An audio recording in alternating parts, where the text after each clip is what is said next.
It is very dangerous. We have a very, very high casualty rate. It is very, very classified. You cannot talk to anybody about it. If you're willing to do that, you sign this paper. You will go anywhere, do anything that you are told. You never tell anybody about this for 30 years.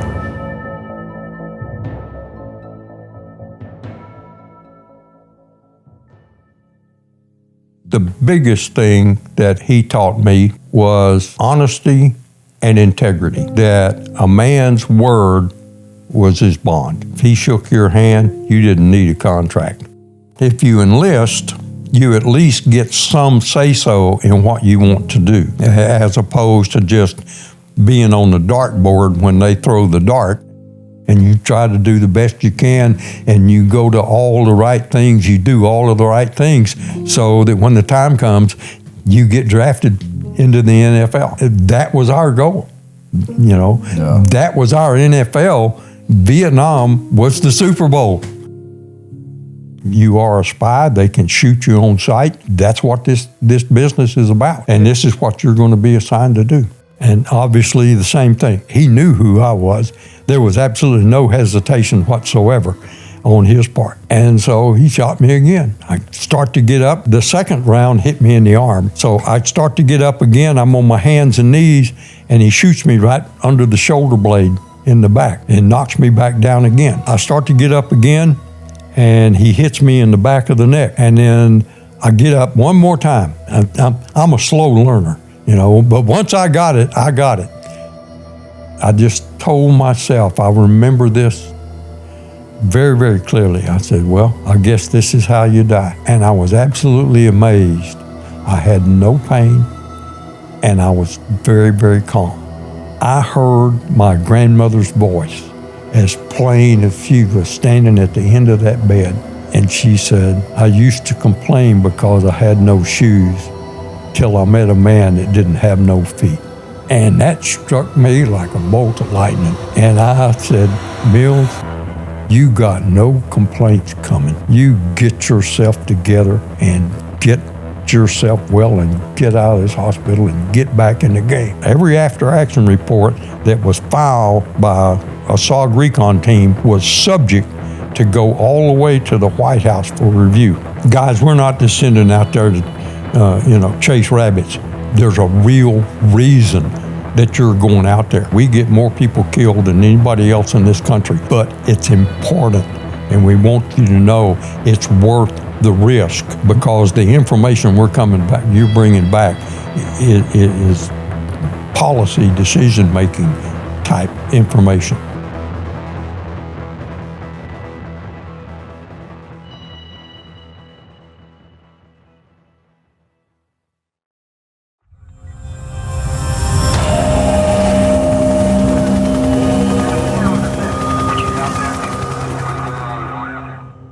If you're serious about buying a home, refinancing, or just want to know if you can put yourself in a better position financially, listen up. I want you to go check out New Wave Lending. That's NUWAVE Lending. They've got real experience helping veterans, military families, law enforcement, and hardworking Americans, and they've built a dedicated team specifically for our Vanguard Wall listeners. That means real people, real answers, and no getting passed around like a transaction.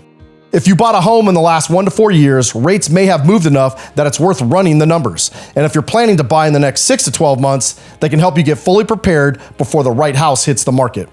They'll break it down straight, real costs, real options, and whether the move actually makes sense for you. They also built a dedicated landing page just for our Vanguard Wall listeners. So click the link in the description or the show notes and get connected directly with the team taking care of our audience. New Wave Lending. Trusted people, solid guidance, and a team built for our community. Everybody, welcome here to a very unique episode. This is one that I've been working on for a while. We got in contact with John Stryker-Meyer, who goes by Tilt. It's an old MACV-SOG guy. And I had reached out after Greg Coker put us in contact, wanting to interview some folks from Vietnam. And we got lucky enough to get put in contact with Travis Mills. And I think we had it scheduled once, and man, the weather got the best of us. And so Travis, thanks for driving in. I know time's hard. You're a busy, busy man. That's what I love about you. You still stay busy. But thanks for making some time for us. We got to spend some time last night with you and Bobby, the real brains of the operation. She's a hoot. My wife and I, we could have sat there all night and listened to you guys talk. What an honor it is to spend time with you. So really, from the bottom of my heart, thanks for making time for us. Well, thank you for inviting me, and I really am honored to be here. Thank you. Before we jump into your story, I'd love to do just a quick intro, if that's okay. Sure. Some wars are remembered because they were loud. Others are remembered because they were never supposed to exist. Today's guest lived inside one of those wars. Travis W. Mills didn't grow up dreaming of medals or headlines. He grew up in North Texas. Cotton fields, dirt roads, long summers on a working farm. Responsibility came early. Work came early. Talking about yourself, that didn't come at all. In 1966, as Vietnam escalated and the draft tightened, Travis made a deliberate choice. He enlisted, not because he was chasing combat, but because he wanted to control over where he went and how he served. That decision took him from Fort Polk to Fort Jackson to Officer Candidate School at Fort Benning, where he finished first in his class, earning his commission as an infantry officer. Given his choice of assignment, he asked for Special Forces, and he got it. Airborne School, 7th Special Forces Group, and an A-Team. Then, orders to Vietnam. By May of 1968, Travis arrived in country and was then assigned to the 5th Special Forces Group, and from there, into a unit whose name most Americans wouldn't hear for decades. Military Assistance Command Vietnam Studies and Observation Group, better known as MACV-SOG. A classified organization tasked with missions that officially weren't happening, a strategic reconnaissance along the Ho Chi Minh Trail, cross-border operations into Laos and Cambodia, and recovery of downed aircraft crews in denied territory. Travis served as a platoon leader in a reaction force and then as a reconnaissance team leader, taking small teams into places few Americans ever saw, let alone returned from. Then came August 23rd, 1968. That night, FOB 4 was hit in a coordinated Sapper attack. In the fighting, Travis was shot multiple times. He survived. He was evacuated to the USS Sanctuary, where he spent 31 days recovering from his wounds. And then he went back, not home, not stateside, back to the Brotherhood, which was SOG in Vietnam. Instead of stepping away from the fight, Travis was tasked with something just as critical, building the next generation. He was assigned to start and run the MACV-SOG Recon Leader School, known as the 1-0 School, training new team leaders during one of the most dangerous periods of the war. In June of 1969, he was promoted to captain, and he remained in Vietnam until December of 1969, completing two tours with MACV-SOG. And then he came home. For nearly 29 years, much of what Travis did stayed classified. No public acknowledgement, no explanations, just silence. It wasn't until 2001 that MACV-SOG was officially recognized and awarded the Presidential Unit Citation. This conversation isn't about myth or memory. It's about what it meant to grow up fast, to lead men in places you weren't supposed to be, get wounded, return anyway, and carry history quietly for decades. This is Travis W. Mills, and this is the Vanguard Wall Podcast. What a life you've led, Travis. I have been blessed. Before we get super deep into your history, can you just kind of explain to our listeners what a Sapper attack is? Well, a Sapper attack or a Sapper battalion is a highly, highly trained Vietnamese unit, North Vietnamese unit. Their sole job, they're primarily like the kamikaze pilots of World War II. They never counted on surviving the attack. They came in and were extremely vicious and gave up their life freely to take out several Americans. They were some of the best that North Vietnam had to offer. Wow. Take us back to the beginning, back in Pampa, Texas. What do you remember about your childhood, and what was it like growing up in North Texas?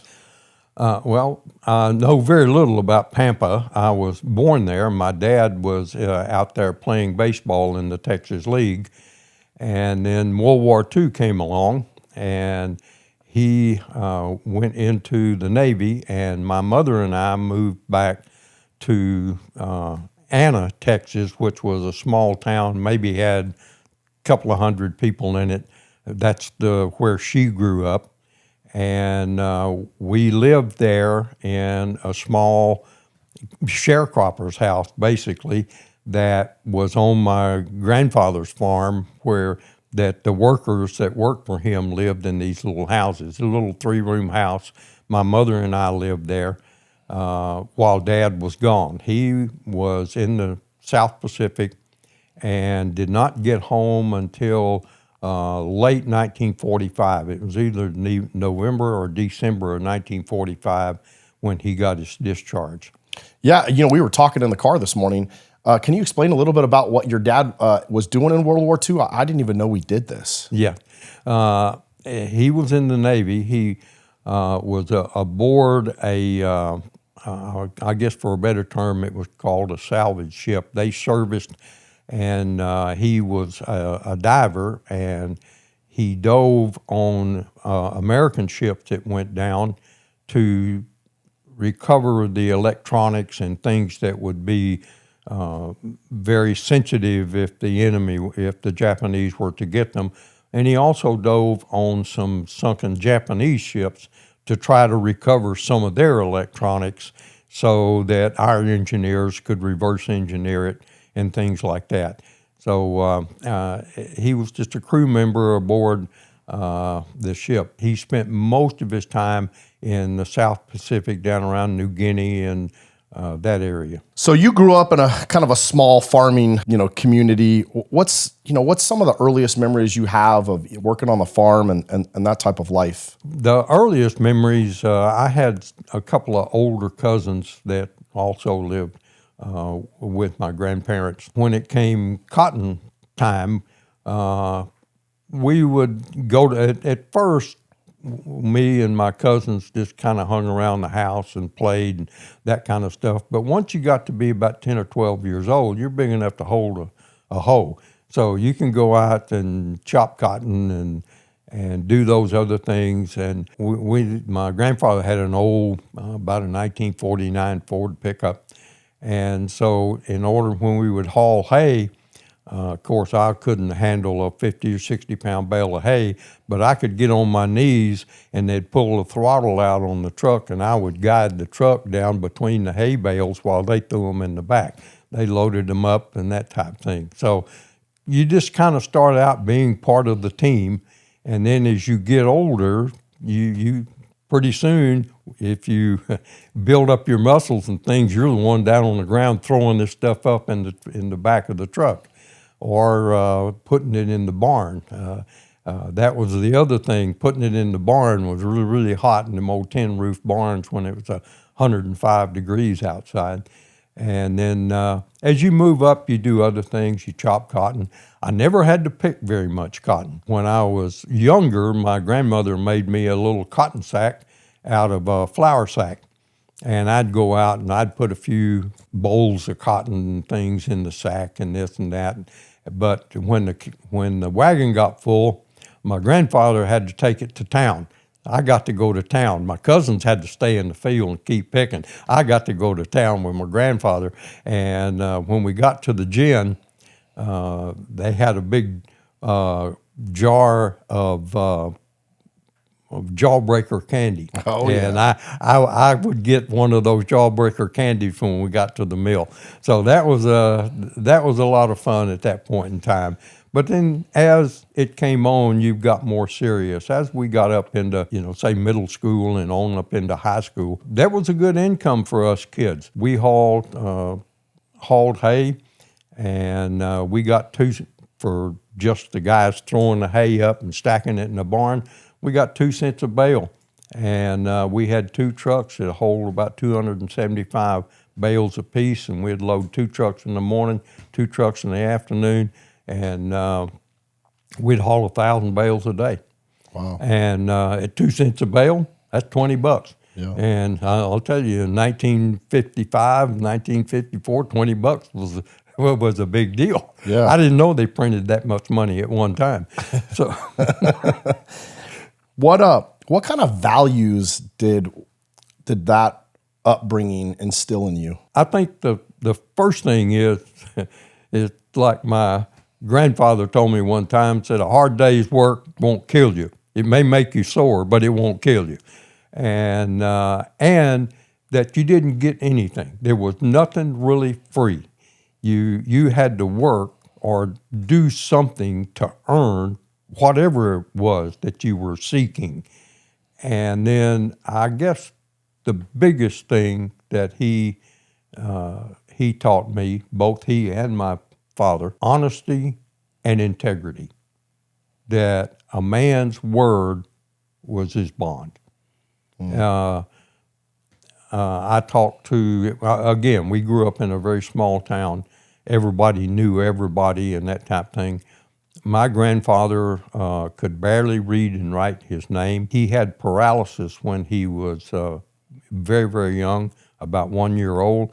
He wasn't able to walk until he was like 4 years old. But even though he was somewhat handicapped, when I was 14 years old, he liked to walk me to death in a cotton field. He worked every day, very, very hard, and I think he is probably the most honest man I ever knew. A man's word was his bond. I think the only thing he ever owned, he was basically what you would call today a sharecropper. He didn't own any land. He worked the land, and he got halves and thirds and that type thing. So the classic sharecropper type thing. You work really, really hard, but you got to give half of it to the man that owns the land. And it just that hard work and your word was your bond. And he could go to the bank, and I talked to the banker personally, and he says with Walter Mills, he said, if he shook your hand, you didn't need a contract.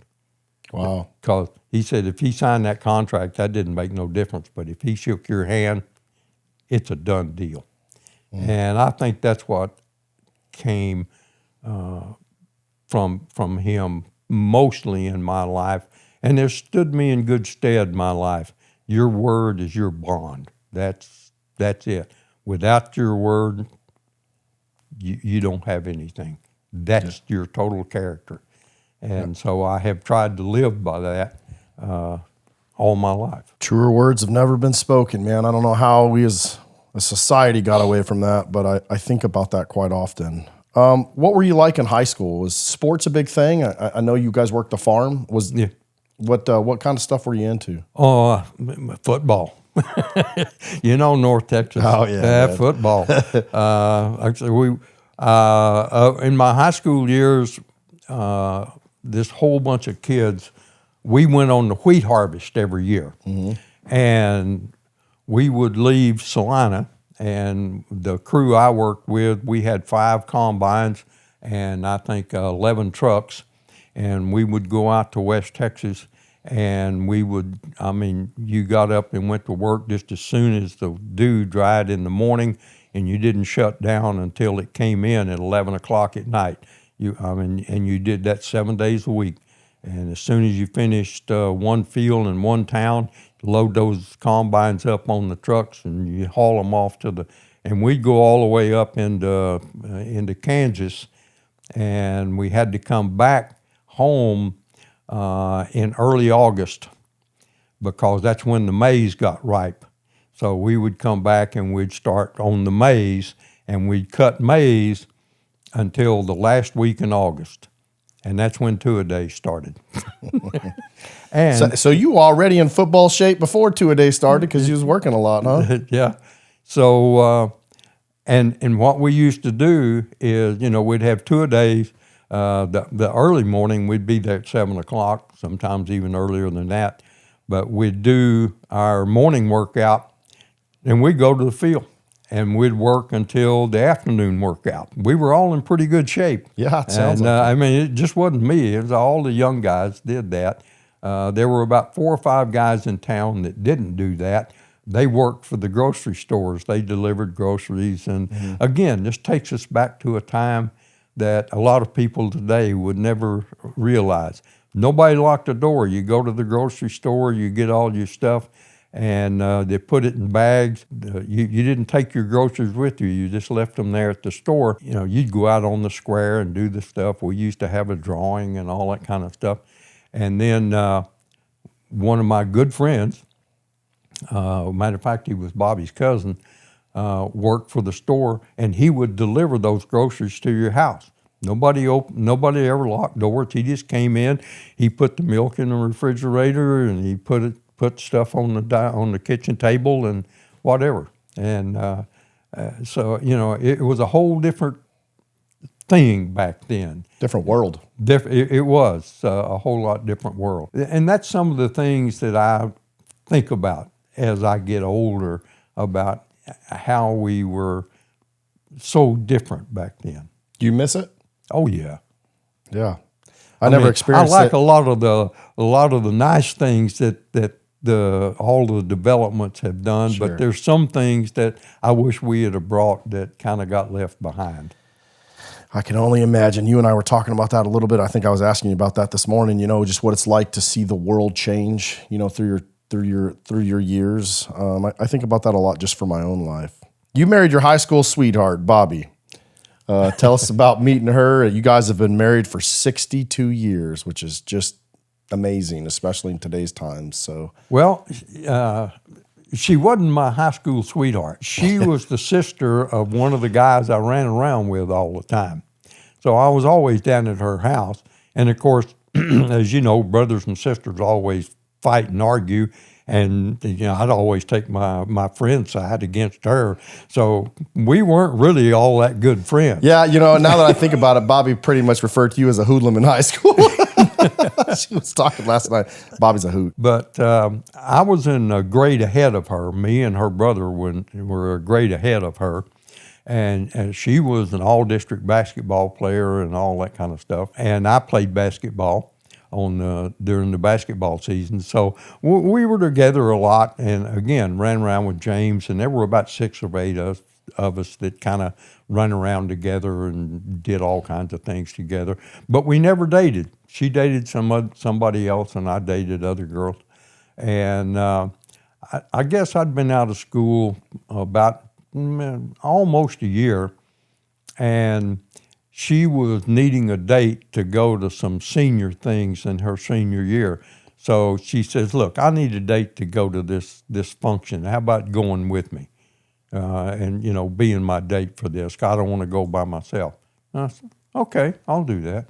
So I went, and I don't know, that kind of worked out okay, and that led to a second date. And, a year or so later, we got married. So that's awesome. And it's lasted 62 years. I think my wife and I were talking last night. 62 years of marriage. What's a piece of advice that you could give that's helped you and Bobby stay together through these years? I think it comes down to you have to respect the other person's opinion. You don't have to agree with it, but you have to respect the fact that they have a brain and they can have an opinion. And there's give and take. I mean, everything can't be all your way. You've got to meet halfway, sometimes a little more than halfway sometimes. But that's what you have to do. It's just an investment of time and effort. And I think this day and time, divorce is so common that people just don't want to go through the exercise of having to try to solve a problem or listen to the other side of the argument. It's my way or the highway. And I think that's what leads a lot to divorce now. And they just don't want to put in the time and effort to make it work. Yeah. We all have rough patches. We all have disagreements, but you have to learn to agree to disagree. Yeah. No, that's a great point. It's April 1966. You're 24 years old. You're married. You guys don't have kids. and you're number one on the draft list. Your friend's father was, I think, on the draft board, if I remember right. And he was keeping you guys informed of kind of what was going on. Walk us through that moment when he said, "Hey, we're out of single guys." Yeah. He told me at church one Sunday morning, he said, "We're out of single guys this month, and you're number one on the list." And my brother-in-law, Bobby's brother, about a little over a year before, 2 years before, I guess, he got drafted. And of course, as you get drafted, as many of the guys in our town got drafted, you don't really get a choice about what you want to do. And I had done some research, and I actually talked to a recruiter about if you enlist, you at least get some say-so in what you want to do, as opposed to just being on the dartboard when they throw the dart and you go here and you go there. Doesn't really make any difference what you want to do. If you got drafted, it was a 2-year commitment. If you enlisted, there was a 3-year commitment. I thought the extra year was worth having some kind of a choice. So that's why. And I had another cousin that had just gotten out of the Army, and he had told me about this new outfit that had just been organized, and it was called the Special Forces.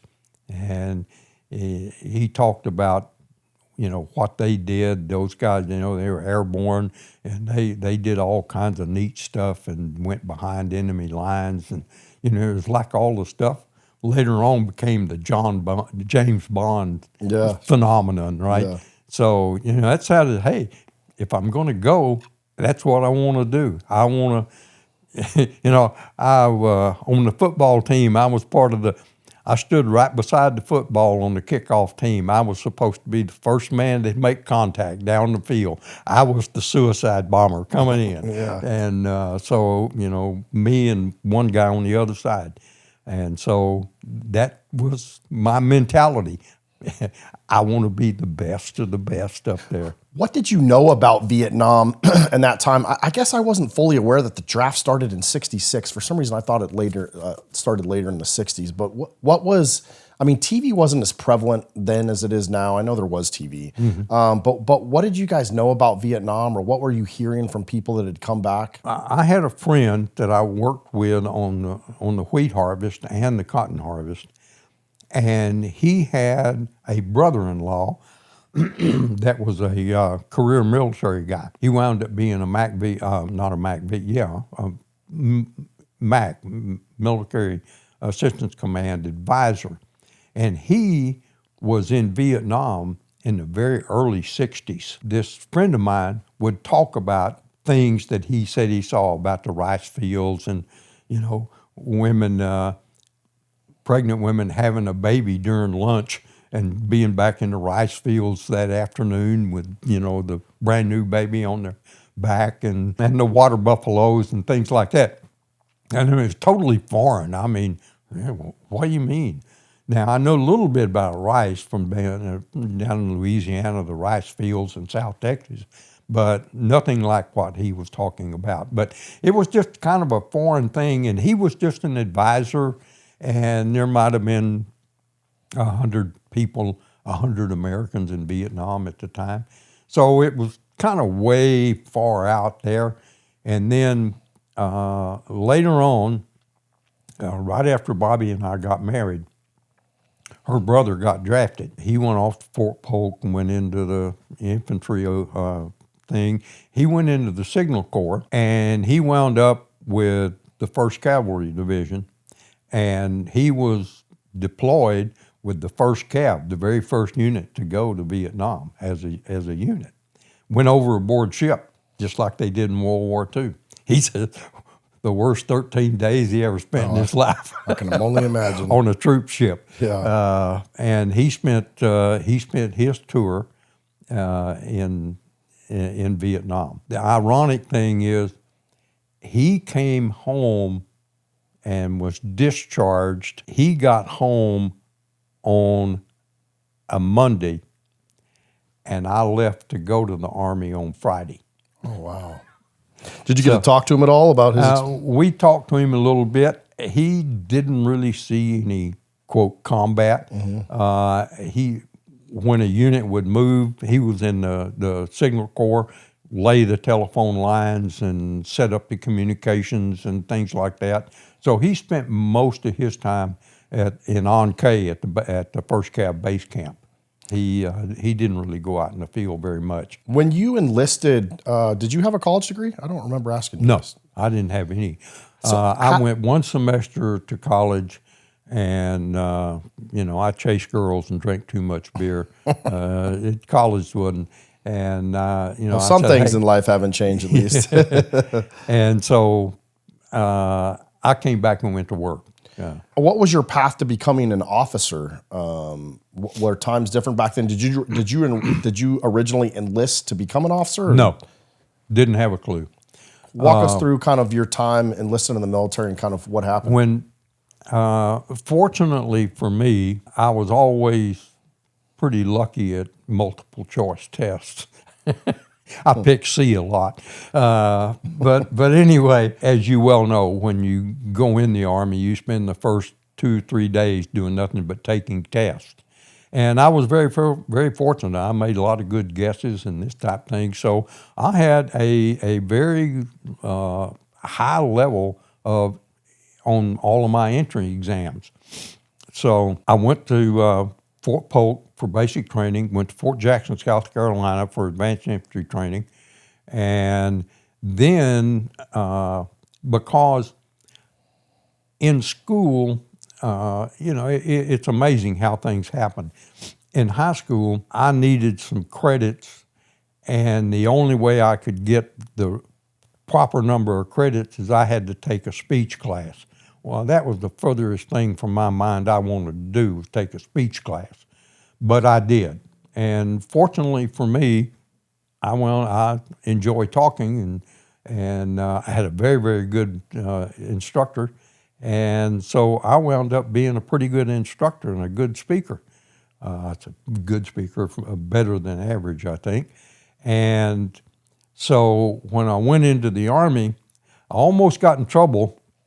I did get in trouble in basic training. We were at the rifle range, and I had a really, really good friend that he had never had a rifle in his hand in his life. Needless to say, he was having extreme difficulty trying to master some of these things. So we were out, and as you know, you go out and you got so many people on the range, and then you got other people in little groups doing different types of training and this and that.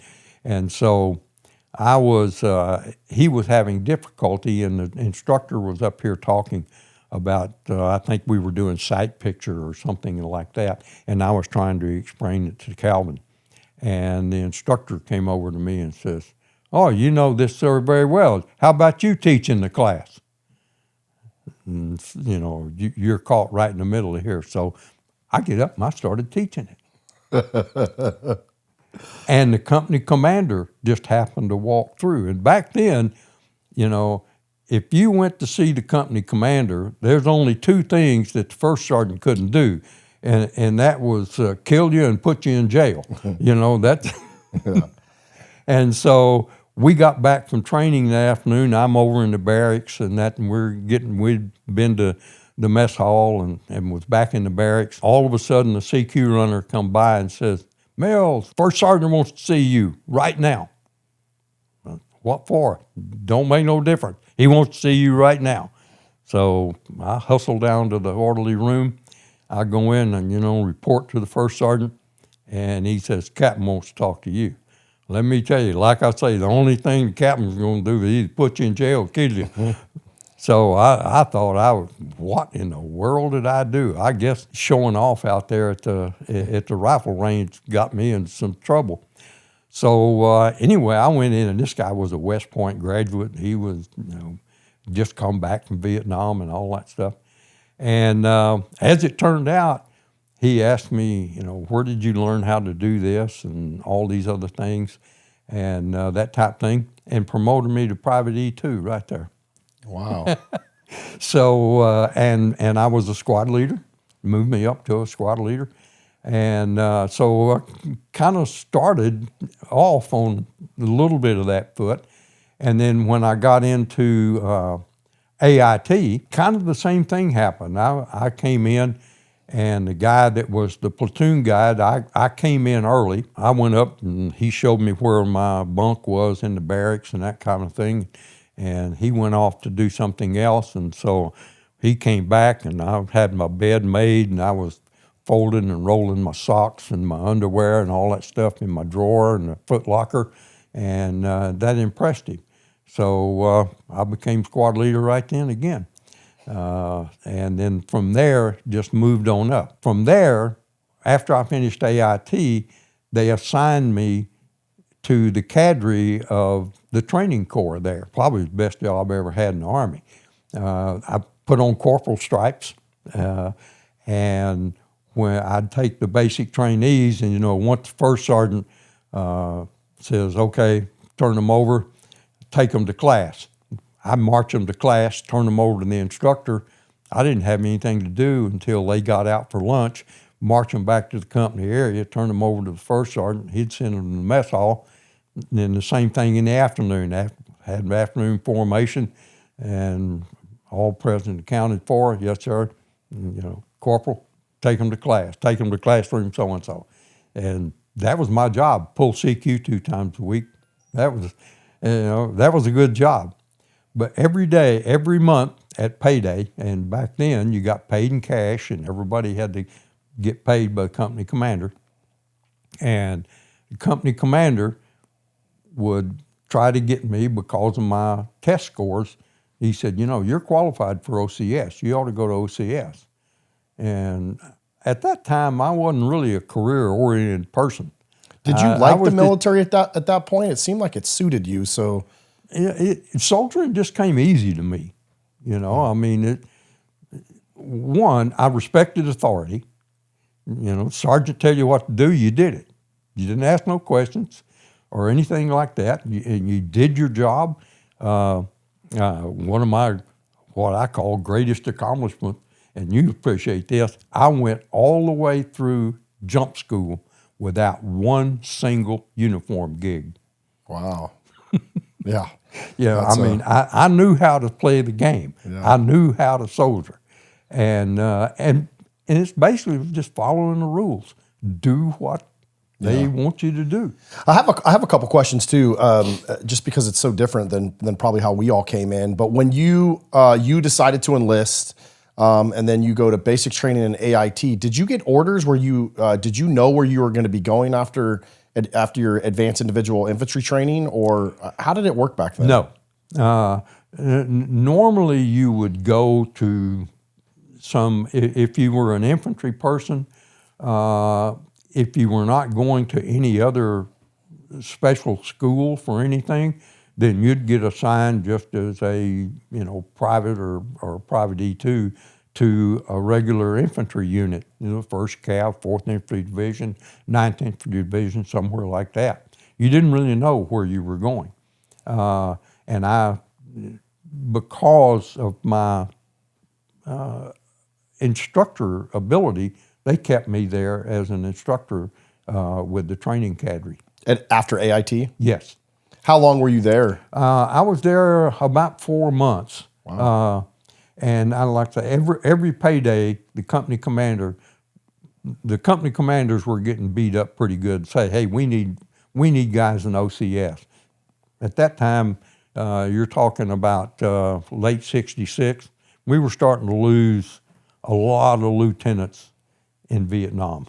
That's where the war was at the platoon and company level. And we were losing a lot of lieutenants, and they were needing lieutenants. Were they talking about that with you guys in basic training in AIT? I mean, obviously people know the war's going on. People are being drafted. I mean, you enlisted, which I'm sure, I don't know how normal that was, and you were a little bit older. But what were they saying about Vietnam and basic training in AIT? What they were saying, if you don't pay attention, you're going to die in Vietnam. That was the classic thing. If you don't pay attention, you don't do this, you're going to die in Vietnam. Were your instructors coming back from over, like anybody Yes. that was teaching you? Yes, a lot of them were Vietnam veterans. Not as many, because this is 66. We hadn't really ramped up yet. You know, we didn't ramp up till late 67, early 68, when we started getting up over 300,000 or 400,000 people over there.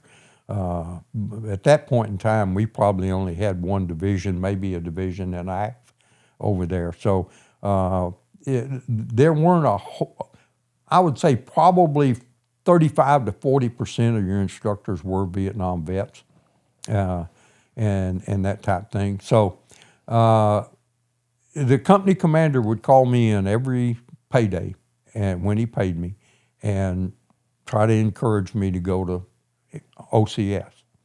Well, like I say, I wasn't sure I was a career type person. And again, that's going to be another commitment when you get commissioned. And so I talked to my dad on the phone, and I was at Fort Jackson, South Carolina. I said, you know, my company commander really wants me to go to OCS, and they're really talking to me about that or whatever. I said, what's your opinion of that?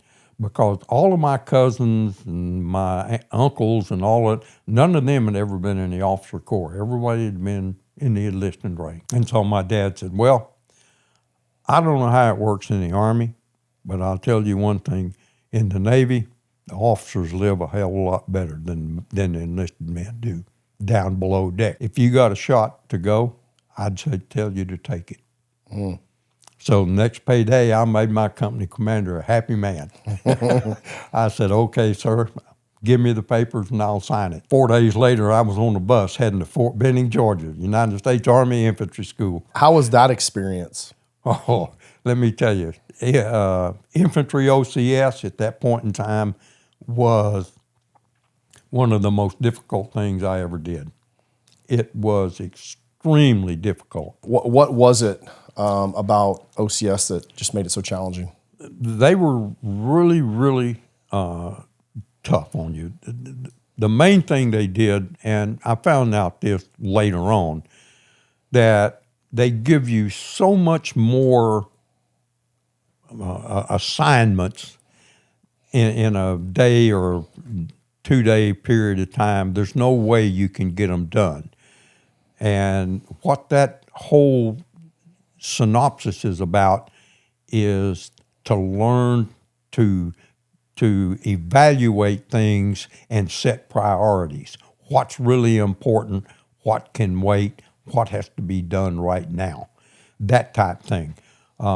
We had a saying among everybody, cooperate and graduate, because you took turns in the leadership position, and the cooperation part was, hey, when you're the leader, you know, I do what you need me to do. When I'm the leader, you do what I need you to do, and that type thing. And they give you so much more to do. I mean, you're up at 5 o'clock, 4:30, 5 o'clock every morning, and I went to the infantry OCS.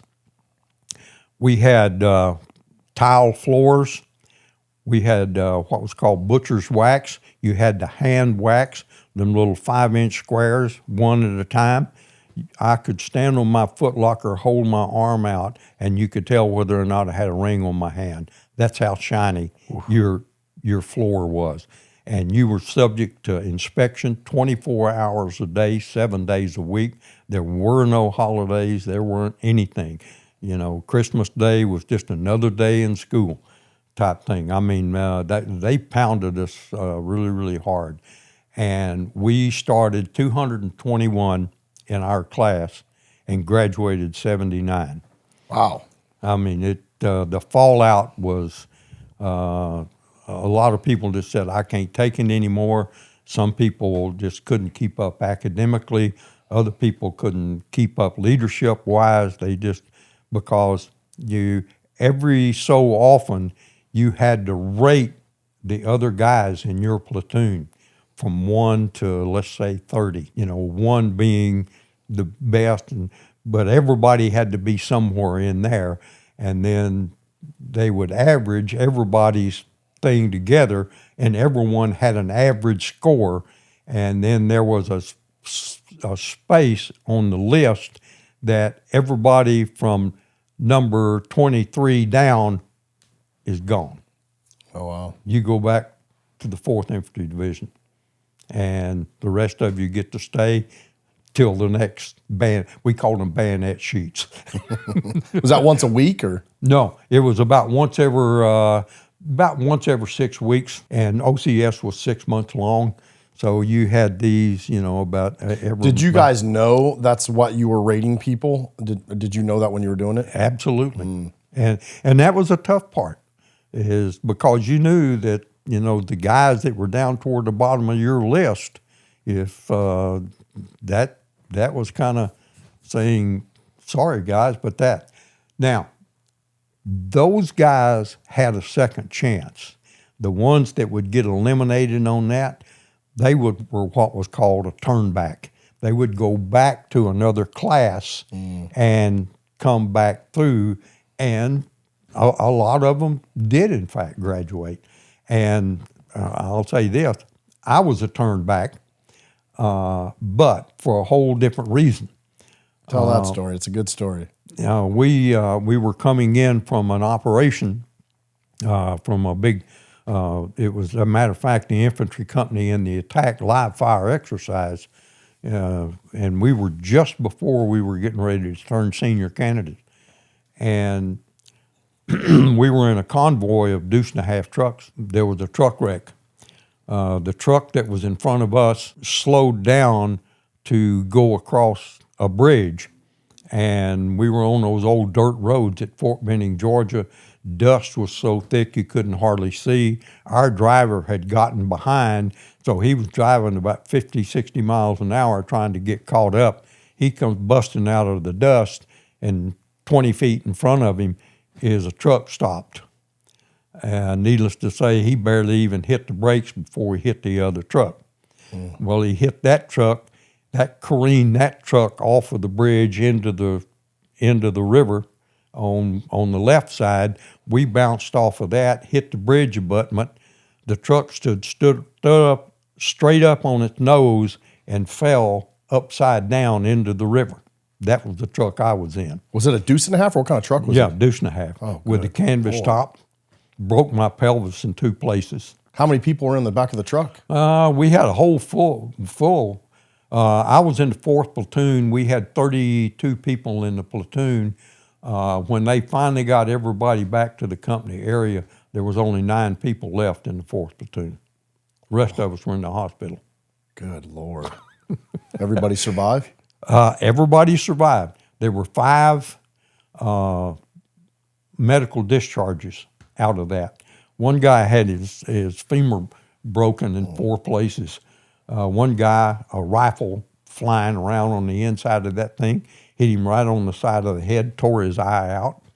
We had some really, and one guy, he crushed his ribs, penetrated into his lungs. And like I said, we got 5 medical discharges out of that thing. Wow. Now, I lied my way out of the hospital, convinced the doctors to let me out. And this wouldn't be the last time that he did that either. In 21 days. So you completely broke your pelvis? Yes. I convinced the doctors, and my TAC officer promised the doctor, he says, look, if you will let him back, and the school training commander, Brigadier General, told us, he came to the hospital, and he says, you guys get out of this hospital, you will graduate with your class. And so I got to get out of this hospital. And so, I worked, I lifted them weights with my feet and all that kind of stuff, practiced walking without gritting my teeth. So I finally convinced the doctor, and my TAC officer said, look, I know in OCS they have to run everywhere they go. They can't walk or anything else. He said, I will take him to class. He will not have to do that if you will let him out of here. So the doctor signed off on it. And he said, but I have to put him on a 1-year profile. No jumping, no running, all this other kind of stuff, light duty profile. And he said, but it will expire the day before you graduate because you cannot be commissioned with a profile as an infantry officer. And he said, but then you come back and we'll issue a new profile and all this other stuff. And I said, yes, sir, that's great. So I went back.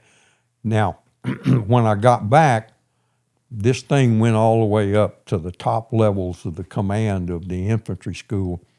And they said, look, these guys missed too much of training. They have to go back and be a turnback and take the training that they missed. So I went back to another company and went through the training. Well, as it turned out, we come up close to graduation days and they're figuring all the grades. They take the grade from my other school, my other class, plus this class. I was number one in the class, and in leadership and academic. But they said, you're a turnback, so you can't do that.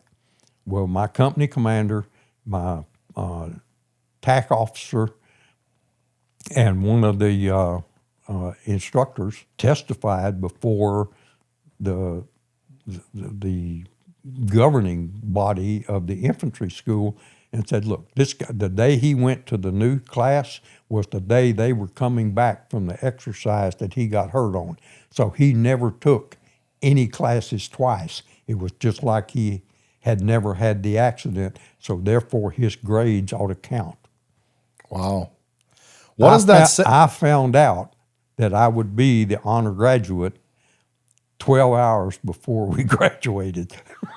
As you look back now, what does that say about who they thought you were? I mean, you had a lot of people go to bat for you. I mean, you had your TAC officers coming to your hospital telling you what did they see in you? Obviously, I know you're a really humble guy, but as I hear that story, I don't know how common that would be now, much less even back then. What was it about you? What were you doing? Well, I don't know. Growing up, I was always the smallest one in the bunch. I was skinny. I might have weighed 120 pound type thing. And to be honest, I was picked on by some of the bigger guys, but I was also pretty stubborn. I didn't mind getting a black eye and a bloody nose, but he's going to get one too. And it's surprising that the ones that try to bully you, if you ever bend one of them's nose, rest of them don't want that. So they kind of leave you alone. So, it's worth taking a few licks because you don't have to fight all of them. Just fight the one that's supposed to be the meanest guy. You go up against him and they say, he fought Doug. I don't want to fight him, man. Yeah. And I didn't really like to fight. I'd rather convince you to my side than to have to fight you. So I got really good at getting my way by being able to persuade people to be able to do things. Mm-hmm. And this is not really a good expression, but I'm going to say this, is one of the great things about, being a great leader is being able to tell somebody to go to hell and get them to look forward to the trip. Yeah. And so apparently I was pretty good at that. While I was in OCS, I was able to accomplish, and they would give me assignments and that they knew I couldn't get done. And I got most of them done because I was able to get other people to help me. I was able to convince people this is a good thing for the platoon. This is a good thing. If we don't do this, they're going to make us do this. They're going to walk, Gosh, we had one time, Lawson Field. You ever been to Fort Benning? Oh, yeah. 7.5 miles around Lawson Field. Our TAC officer had a brand new Corvette. He put the top down on that Corvette, put that platoon out on the road, and we ran all the way around Lawson Field. And he'd say, he from South Louisiana. He said, You boys are going to run till I get tired. He's driving along in his Corvette, and we're running. So they would do all kinds of stuff. So I could convince people that it's in our best interest that we all get together and do these things. So I guess you call that leadership, but I just had a knack for it because I could make it. If I could get them to help me, it made life a lot easier for me. Mm-hmm. So, I mean, I just was. I was a person that even the guys in the platoon, if you need to get something done, get Mills on your team. That's cool. You were the honor and the distinguished graduate, and I think you found out, I don't know if you knew it already, but when you found out you were an honor grad, you got your choice of assignment. Is that right? Yes. The deal was you got real consideration of your assignment as opposed to just the rubber stamp, I need 5 lieutenants. Give me the next 5 in line down here. Stamp, stamp, stamp. This one, they would actually look at what you would like to do and say, well, he wants to go to the Special Forces. Yeah, okay, we'll send him Special Forces. So it got you a chance to get what you wanted. You were telling me last night that Special Forces wasn't a branch back then. Was it a specialized assignment within the infantry, or what was it? No, it was a branch immaterial. I mean, armor officer, chemical officer, whatever, if you could get into the Special Forces and go through the Special Forces officer course successfully, then you could get the Special Forces tab. You could be Special Forces qualified. It actually changed your MOS. The MOS for a airborne infantry officer was a 7-15-42. The MOS for a Special Forces officer was a 3-15-42. So we always, the term was to get 3 qualified, to get that 3 on prefix on your MOS to show that you were Special Forces qualified. And branch didn't matter. There wasn't a Special Forces branch. So obviously it was full of a lot of infantry and armor, the commands. And then, but we had a lot of chemical officers, intelligence officers, all that kind of stuff. It was totally open to anybody that could pass all the physical and academic requirements. Did you go to airborne school during OCS, before or after? After OCS? Yeah, that's part of the deal. I was just going to tell you about that. I was in the hospital, and they had this thing where I was on a profile, and then I was going to be on another profile for a year. When you get commissioned, when you go to OCS and get commissioned, the day before you get commissioned, you get discharged as an enlisted man. You go down and you totally discharge. You got your discharge papers, all that kind of stuff. They give you your whole 201 file. And you take it with you the next day after graduation. You go to officers' records and you turn it in because you went from one whole accounting group to another accounting group. I'm looking through there, and here's all of this stuff about my accident and the hospitalization and all that kind of stuff. And, they're just in there with the little fold-down thing. And I start leafing through there, and then I come up, and the last thing I had before that was the physical qualification that qualified me to be able to go to airborne school. So I took all those papers out, put them in a very safe place. The day after graduation, I reported to airborne school. Here you go. And how long had it been since you've been discharged from the hospital before? 5 weeks. Oh, my God. You went to airborne school recovering from a broken hip? Yes. Let me tell you. I'd love to tell you I'm surprised. I'm just not. You went to airborne school. That early morning run, the first 250 meters was a killer. But once I got it warmed up, I was okay. And as long as I was active all day, everything was fine, And then, but once you cool down in the evening, man, it really got stiff. And I favored this so bad, I pulled all the ligaments in the ankle of my other legs. And, I'm just a halfway cripple walking around here. So we'd get through training. I'd go back to the barracks. I'd go down to the officers club, get my dinner, and I would go back, take my shower, all that kind of stuff and everything else. And like in OCS, I had 17 uniforms in OCS. I had to keep, and you could only have so many in your locker.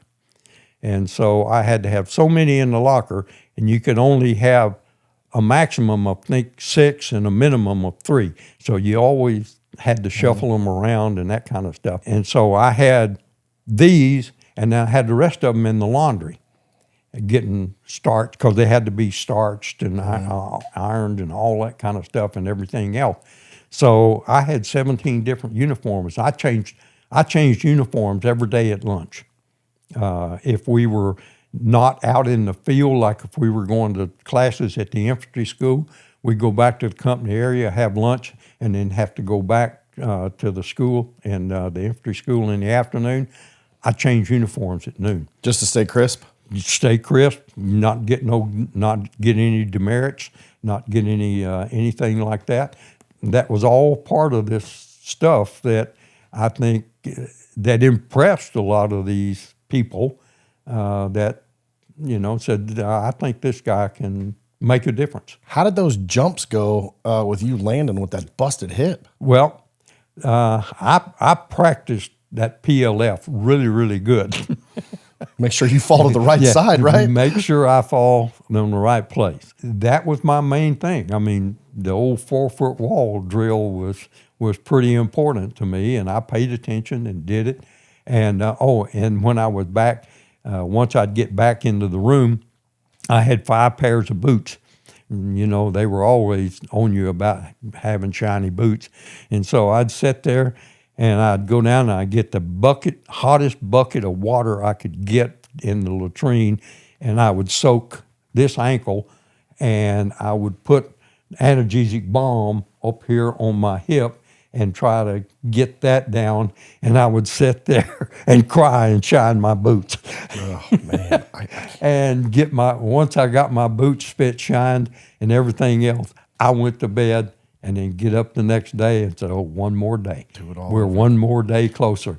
And that's how I made it through jump school. How did you know when you left OCS that you were going into Special Forces, or talk me through about how that came up on your radar and where you went? Yes, I had orders to jump school and the Special Forces Command in Fort Bragg, North Carolina. I didn't know what group I was going to. I just knew I was going to the Special Forces Command in Fort Bragg, North Carolina. So the Special Forces, I think, Officer Qualification course, is that what it was called back then? Yes, SFOC. Did you have to go to a selection to be able to get that, or you had already pretty much been selected, or how did it work back then? I had been selected for that in the assignment to Special Forces. Was my assignment to Special Forces depended on me going to that school and successfully graduating. Then I would be officially signed to the Special Forces group. Back then, did enlisted guys and officers train together or completely separately? Or? No, they were trained separately. What was the Special Forces Officer Qualification course? What was that like for you? It was very good. That was kind of the first time I really got into a real school where it wasn't constant harassment. Like in OCS and basic training and even AIT training and things like that, you're always being harassed, making you shine the floors and do all this kind of stuff and running around the airfield and all that. There was none of that. I mean, when you finish school at the end of the day, if you didn't have night training, you were on your time. And we didn't train on the weekends unless we were on a field exercise or something like that. So, and the instructors were, one, very good, and number two, they were very gorgeous. I mean, you didn't get harassed, you didn't get jerked around, anything like that. But you had to be a professional soldier.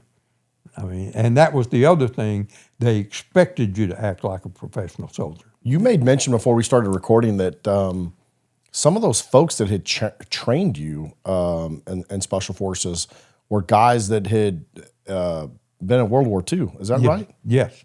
Did they ever talk about those experiences or any of that stuff? Yeah, they did, especially when you were doing some things, especially about clandestine nature. They would refer to things like that, but it was very fundamental. I mean, this is what you do. This is how we did it back then, and it'll work the same for you too. They didn't really hawk it. It was just used as a teaching point that this is not something somebody just dreamed up and wrote down in the manual. This is proven on the ground. This works. So you're in the Special Forces Officer Qualification course. Of course, the Vietnam War is continuing to go on. Mm-hmm. It's starting to probably ramp up because this is what, 67 when you're in the SFOQ. Yes. Or SFOC. What kind of stuff? What kind of grumblings were you hearing now that you're getting more? You finished OCS, you finished infantry school. You've done the enlisted thing. You're an officer now, and you're getting closer and closer towards a goal, right? Of getting into the military to lead. What kind of stuff are you hearing, or what are they talking about as far as Vietnam? It kind of depended on who you talked to. Mm-hmm. Most of the things that you were talked to about were A camps and how you interface with your counterparts. And that was the main thing in Special Forces School, that they teach you have to operate through your counterpart. And so a lot of it is, again, trying to get him to understand that doing this is the best thing for all of us to do. It's a good thing, not just because I said so. Sure. Just because I'm a captain and you're a lieutenant or whatever. Working with foreign armies is a whole lot, somewhat like babysitting, in a way. If you're fortunate to get a really good counterpart, it makes it a lot easier. But unfortunately, a lot of times, especially if you were in an advisor or working with a South Vietnamese unit, there was a lot of politics involved. A lot of those officers were only officers because of their family. Mm. And they were not really into packing a rucksack and doing all the hard stuff. Mm. And that was one of the reasons that the Special Forces really migrated to working with the Montagnard people, because we were the first people that ever treated the Montagnards like they were people. I relate them a whole lot like the American Indian. They were the original settlers of Vietnam. The Vietnamese came in and basically took it away from them, just like we did the American Indians. And then the Montagnards, their choice was they just moved back up in the mountains because the land wasn't all that good to farm and all this other stuff, and the Vietnamese didn't want it. So the Yards went up there and they just started doing it. The Yards were not considered, quote, people. They couldn't vote. They weren't really, citizens of Vietnam. They were just them people that live in the mountains up there. The Special Forces was the first people that came in and treated them like people. And I mean, Montagnards were loyal to their Special Forces officers. There's many occasions where there'd be a camp would be getting overrun or whatever and things like that. Montagnards would knock the American down on the ground and get on top of him to keep him from getting shot. Before we dive too much into Vietnam, because we're going to get there in just a second, okay. What were you learning about, or what did you understand the Special Forces mission to be as you're going through the officer qualification course? What was SF doing, or what was the mission? The original mission, and one that we were taught, was to go into a non-friendly country, organize, train, equip, and lead a rebellious army to overthrow that government and set up a U.S. or American-friendly government. That is the original mission of the Special Forces. So mainly doing UW, like unconventional warfare type stuff. Right. And that was there. But that was also somewhat overshadowed and on the fringes about Vietnam. We were in a little bit different situation than Vietnam, where we were accepting more of the leadership role in doing those things, and we were fighting an insurgency rather than creating an insurgency. We were actually on the government side trying to quell an insurgency. So it was a little bit of reverse technology, but it's like, one of the things, we came into class one morning, we'd probably been in the school about 3 weeks, and as we started into the classroom that morning, everybody had to show their ID card. We had to sign in and all that kind of stuff before we went in the classroom. Once we got in the classroom, they locked the doors. They put armed guards on the doors. And then this colonel got up and started talking.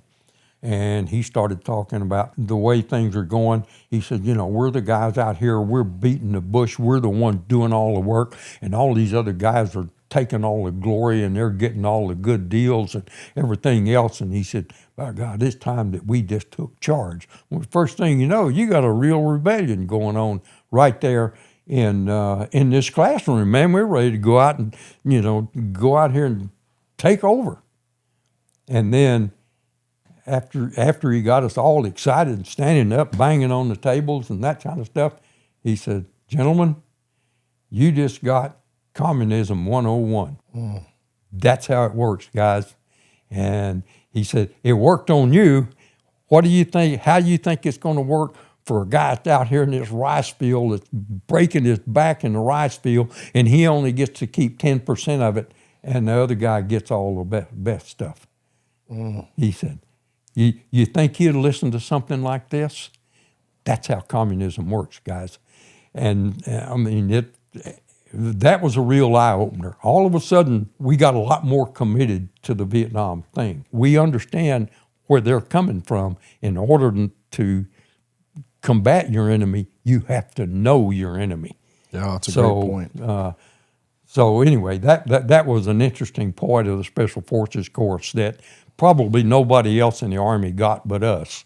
How did that intellectual side of Special Forces training affect your worldview? It showed us a great deal how political things are, that everything has a political undertone to it, whether it be that you've got a, quote, democracy or you've got a theocracy or whatever the case may be, that how politics is always there. You go back to the movie Patton, when in closing remarks that Patton was making about the conquering hero riding in his chariot and the slave behind him whispering in his ear that it's only temporary, that there's in every regime, there's always somebody out there that's looking to take it down. So, it just showed that politics and, quote, power, I guess political power, is really the undertone to almost everything that happens in this world. Yeah, wow, that's pretty powerful. What's one or two things that stood out the most during your Special Forces Officer Qualification course that you remember? The things I remember is, of course, in the officer course, what we do, and as you well know, there's 5 different specialties in Special Forces. The medics, the engineers, radio operators and things of that nature. Those guys went through really, really extensive training to be able to get there. The medics was 56 weeks. The medics went through a year of school to be able to do that. We got a little bit of every one of those things. We had to give each other IVs and all kinds of stuff. And, we had to do demolition training. Boy, that was fun. That was the most fun you ever had with demolition training. But it taught us to really appreciate the enlisted guys and their expertise level. These were some of the best guys out there.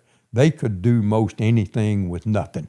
I mean, I had a radio operator. We made commo from Korea all the way back to California on a barbed wire fence with an old ANGRT 109 radio. It was did. You can't talk that way, but with AM bouncing it off the clouds, we could do that. I mean, these guys were fantastic at being able to do whatever it was they need to do. The demolition guys were amazing. They could take down, the Golden Gate Bridge was less than 10 pounds of C4. I mean, if you do it in the right places, at the right stress points, and have the explosion go off in the right sequence, I mean, it's amazing what you can do. And these guys were absolute experts at it. Coming out of the officer course, where were you assigned, and how did those assignments? How did they figure out where you were going back in those days? I was assigned to the 7th Special Forces Group, Delta Company in the 7th Special Forces Group. And I initially started out as the XO of a A-team. Did you put in for 7th Group, or that just where you ended up? No, that's just where that's just where it was. At the time, there were the 7th, the 3rd, and the 6th. There were 3 groups at Fort Bragg, so you could wind up and you had the school, the Special Forces Command, which was there, which the Special Forces Unconventional Warfare School was part of that. Was 7th Special Forces Group back then, were they focused on South America like they are now, or was it way different? Oh, yes. Okay. And the Caribbean. I guess it's probably not classified anymore. My team's target was Trinidad and Tobago. That was our target. And it was the only reason it was classified is because, quote, your allies don't really need to know that you have invasion plans. But my team, the team I was on, our job was to be the first team in to the airport, to go in and secure the airport. And as soon we had 1 hour to secure the airport, and then they brought in a, quote, B team. And the B team came in, and we surrounded it more and secured it. And then we had 2 hours to get that secure, and then the 141 started landing with the 82nd Airborne Division on board. So we were to go in and secure the airport so they could bring in the 82nd Airborne Division. Was there anything going on in Trinidad and Tobago back time, or was just every team was assigned an area? No, this was just Cuba had just went communist, and it was starting to try to spread throughout the Caribbean. So these were contingency plans. If the balloon goes up, if they go in and they decide to take this, because that airport was very, very strategic to be able to get aircraft into the United States. Sure. And so that was a strategic point that we did not want it to be in the wrong hands. We probably wouldn't have bombed anybody from there, but we didn't want anybody bombing us from there. You were assigned as an XO on an A team back then. So when you come out of the qualification course, were you still a lieutenant then? Yes. So back then, was there a captain and a lieutenant on an A team?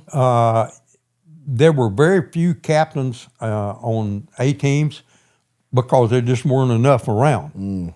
And most of them were first lieutenants. The team leaders were probably pretty senior first lieutenants, because the rotation was you would come in and get on an A team, and you'd spend a year at Fort Bragg. One, to go through the SFOC course.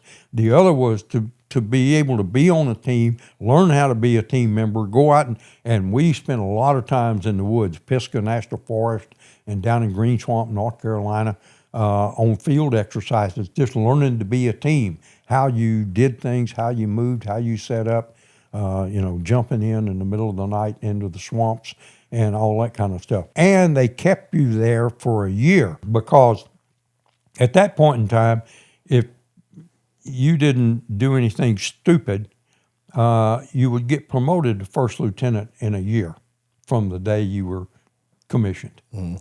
And then they would send you to Vietnam, because the need for first lieutenants was much less than second lieutenants.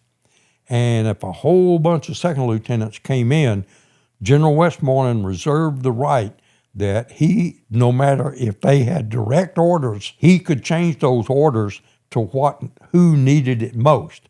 Like when the 1st Cav in the Yadrang Valley lost a lot of lieutenants, every lieutenant that came in to Long Bend went to the 1st Cav, no matter where they were assigned. It didn't make any difference what their order said. He said, that's where we need them right now, you're going there.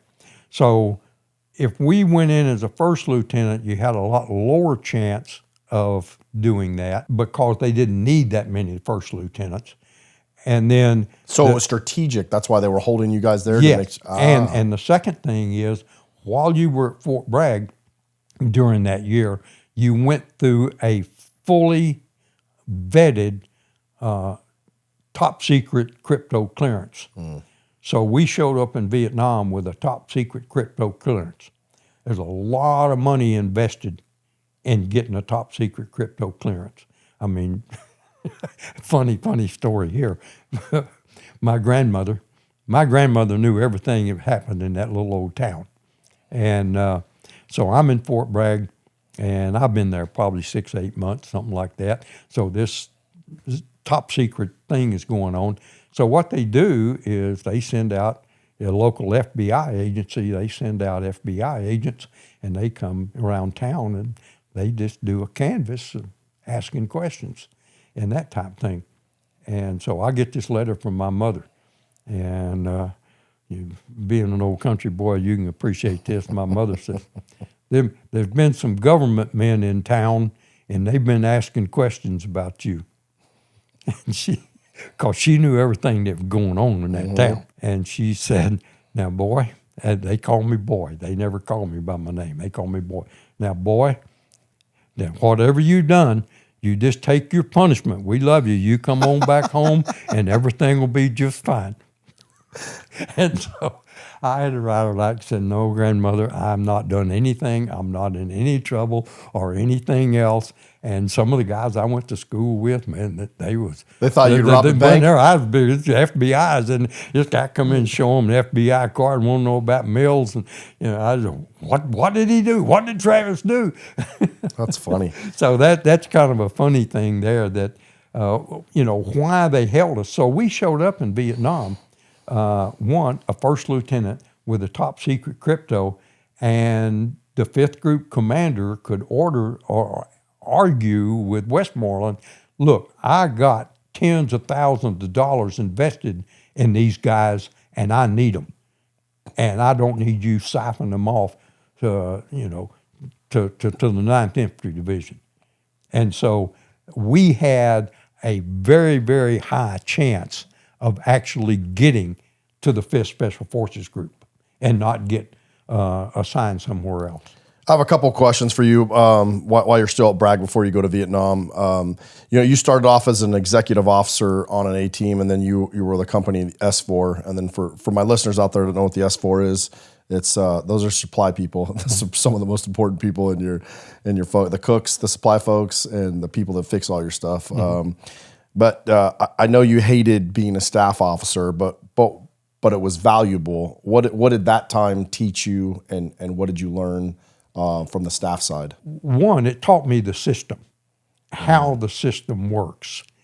And if you don't know how the system works, it's totally confusing. And where it really came important to me later on is when I was running that 1-0 school and I needed equipment and I needed it really bad. I knew there was equipment in this country, but when you go down and start looking and trying to get it, oh no, we don't have any of that. I don't know. But you learn how to use the system to make it work. And you know where to put your reports in. Always keep the paperwork. When somebody comes back and says, well, I never got that report. I never got that request for information or request for equipment. I got a copy right here. And here's where your guy signed for it when we turned it in. Now, where's my equipment? And then I had Colonel Johnson, which was and Colonel Cavanaugh, which was the ranking colonel in Vietnam, could get on that guy's case and say, you got the equipment, he needs it. I expect it there this afternoon. And so the system really worked for me. And again, and we'll go into this later on, of course, that, yeah, you hate being a staff officer, but at the same time, you develop the understanding how critical it is to have a good staff. Yeah, absolutely. You make first lieutenant, and Bobby had moved to Fort Bragg with you. And what was her reaction as you're getting ready to go to Vietnam? She handled it really well, and fortunately for us, most of the people that we knew there's some of them that went ahead and went to Vietnam. We didn't really know them all that well. Now, let me go all the way back to OCS. Like I say, we graduated 79 people in my OCS class. There was probably 10 or 15 of us that went to Special Forces, and a few went to the intelligence school, and a few went here. But the vast majority of them in my class went to Fort Hood, Texas. They were putting together the AmeriCal Division, if you remember that. The AmeriCal Division was made up of the 9th Infantry, and there were three units that were put together and formed up the AmeriCal Division. And it was based at Fort Hood, Texas. That's where they assembled it. And that entire division was sent to Vietnam en masse. So about 40% of my classmates went to Vietnam in the AmeriCal Division. They, just like the 1st Cav Division, when they first got there, they thought, hey, these bunch of rice farmers, ragtag people, hey, they're not real soldiers. Well, they come up against an NVA unit and they got hit really, really bad. 6 months after our graduation, 25% of my OCS graduating class was dead because of the AmeriCal Division, because they got beat up really, really bad. So that, was fortunately, Bobby didn't really know a lot of those guys. And a lot of them I didn't know really, really well, because they were in 1st platoon. I was in 4th platoon. I knew them by name. I knew them by sight. But as far as just really knowing them, I didn't really know. Of course, your own platoon members really, really well. And then there's certain others that you get to know real well. But most of them, we didn't really know all that well. The hard part came at 1st group, when I was in 1st group. Because those guys, we all lived together on that little old bitty island. And, they get deployed and then they get back home. I had to be survival assistance officer for some of them. And, it's a hard thing to go tell their wife and their kids, got to go get their kids out of school, make all the arrangements to get them back to the States and all that kind of stuff. That part was pretty difficult. But again, that's part of life. Bobby told a funny story, and I'll set the premises for it. How much were you getting paid back then as a first lieutenant? We got paid $332 a month. Man, so we're out. Actually, we were sitting in y'all's Airbnb, and Bobby told the story, and it's funny. She's not here to tell it, so I'm gonna try not to butcher it. But Bobby told a story. All the wives were getting together. I think Travis and the boys, you guys were jumping that day on the airfield, right? We were doing a pay jump. When everybody needs to jump, when you go out on a Saturday morning, you don't have rucksacks and none of this other stuff. We called it Hollywood jump. Mm-hmm. The sunglasses and all that kind of stuff. You just go out, load up on the old C-119s, go out and jump. Hey, we got jump pay for the next 3 months. So Bobby's telling the story that her and some of the wives were going out there, and that, they were going to watch Travis and the boys jump, and and some of the wives were, really, really concerned, and they were kind of scared for their husbands. And Bobby says, "I'll push Travis out the door myself for $110."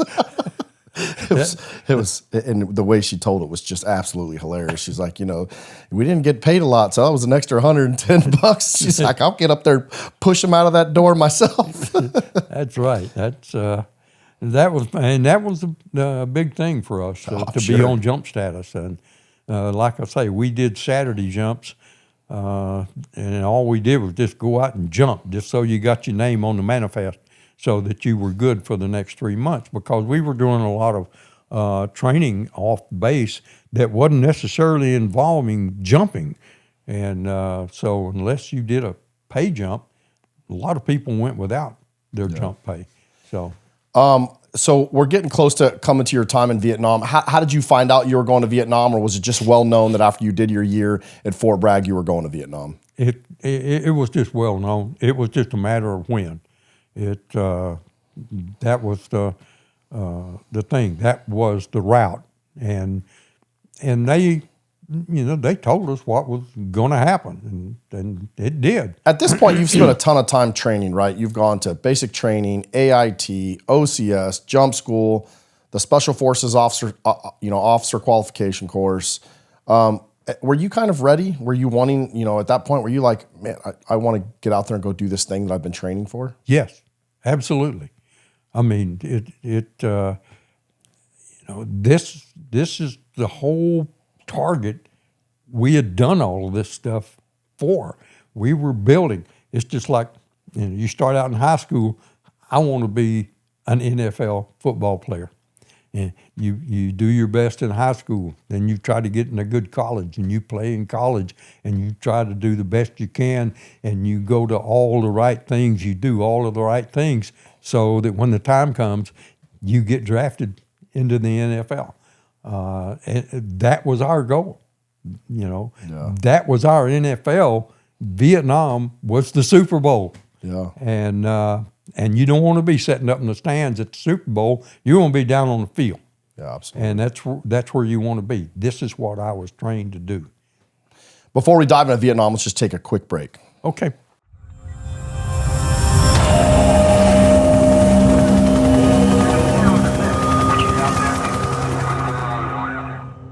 So it's Vietnam time. You finally get your orders cut. What's that process like? Is it pretty easy? Do you know where you're going when you're getting over there? Or how does that whole process work? Well, I was assigned to the 5th Special Forces Group, so it was on my orders that I was to go there. I didn't know where I would go within the Special Forces, because they had the A-teams scattered all up through the country. And then, of course, they also had the special projects that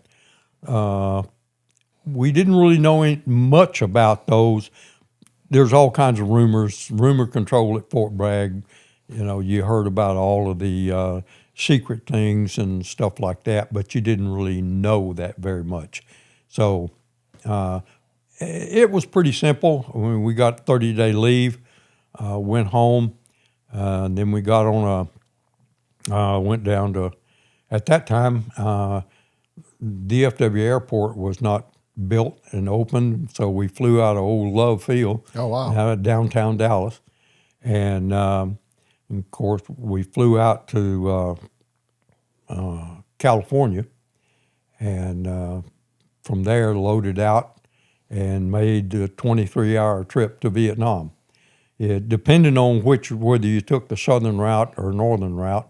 We took the southern route the first time I went, and we went from Los Angeles area out to Honolulu.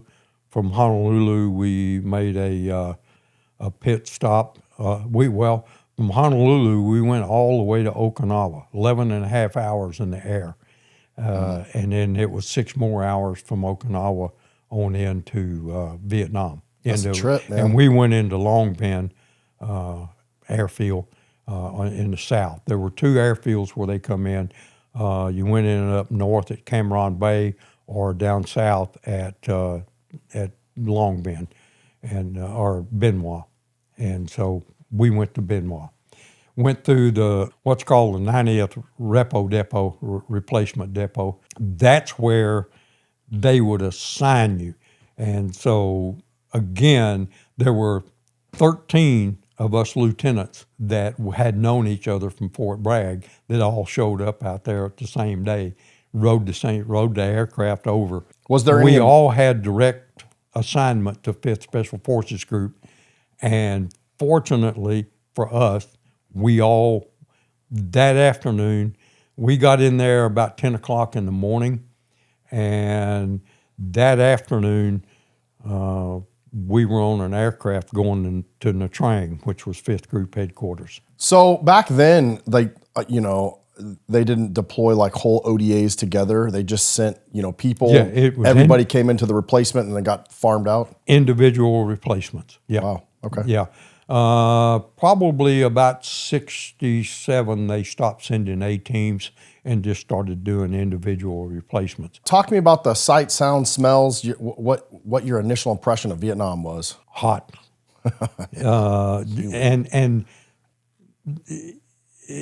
just a really unusual smell. A very unusual odor, because there were so many things that contributed to it. Whether it be all the gunpowder that in that whole country that just kind of, from all of the bombings and all that stuff that permeated in, just the heat and everything. The Nook Mom, I don't know if you ever. Nook Mom was a sauce that was made out of fish sauce. Rotting fish. And it had a very, very pungent odor. It just it's kind of like kimchi in Korea, when they open the aircraft doors, you kind of get that. But mainly it was just the oppressive heat and humidity. And you're a North Texas guy. Did you eat a lot of seafood growing up? Our idea of seafood was catfish. Yeah. So I would imagine, you're not even really used to smelling that a whole bunch. And right. So. Right. Did you kind of have a preconceived notion of what it would be like when you got there? Or, because I go back to my time when I first, showed up to the Middle East, you kind of have this idea maybe in your head of what it's going to be like, and then you get there and it's nothing like you thought it would be. Was that similar for you? Kind of similar, because, we didn't really know. We had somewhat of a little bit of an idea. Mainly, we thought of Vietnam as just one big rice field. It wasn't. They have cities, they have palm trees, they've got all kinds of stuff that's quite different, and not just rice field after rice field after rice field. Now, there are lots of rice fields, but there's lots of other things too. I guess the main thing that was surprising was the number of mopeds. Oh yeah, I bet. Every Vietnam movie I ever saw was like 500 people mobbing the street. You see like a couple cars and taxis, and everybody's just 2-3 deep on a moped. The mopeds were just like sand, just kind of filtering through all the cars and stuff. How long were you, you initially came in to Nha Trang? Is that where you came in? No, we actually came in to Benoit Air Base and right outside of Saigon. And then from there, we went to Nha Trang, which was 5th Special Forces Group headquarters. And then from there, we got farmed out within the 5th Special Forces Group. So where did you initially end up? Where did you get assigned to? I got assigned to what at that point in time was called CNC, Command and Control. The original Command and Control assignment, we didn't really have a choice. Us 13 lieutenants got there. We went into the S1. It was probably pretty close to lunch, pretty close to noon. So he took all our records and he said, you guys go over to mess hall, get you something to eat, come back here at about 1:30 and I'll have your assignments. And so we did. We went back and we had our assignments. All 13 of us got assigned to what was called CNC, Command and Control. The reason being we had top secret crypto clearance. And we were all Special Forces qualified and all that kind of stuff. So that was just kind of the little kicker. All 13 of us were going to CCN. Were you guys shocked that all 13 of you guys were going in the same place? No. We all wanted to go to we were kind of shocked, yes, that we were all going to CCN or CNC, because that is a special project. It's not, we all thought we would probably wind up in an A camp somewhere because out of the 5th group there, headquarters in the train, you could be assigned anywhere from 4th Corps to I Corps in any one of the 100 camps that we had scattered throughout the country. But we didn't. We all 13 of us went to CNC. Did you know anything about what CNC was doing or anything about the mission set? All I knew was primarily what I heard in Fort Bragg, which don't go to CNC.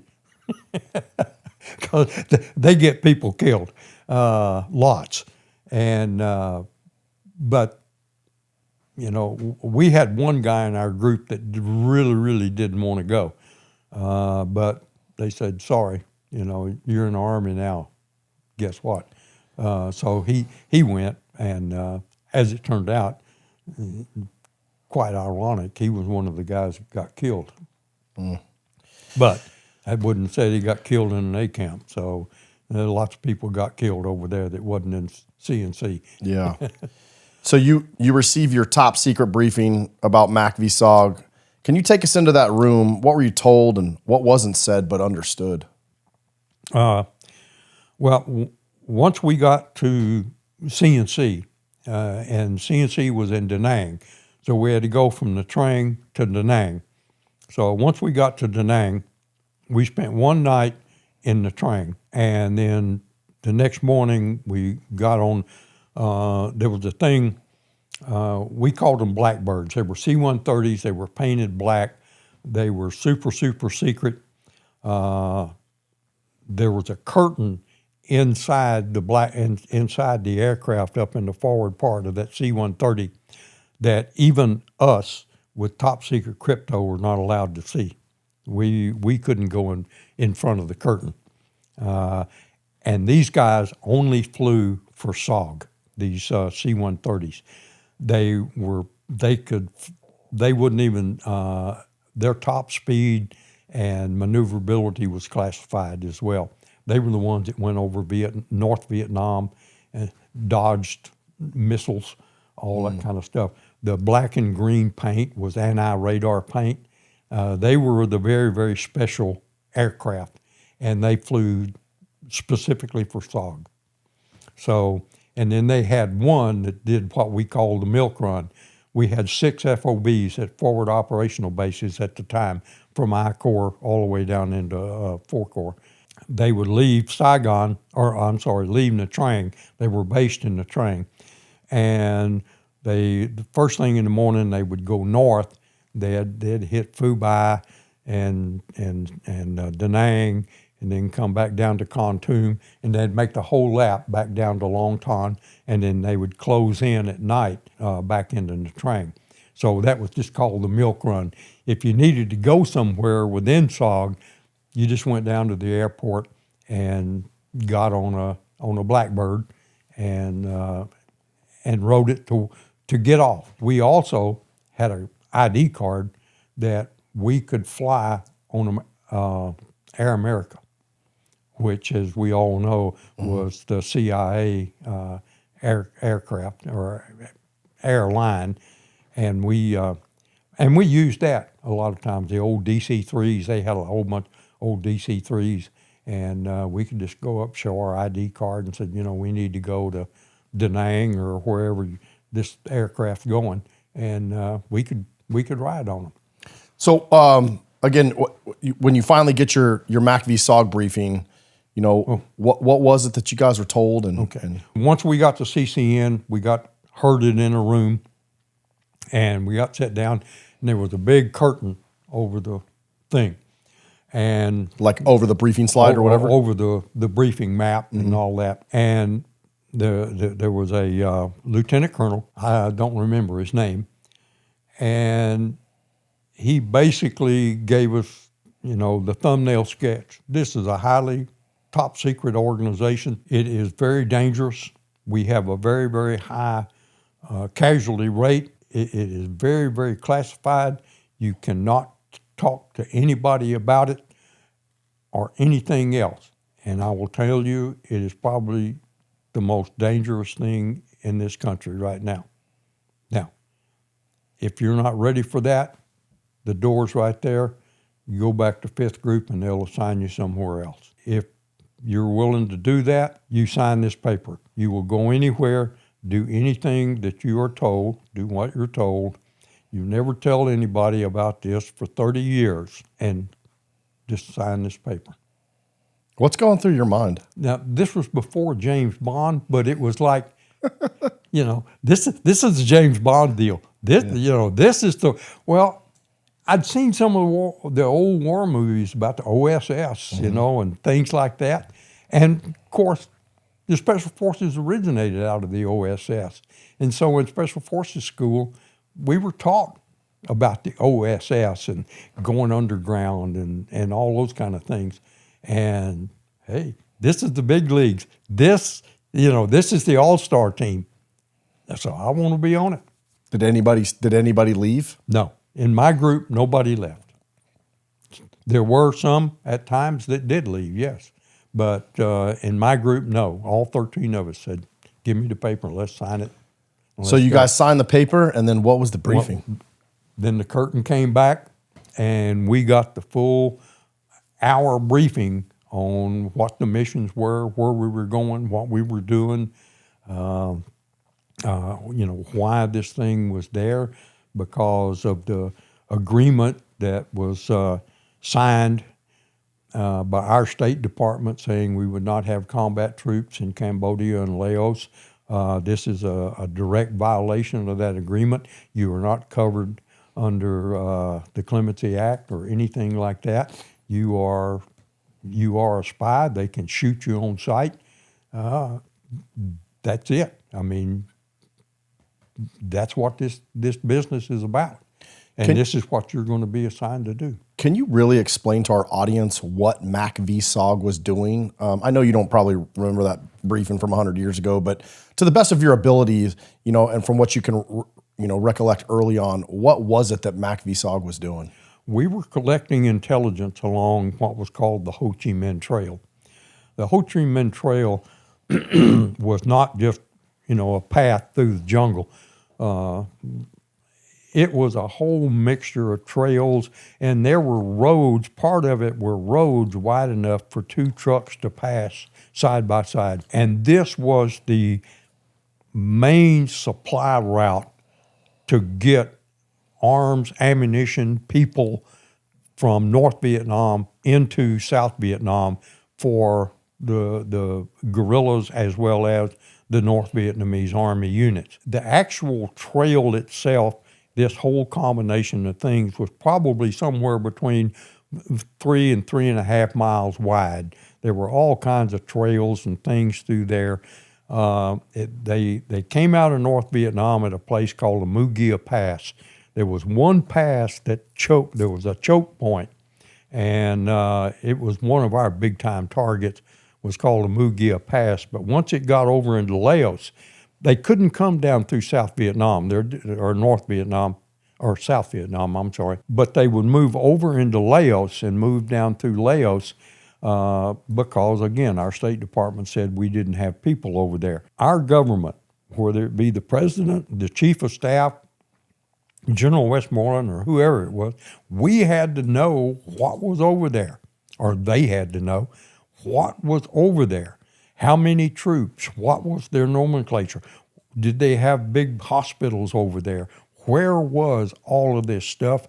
And how many of them were? What units it was? Just general intelligence. Anything we could bring back about what was going over there was important. And you're an intelligence guy. Sometimes just one little piece makes all the difference in that puzzle thing. Everything start falling together and say, oh, yeah, that's why that happened. Oh, yeah, that's why this does. Intel drives the battlefield, man. And so our job, MACV-SOG job, was to get that information and bring it back. And our target list sometimes came out of the White House. I want information about this spot. But every report that was filed, every after-action report that was filed by a SOG recon team was subject to go all the way to the White House for review. And most of them did. They read these things at the security briefings on a daily basis at the White House. So, and the targets had to be approved all the way down from the White House to the Pentagon and we didn't, Colonel Cavanaugh, our commander, did not report to SIMPAC headquarters in Honolulu. He did not report, he reported directly to the Pentagon. SIMPAC could not tell him what to do. So they had no approval or disapproval privileges with anything that SOG did. It all came out of the Pentagon. So did you realize very early on that what you guys were doing were extremely important to shape the battlefield in Vietnam? Yes. And that's one of the things during that first hour briefing. You know, they said, guys, we're not just sending out there to, chase rabbits. There's a real reason that you're going out there. They said, we get lots of people killed here. We get more people killed than anybody else in this country. But it's important, and we want you to know it's worth the risk to your country, because the information you're bringing back is policy decision-making type information. What was your initial reaction to learning like the true nature of what it is that you were going to be doing in Vietnam? This is what we were trained to do. I don't think a lot of people understood, and I didn't know until I really started diving in to prepare for this interview, but MACV-SOG had 100% casualty rate. You know, and all my GWOT veterans out there that are listening, like I was kind of taken aback. At first I thought, this might be some type of error. Mm-hmm. I mean, 100% casualty, so that means there was a 100% chance you were either getting hurt or getting killed. Yeah, it doesn't mean 100% killed. Yeah. It means 100% wounded, and like one of Tilt Meyer's things, every SOG recon man was wounded at least once, and 50% of them died, which is an extremely high kill ratio. I mean, that's wild. Because in a regular unit, they could have a pretty high hit rate, but very few died. I mean, that was one of the great things. The development of the medevac system in Vietnam saved so many lives. I mean, we went up to where, and you probably know this better than I do, but it was way up in like the 90% of the people that got hit survived, that only 10% died. which was really unheard of compared to the other wars we were in. Yeah. So the medevac process and the centrally located major surgical units that were scattered all over the country. As a matter of fact, I read somewhere anywhere in Vietnam, when you got on a helicopter, you were at maximum 15 minutes away from a major field hospital. Most of the time, you were within 10 to 12 minutes. And that was absolutely unheard of in the Korean War and World War II. Yeah. You know, guys waited days to get to a hospital. So the medevac system in Vietnam was absolutely amazing. Yeah, shout out to all those chopper pilots too, man. Just those. Let me tell you, you talk to any SOG guy and ask them about chopper pilots, they will tell you, you don't do nothing bad to a chopper pilot. He's the best buddy I ever had. Yeah. He's my ride home. I believe that too. You got assigned to FOB 4 at Marble Mountain in Da Nang. 7 of you were dispersed throughout the FOBs. Why FOB 4 for you, and what was that significant? I don't know. I don't know how they did that, whether there was just a list of people and they said, well, FUBI needs 4, so the top 4 on the list there. FOB 4 needs 2, so okay, the next 2 on the list go there. Makes sense. To the best of my knowledge, there was no real rhyme or reason. It was just, we got X number of people and so many people to so many places to split them up. So you go here, you go there, you go there. I just happened to wind up going to me and one other guy went to FOB 4. Can you kind of explain the structure? What was the difference between the Hatchet force versus the recon company? I had to really dive in, myself to learn and understand it. Bud Gibson's done a really good job. He's got a podcast. Yeah, the Hatchet force was a light infantry platoon. Our company, a light infantry company, had 4 platoons, 30 men per platoon, so about 120 plus command staff, so about 125, 130 people. It was a reaction force. This was a reaction that if a recon team went out and found a suitable target, let's say a large ammunition supply point somewhere along the trail, then they would load up this Hatchet force, and they go in. They don't carry no food. They don't carry none of that stuff. All they carry is water and bullets. They go in, they shoot their way in and shoot their way back. And it's like going in, destroying all this ammunition, that kind of stuff. Or if we find a particular unit, they would go in and hit them and then come back out. They would go in and hit them while they were in a rest point or something like that. So they were an immediate reaction force. Are you familiar with the Special Forces term Mike Force? Mm-hmm. They were a Mike Force.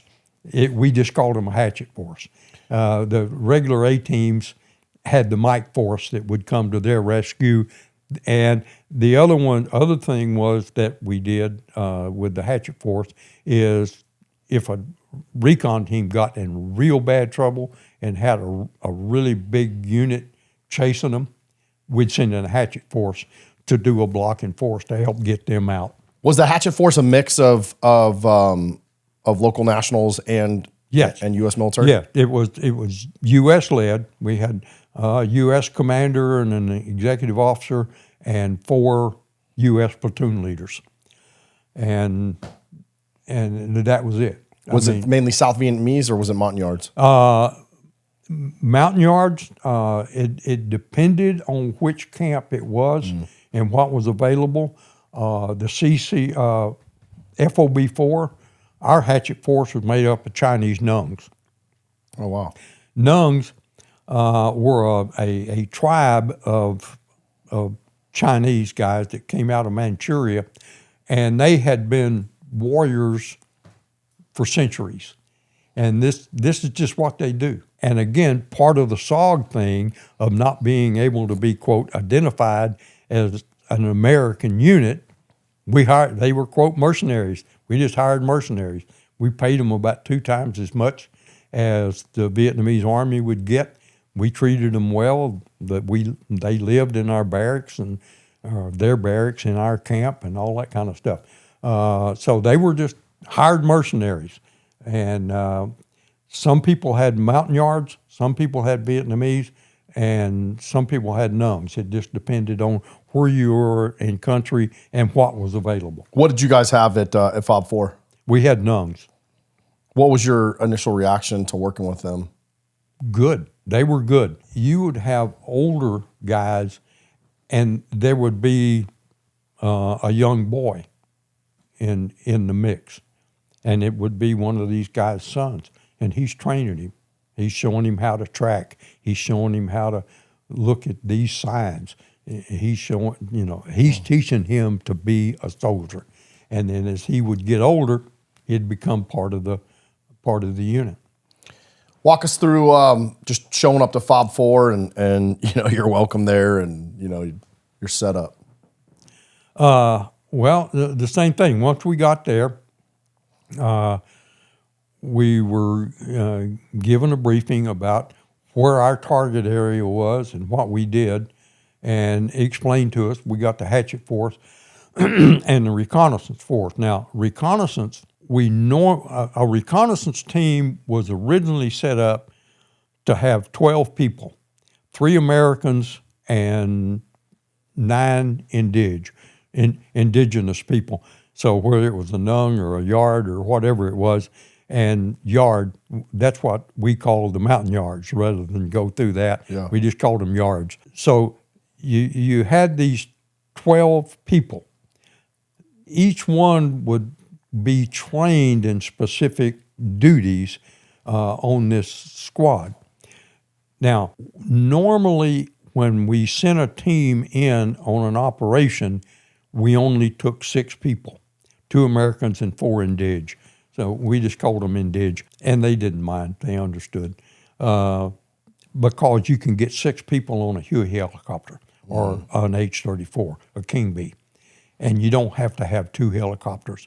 A lot of what we did depended on stealth, on you being able to get in without anybody knowing you're there. If you have to land 2 helicopters, and there's not that many places you can land a helicopter in the jungle, so they're pretty isolated, and by the time you get 2 helicopters going in, taking off, everything else, everybody within 5 miles knows where you're at. With 1 helicopter, and we had different techniques. We'd have 3 helicopters in a row that would be flying, and they'd be flying nap of the earth, right at treetop level, going over the ridge lines and things of that nature. And there would be a LZ, a landing zone, up here, maybe a mile up in front. And you got the Covey, that's your forward air controller. He's up here at about 5,000 feet. He's looking down, and he's telling that lead helicopter up there, okay, you're 2 miles out, your vector is so-and-so, 260 degrees, and go. And then as he would continue, he would control the vector. And maybe the team is on the lead helicopter because, again, the bad guys had people just sitting up in a little platform in a tree that could see out all over up on top of a hill where he could see, and he could see these helicopters flying around, and he could see where they would land. And of course, he'd tell somebody, and they'd send a platoon down there to check it out. What they would do is there would be a series of places they could set these helicopters down. Well, the lead helicopter would go in on this particular one, if this was the insertion LZ, and he would go in and he would just park right on that thing right quick. And I mean, he hit the ground like this, especially if he was on a King Bee, a C-1 H-34. He hit the ground and it's going to bounce. It bounced once, and then it's going to come back down. The second time it bounces up, he's pulling pitch, and he's out of here. So you get 1.5 bounces to get off of that thing. And so just as soon as he comes in, because what's happening in the meantime is he's sitting here, he's still spinning the rotors full speed on this thing. You're getting out. Number 2 helicopter comes right over the top of him. Number 3 helicopter comes right over the top of him. When the number 3 helicopter is right about here, Covey upstairs says, go for it. And this guy pulls pitch. So the bad guy in the tree looking at the helicopters come over the ridge, he sees 3 helicopters come down like this, and they go underneath the ridge. The first one sets down on an LZ behind that ridge, but he can't see that. All he sees is 2 more helicopters that are coming down going into the valley. Then he sees 3 helicopters in a trail coming back over. He don't know anybody got off of one of them. So that was one of the techniques we used to get in.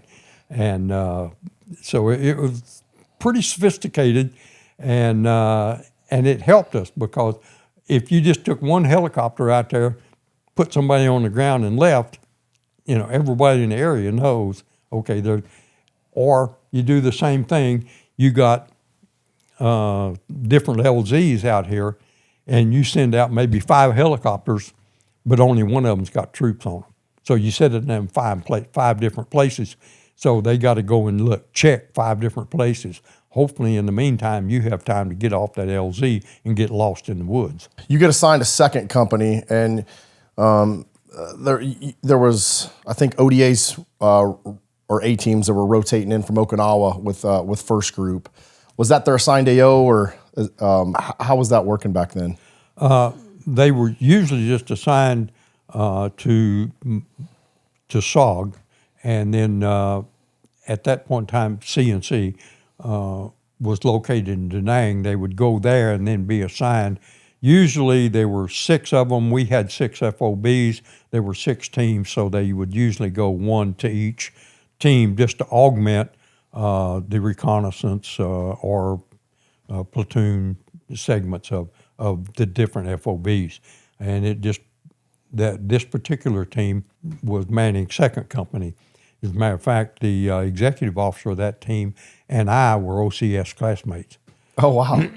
Was it weird to see a familiar face, or did he kind of get you up to speed real quick on what was going on? Yeah. I mean, it was one of those, hey, been a long time, how you doing? And we talked about different guys we knew and where we'd been and what we'd done and that type of thing. So we melded in pretty quick. So talk to me about your first trip out in the bush, man. What was that like, and what were you guys doing? The first mission I went on, we went up to a place called Monkey Mountain, which was north of Da Nang. It was kind of, I'll use the word, a training mission, if you will.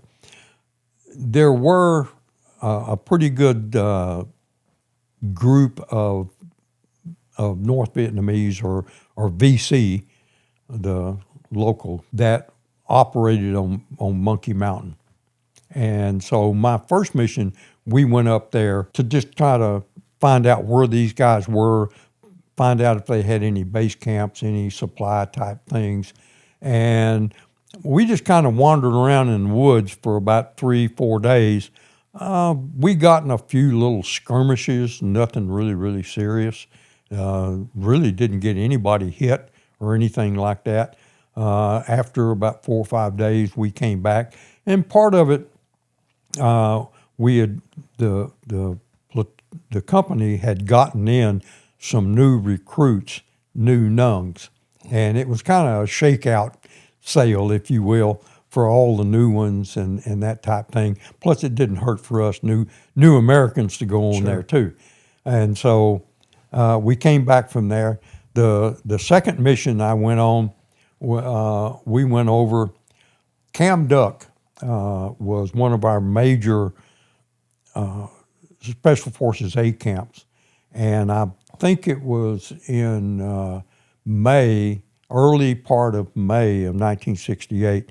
Cam Duck it sat right on one of the major supply routes where they came out of Laos and came into Vietnam. And that camp had gotten to be a thorn in their side because it disrupted a lot of their supply chain. They sent 2 regiments after that camp.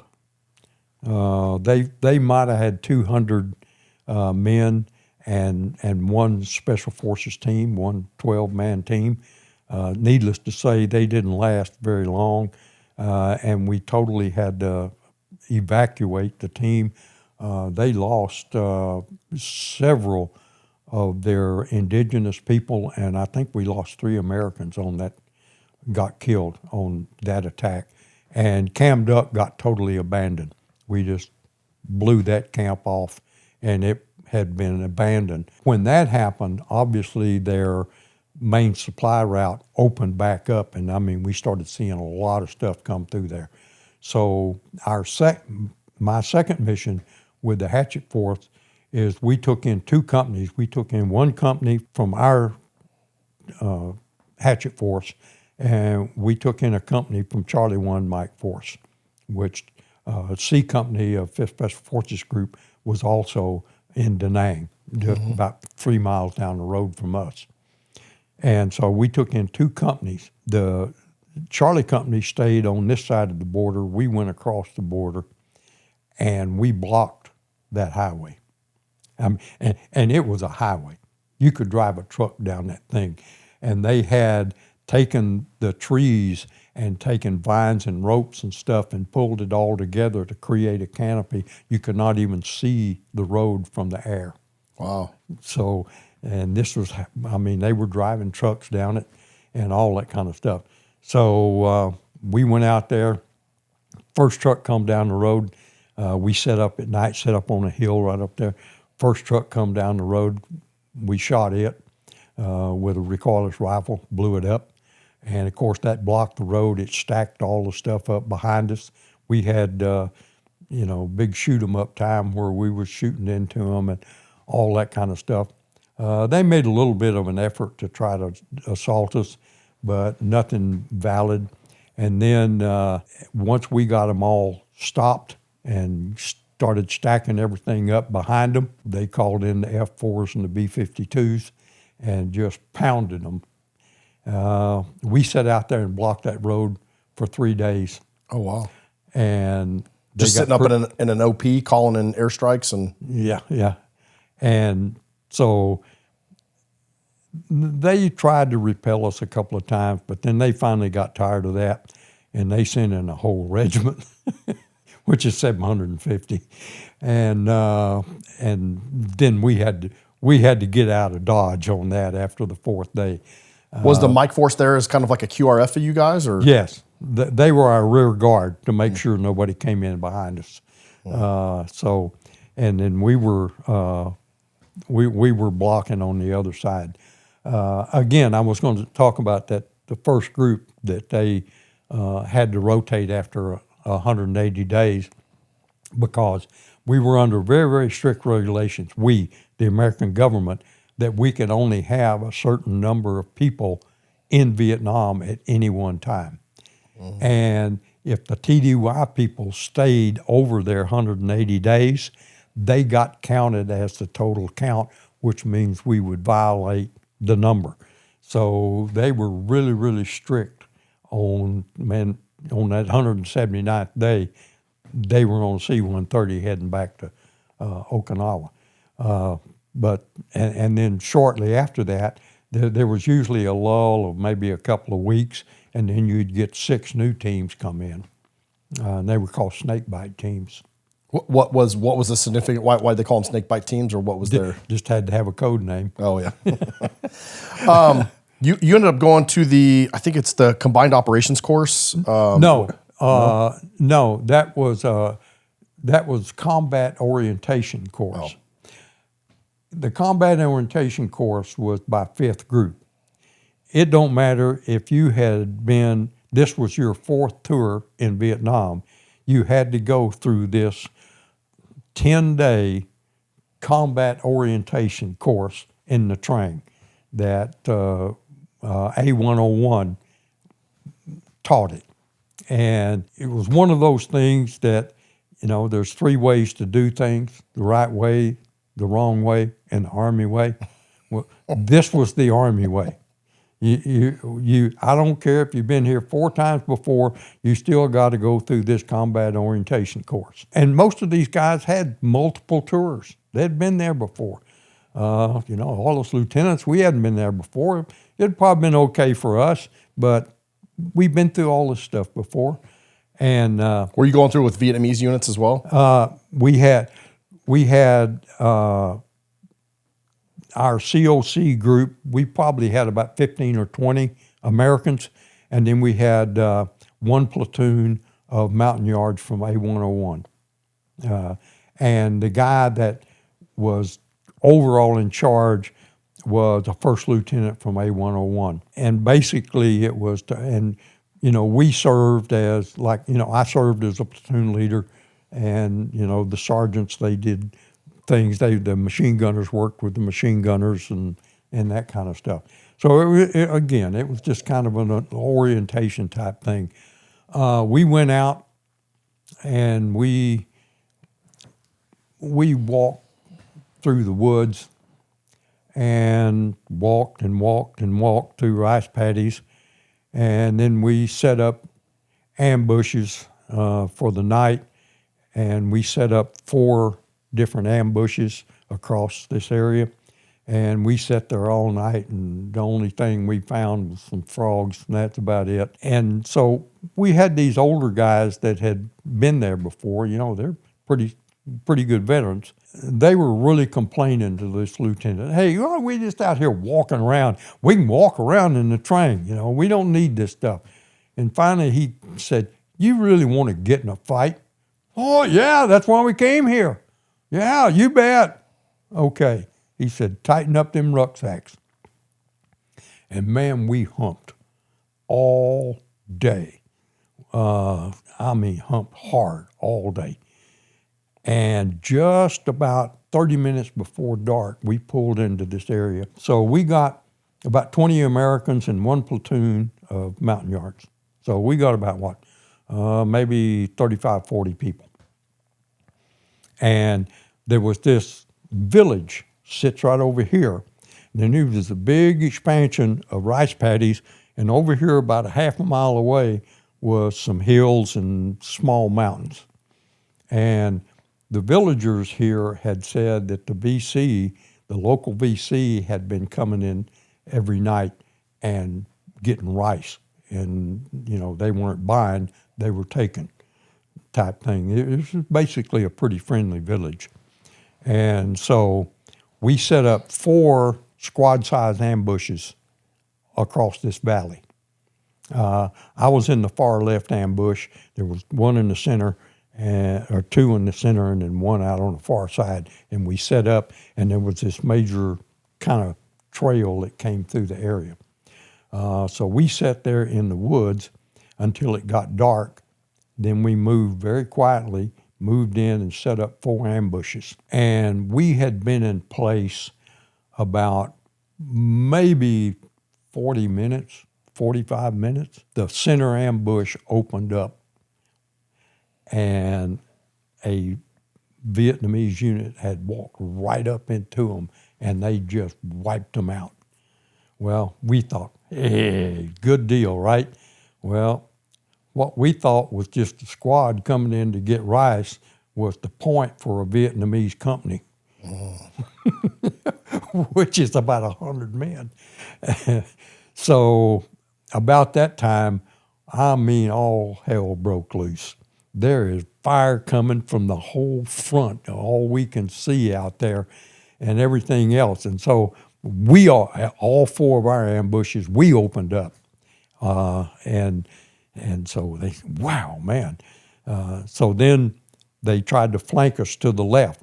Their left, our right, which is the first thing they always did. They'd flank you on that side. So they flanked. As it turned out, they come right up in front of the 4th ambush. They blasted them. They come around and they flanked us to the left. They come right up and we shot the dog out of them. And so we're feeling good. We're banging them up. And so they all backed off into the tree line over there, and we're starting to get ready, and they're rearming, getting ready to go. In the meantime, this lieutenant says, man, we're in tough shape. And so he called, and we all come back, and so we got everybody in one rice paddy. It's only about 9 o'clock somewhere around 8, maybe 9 o'clock at night right now, and we got all night to go. We redistributed. Every man had 36 rounds. That was it. We'd shot up all our stuff. Because we were just carrying basic load. And I think we had 9 N79 rounds. I mean, we were down pretty low. And if they had really come at us and they were well armed, there's no way we could have defended ourselves. So we're there. The lieutenant, man, he's on the horn. And because we had humped all day, we were completely out of our AO. We weren't even in our area of operations. And so he can't get anybody on the radio. Oh. And, we're just there. And, he went around and to everybody and giving everybody pep talk that, hey, guys, Custer's last stand, but we're going to take them out. And here we go. And so our only defense is laying down behind this rice paddy dike. And so we're there. And this isn't you're in a training course to just get orientated to the country. Yeah. And so all of a sudden, on the guard freak, you know what the guard freak is, that it's a frequency that aircraft and everybody monitors if there's an emergency anywhere. And all of a sudden on the guard freak, it comes up and this guy says, any Americans down there? And the lieutenant, and he said, yeah, this is so-and-so. Who's this? Never will forget this name. His call sign was Spooky 3-4. It was one of those 7.62 gunships. And he was just flying around. And he saw all the red and green tracers. Bad guys had green tracers, we had red tracers. So he knew there was a firefight going on down there. And he didn't have anything in his briefing that said there were supposed to be any American units in the area. So he's just coming over and inquiring what's going on. So he talked to the lieutenant, and the lieutenant says, yeah, we're down here. We got in a little scrap with these guys, and we're pretty low on ammo. We probably could use a little bit of help. He said, all right, okay, I'm going to kick out a flare, and I got to get a location on you, and then I'll give you some fire down there. And he said, okay. So he kicked out a flare. In a minute, he says, yeah, I got you now. I see you command group there in that rice paddy. And the lieutenant said, that's not the command group, that's us. That's all we got. And he said, that's you inside he said, everybody outside this rice paddy is not us. He says, who the hell's all them other guys? He said, they're bad guys. He said, you boys better get out on the ground tight because I'm going to shoot a bunch. Man. And he put a 360 around us. I mean, when they come at us, he just put a 360 around us with that gunship. And he broke their back. And boy, they took off. And so we did a clean sweep about, maybe 100 meters out in front of the perimeter, and we picked up 3 or 4 bodies, and so we dragged them bodies back into the village, and we set up a perimeter in the village, and we also got a helicopter came in and gave us more ammunition, gave us a resupply of ammunition. So we pulled back in the village and that. So when we pulled them back in the village chief and whatever, and they said, that guy's the number 1 VC here. He's the commander of the VC. And then there was this other guy. They said, we don't know that guy. And we found, I think, 15,000 piastres. He was a paymaster. He was actually a North Vietnamese, but he was a paymaster that came down and paid all the local VC. And so they were coming into this village area and was going to pay, the people that were Was there. he dead, or did you guys capture him? He was dead. And so, but along with this package of money was a roster of the local VC company, of all of the names of the local VC people for this particular area. Wow. So obviously we turned that over to the local Vietnamese forces, and they rounded everybody up the next day. and that type thing. So, because you were fighting the Viet Cong, so can you kind of explain the difference between the North? I mean, I'm sure my older audience knows, but my younger audience may not know. Kind of the difference between who you guys were fighting, as far as who the Viet Cong was versus who were the actual NVA, the North Vietnamese regulars. The Viet Cong, the VC, were actually guerrillas, just citizens that in the daytime they were farmers, at night they were communist soldiers, and they had it. I'm going to use this. It's not really a good thing. It's kind of like KKK back in the United States. They had this organization that would come together and do operations and things like that. They were not really, really well organized. They were not as well trained as the North Vietnamese regulars. And sometimes they would be in with a North Vietnamese regular group. They'd have like 2 platoons of what we call NVA, North Vietnamese Army. And those are your professional and have Vietnamese a platoon of VC in there to kind of augment them. And they were not really hardcore soldiers. Well, I won't say that. They were very dedicated. They were tough. They would fight you, stand up. But they were not full-time regular North Vietnamese Army. They were a guerrilla force. How long did that firefight go on before you guys started evacing, and what was that trip like getting home?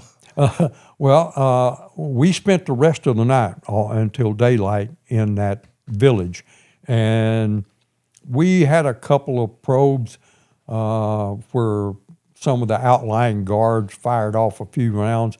I don't know if they were shooting at a water buffalo or they were shooting at people, because it was dark and you hear somebody splashing through a rice paddy and they get buck fever and shoot it. So I don't know, they might have shot a water buffalo, I don't know. But we didn't really get any serious gunfights the rest of the night. And then as soon as it got daylight, they had choppers ready coming to pick us up. We picked up and took us back in the train.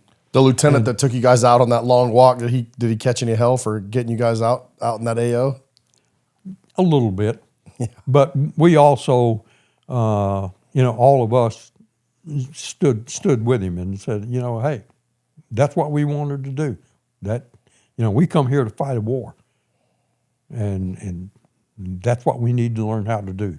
And we did. My bunkmate, guy that slept on the top bunk with me, got killed that night.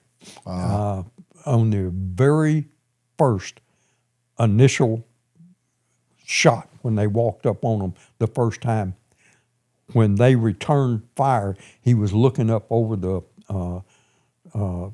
paddy dike, and an AK round hit him right in the mouth, knocked this tooth out, went right down his throat and through his heart, and exited his left buttock.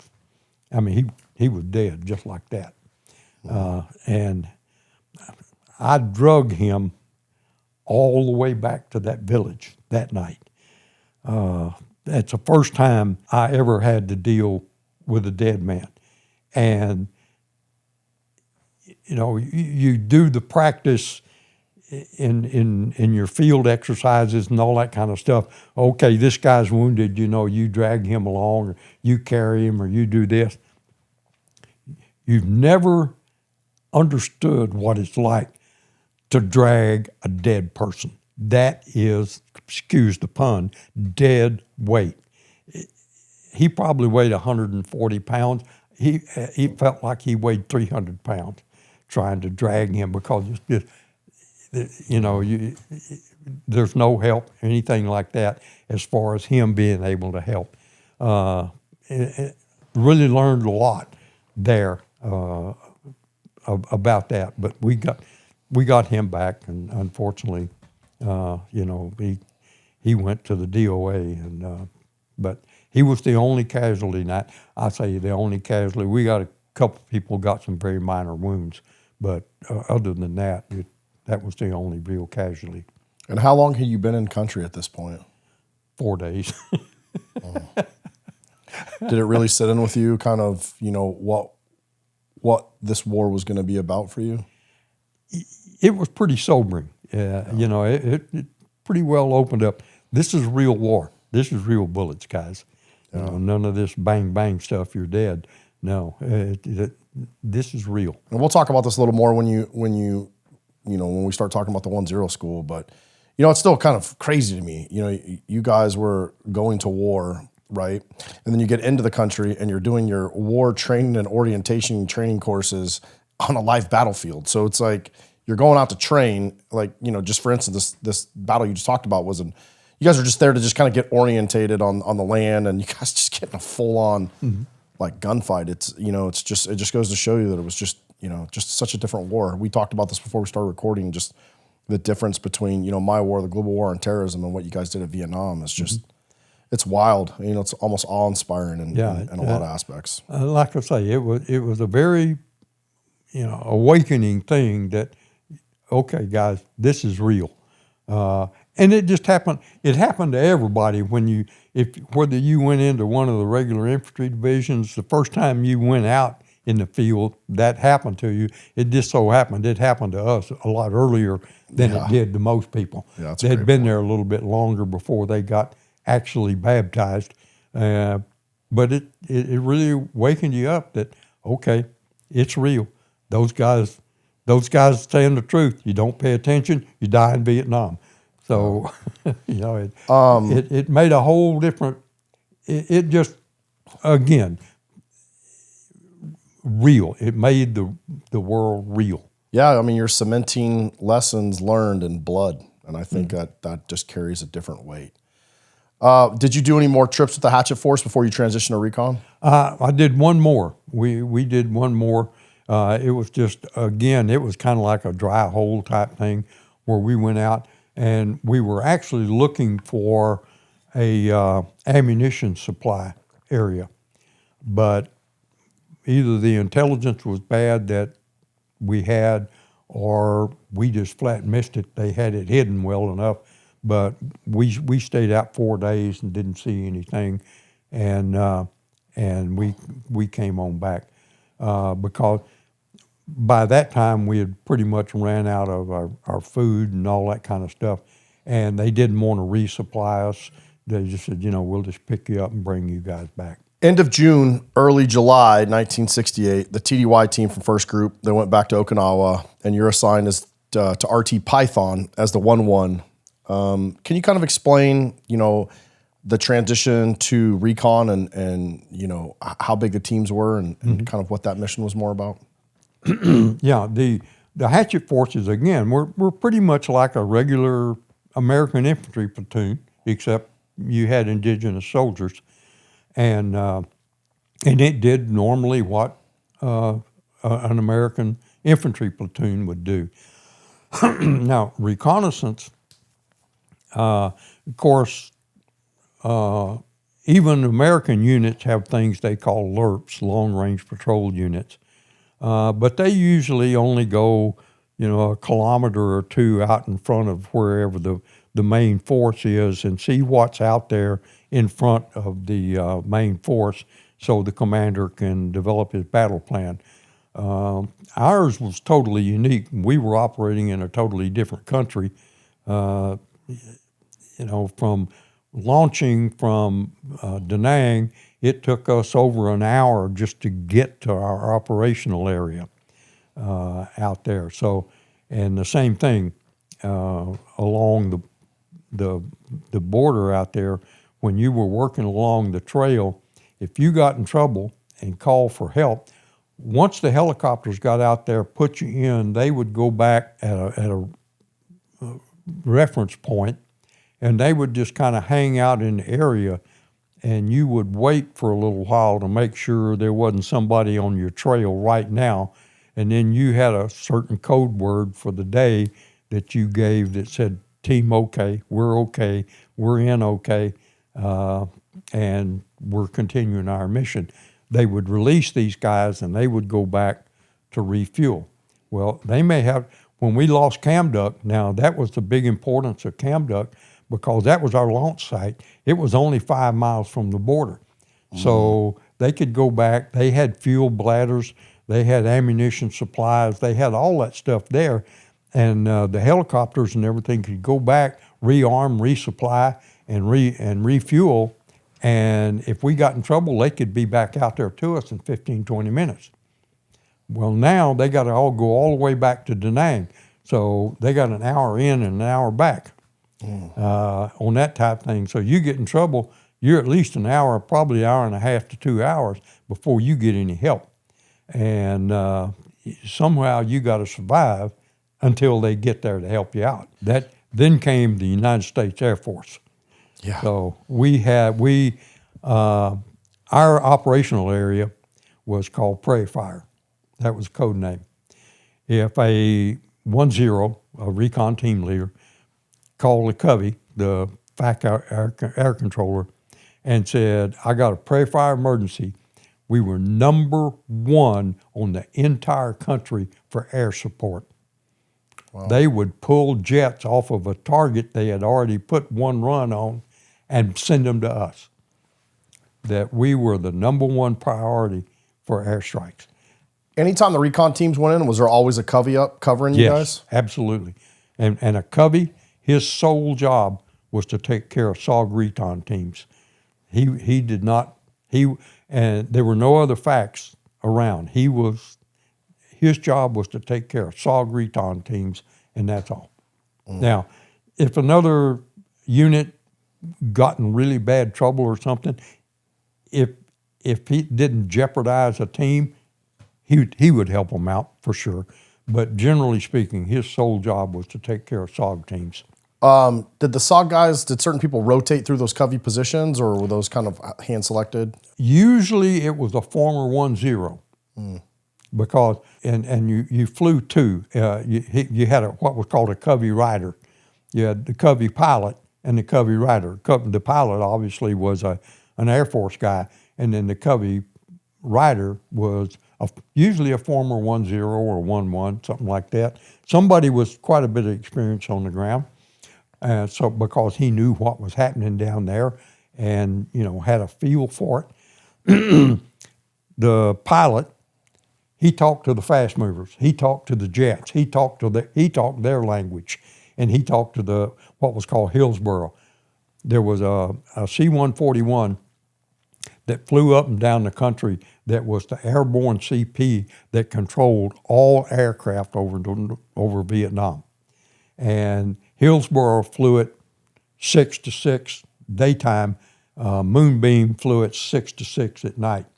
And they were all probably around 10, 15, maybe 20,000 feet, so that you could communicate with them anytime. And that was sometimes our team, that was the only communication they had was with either Hillsborough or Moonbeam. And that guy controlled every aircraft in Southeast Asia. And so he could get you anything you needed. And so, that was all. That's how I'm kind of looking for the word prestigious that SOG's operation really was. I mean, it was the number one priority for all of these different support units because the information we were bringing back were just so important to the Pentagon and to the president. Wow, but even to the maneuver combatant commands in Vietnam, right? You can't. Right. You tell them, hey, there's a 500-man unit coming across the border, coming straight toward you guys. Yeah. Now, the recon team's not going to do nothing about it. He's hiding in the woods, looking at them like this and counting them. But he can give this guy early warning that they're on the way. Can you explain the different American positions on the recon team? You just mentioned one, the 10, the 11, the 12. Would you kind of just briefly explain those? The 10 was the code name for the team leader. The 11 was the assistant team leader. And if you had a third American on the team, he was the 12, and generally called the radio operator. Now, the 10 was the boss. There were no absolutes. As a 10, me and probably 75 to 80% of the 10s we preferred to carry our own radio. We didn't want somebody else carrying the radio that was 10 feet away when I needed to be talking to somebody. The 1-0 decided the order of march, how you were set up. And he decided who was the machine gunner, who was this, who did that. I mean, the 1-0 was the man. Now, and rank didn't matter. I went to, when I went to Team Coral, Staff Sergeant Hatchet was the 1-0. He was a staff sergeant. I was first lieutenant. Staff sergeant was in charge. I was the 1-1. And I understood that. Everybody in SOG understood that. If you didn't, there's the door. Because that is essential. Out here in the middle of a firefight, it's not when to get in the discussion about who's going to be in charge. Absolutely. So, you got to have one guy in charge, and that's it. And then the 1-2, sometimes people let the 1-2 carry the radio. I didn't prefer that, but that was, the 1-0 choice. The Indigenous people, you had a Indigenous team leader, and he was the 0-1, and then you'd go down the line to 0-2, 0-3, 0-4. And all this was done so you didn't have to use names over the radio. If you said, my 0-4 shot up, they knew who you were talking about. It was one of your Indigenous people. And the equipment that you carried was totally up to the 1-0. Who carried a machine gun? If you carried a machine gun, who carried M79 grenade launchers?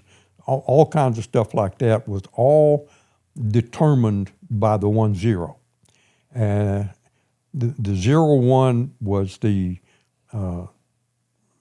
Indigenous team leader. Then you usually had sometimes you would have one of the Montagnards or one of the Indigenous people be a machine gunner. A lot of times if you had a 1-2, he would be your machine gunner. And one of your Indigenous people was the point man.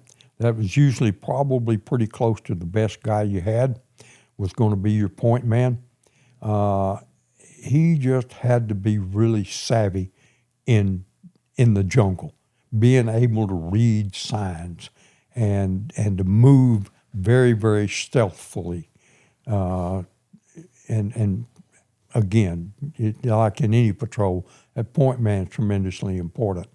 The second most important man was your tail gunner, the guy on the back.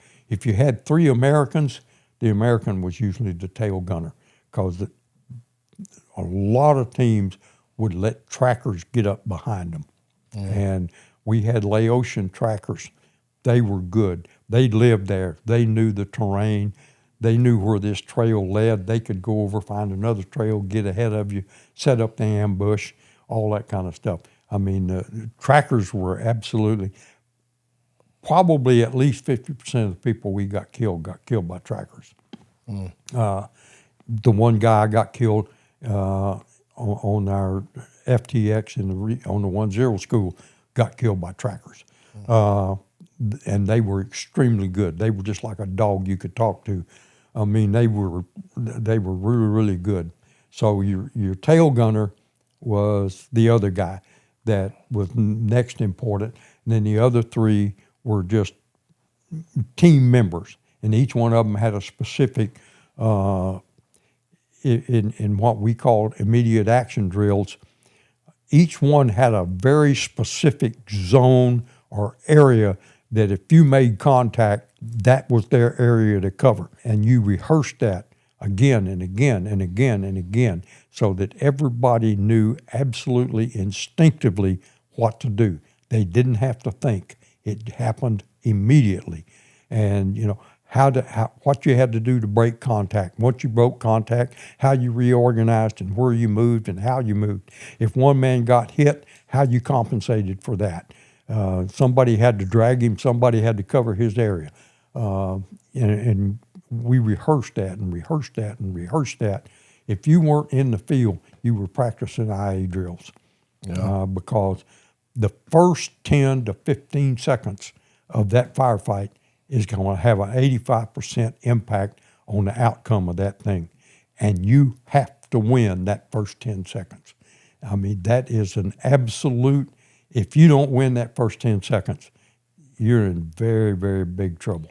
Can you explain the basic loadout of what a recon team was carrying to the best of your recollection? Sure. We carried a minimum of 500 rounds of ammunition. We all had 5.56 weapons. Sometimes a team leader, a 1-0, would take his point man and he would dress him in an NBA uniform and arm him with a AK-47. So if he walked up on a guy out there, he had that half a second edge. He knew that was a bad guy. The other guy had to stop and think, is that a bad guy? Or is that just some guy dressed like a bad guy? That gives you that half a second that's going to get you to win that first 10 seconds, is getting that done. So, but most everybody carried an M16 type. We carried the CAR-15, the Americans. That was an experimental version of the M16, was a little short submachine gun that was a really, really great weapon. We were, I think, the only unit in the country that had them. So we all carried 5.56 ammunition. On a canteen pouch, you can get 7 M16 magazines. Really? You put 5 down like this, and the 2 on top laying sideways, and so you can carry 7 magazines. And so we carried, and we only put 18 rounds in a magazine, because if you put 20 rounds, you weaken the spring and it causes it to jam. Oh, so you didn't have we didn't have 30-round magazines back then? No. Oh, wow. Okay. No. We only had the 20-round magazines. And so you get 7 magazines and you carry 4 pouches. That's 28 magazines times roughly 20. So you're right at 500 rounds or plus. Plus you can carry extra magazines and extra ammunition in your rucksack. So you got those 4 things. You carry at least 2 smoke grenades, different colors. Carry 1 white phosphorus grenade. You carry 1 canteen cover, canteen pouch full of hand grenades. And you carry water. And we also had a supplementary collapsible water bag that would hold up to a gallon of water. You carried that in your rucksack, and if you come by a good stream and that kind of thing, you'd fill that up, put it in your rucksack, because water was one of the biggest things. You can live 3 or 4 days without food, but you can only live hours without water in that environment. So water was extremely important. And then you had your first aid pouch. We carried morphine syringes because sometimes that's the only way you could get a guy out, because he had to walk. You couldn't carry him, maybe. And so you shoot him up with morphine and you walk him out. And blood expander, that type thing, we carried, because that's the only medic you got is you. You and your American teammates carrying their medical kit. Did you guys have medics on your teams? Yeah. Medics made really good 1-0s. Yeah. They were really good. But yeah, we had quite a few medics who were 1-0s or 1-1s or whatever. But they just added to the mix. Up here, you carried a first aid pouch. Up here, carried a flashlight. I carried a strobe light right over here. On your body, in your pocket, you carried a compass, and you carried a .25 caliber pistol in your back pocket that was in there, so that if you had to dump everything, you had that. In the pockets of your pants, you carried 2 bags of dehydrated rice, which was called PIR, Project Indigenous Rations. The rations were actually made for the Indig, and it was just rice and some vegetables and some kind of mystery meat. Who knows what it was, and they were actually made in Okinawa. And that way you didn't have to deal with sea ration cans and clanking cans and the weight and everything else for that. You take this dehydrated rice, you pour water in it, tie it in a knot, put it in your pocket, and your body heat just kind of cooks it. And as you're walking down the trail, you just take it out, squeeze some in your mouth, eat it, keep on going. You never, ever, ever cook in the field. Never have a fire in the field. Never. We check people, do not even take cigarettes to the field. If you take them, they're too big of a temptation to try to smoke one. You cannot believe how far you can smell an American cigarette in the jungle at night. And so no cigarettes. We had a big cravat, a bandana type thing. We usually tied that around our head and used that. It was also a good bandage used for a tourniquet. Everything had a use. Everything had a double use for you to be able to use on that thing. So, we loaded out just your web gear would probably weigh between 30 and 35 pounds. Wow. And then you had in your rucksack, you had extra food. You had maybe 1 or 2 bags of rice in there. Our mission was normally scheduled for 7 days. So, but very few people ever made 7 days. But you had to be prepared to stay 7 days. And, you also had pin flares. That went in your pocket as well. You had my compass was on a string on a piece of suspension line around my neck, so that my compass was always there. I didn't have to. You had a little bit, and because of the sensitivity of the program, our map sheets were only about this big, only about 8 inches by 8 inches, because they didn't want anybody to know any other areas. If you got captured or that map got lost, the upper echelon thought it was important that the bad guys didn't have a full-scale map of all that stuff, because they didn't have really good maps. And our maps, even though they were some of them old French maps, they were better than what they had. So, we carried a very, very small map type thing. Again, that was part of the plausible deniability that went into it. So, and we wore, at first, we wore sterile fatigues.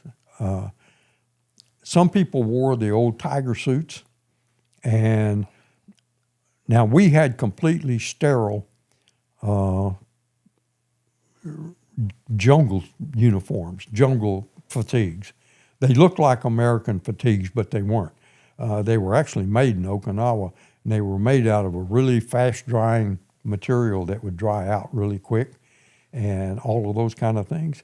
And we wore standard issue jungle boots, because by 1968, there had been enough jungle boots sold on the black market, stolen, lost, all that kind of stuff, that just because you found an American boot mark print in Laos didn't mean that American was wearing it. So we could wear the jungle boots, and the jungle boots worked really, really well. They dried out fast, and that was the main thing, because it rained every day. You're going to be wading across streams and creeks and whatever, so your feet are going to stay wet all the time, and you can't afford to get trench foot or anything like that. So the jungle boots were really good. One of the other things you did, 90% of the guys that run the recon teams, or even the Hatchet forces, didn't wear any underwear, because the underwear would bunch up and tight. You're not going to get a bath, shower, anything for days on end. Sweat, dirt, grime, everything else, it bunches up, it rubs you raw. And first thing you know, you got serious infection. We just called it jungle rot. Yeah. Everybody got it. And me and probably 50% of the people didn't wear any socks. Really? Now, you don't decide the day before you're going to go to the field that you're not going to wear socks. You got to spend probably several weeks wearing your shoes around, your boots around camp with no socks. You got to get all the calluses in the right places because, again, you're going to stay wet. And socks never dry out. They just stay wet. And wet feet are bad news. And those jungle boots had, air holes in the bottom, and the bases, the sides were all made out of nylon and stuff like that. And this particular leather was tan, so it would dry out pretty quickly. So without socks, you got your feet dry pretty good. And we had very, very few people that were hampered by foot problems. But that was something very, very important that, you just wore a shell. That was it out there. Yeah. And then also in your rucksack, if you've got a special, let's say you're going in and you've got a mission to do a wiretap. You got a wiretap machine in your back pocket here, plus at least 2 members of the team are carrying a PRC-25 radio, extra radio, because this is your only communication. Also on the 10 and the 11, right up here on your strap, you've got what's called an ERC-10. An ERC-10 is an Air Force emergency radio. It's the one where a pilot goes down and he punches that button and it goes choo, choo, choo, choo, Mm-hmm. and every aircraft in the world monitors that. We had an ERC-10. We could talk on it too. But if you really got in trouble and you needed to have your position marked in the middle of the night or something, you turn that thing on, and Hillsborough could get a fix on you and tell the fighters where you're at. Did you ever have to deploy one of those? Pardon? Did you ever deploy an ERC-10 before? Oh yeah. I mean, and if you have trouble communicating, your battery goes bad. There's a lot of times. I would think if you in one of Tilt's book, he thought he got shot in the back, and he actually got his radio shot. Needless to say, it quit working. Yeah. And so that became your emergency radio to talk with. So, we had several levels of backup to get into that thing. So we went in, by the time we were all loaded up, you got a rucksack weighing 50, 60 pounds, plus you got 35 pounds of gear on you, and you got to be in good shape. So you get assigned to RT Python as the 1-1. I think you only went out with them one time, right, before they got reorganized? On Python, yes. Anything Yes. significant? I did one mission on Python, and then they had the reorganization. And Python got, because we only had, like I say, a team was 12 people, a full team, but you usually only took 6 to the field so that people could be sick or be on leave or whatever the case may be. Python only had, I think, like 7 people in it. It had lost several members, plus the 2 Americans had rotated back to the States. So it was down there. So when they reorganized, they took those teams that were pretty short and spread them in and filled out. We started out with 18 teams, and when the reorganization finished, we had 12 fully equipped, fully manned teams. So what we did was just made all the teams full instead of doing, having half teams here and half teams there. What was your first mission like going out with Python as the 1-1? It was just an area recon. After Cam Duck fell again, we went across the border out there. My first mission was to monitor that trail to see what was coming down that trail and when. And so we went out. I made it kind of all started that I went over there as the 1-1, and my 1-0 got called to Saigon, and an emergency. He had to be there tonight, type thing.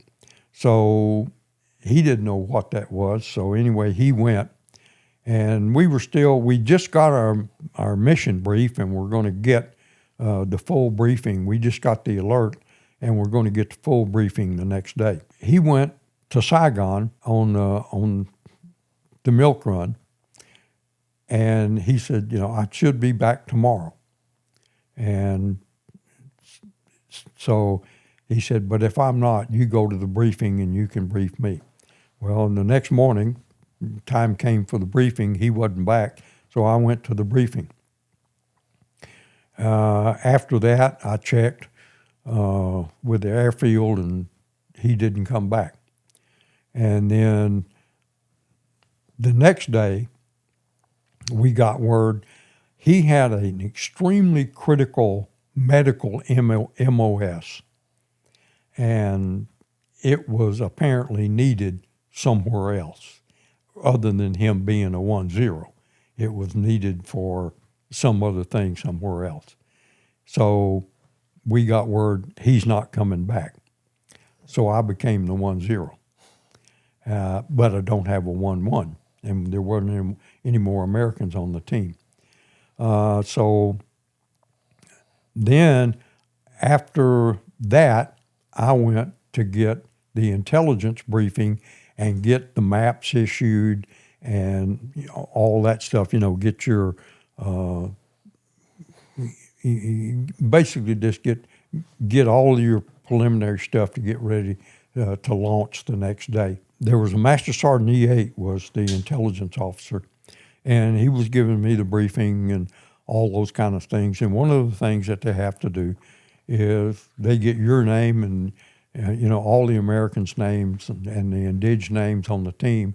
So in the unfortunate situation, they know, where they have to send the bodies and take care of those kind of stuff.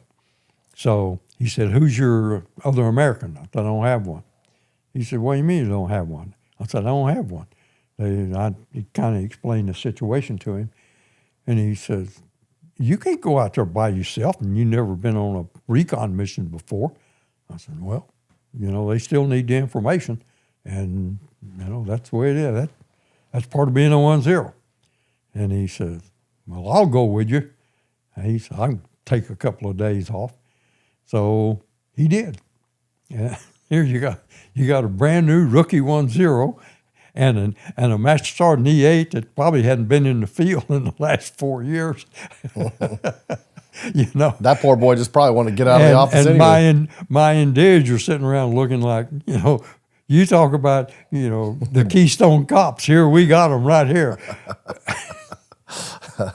So we launched, and we went in. I picked an old bomb crater on the side of a hill to go into, which meant they couldn't set all the way down on the ground because it had a pretty good slope. So we was going to have to jump from about 8 or 10 feet.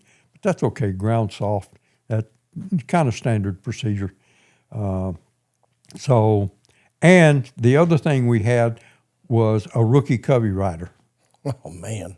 It was his first time.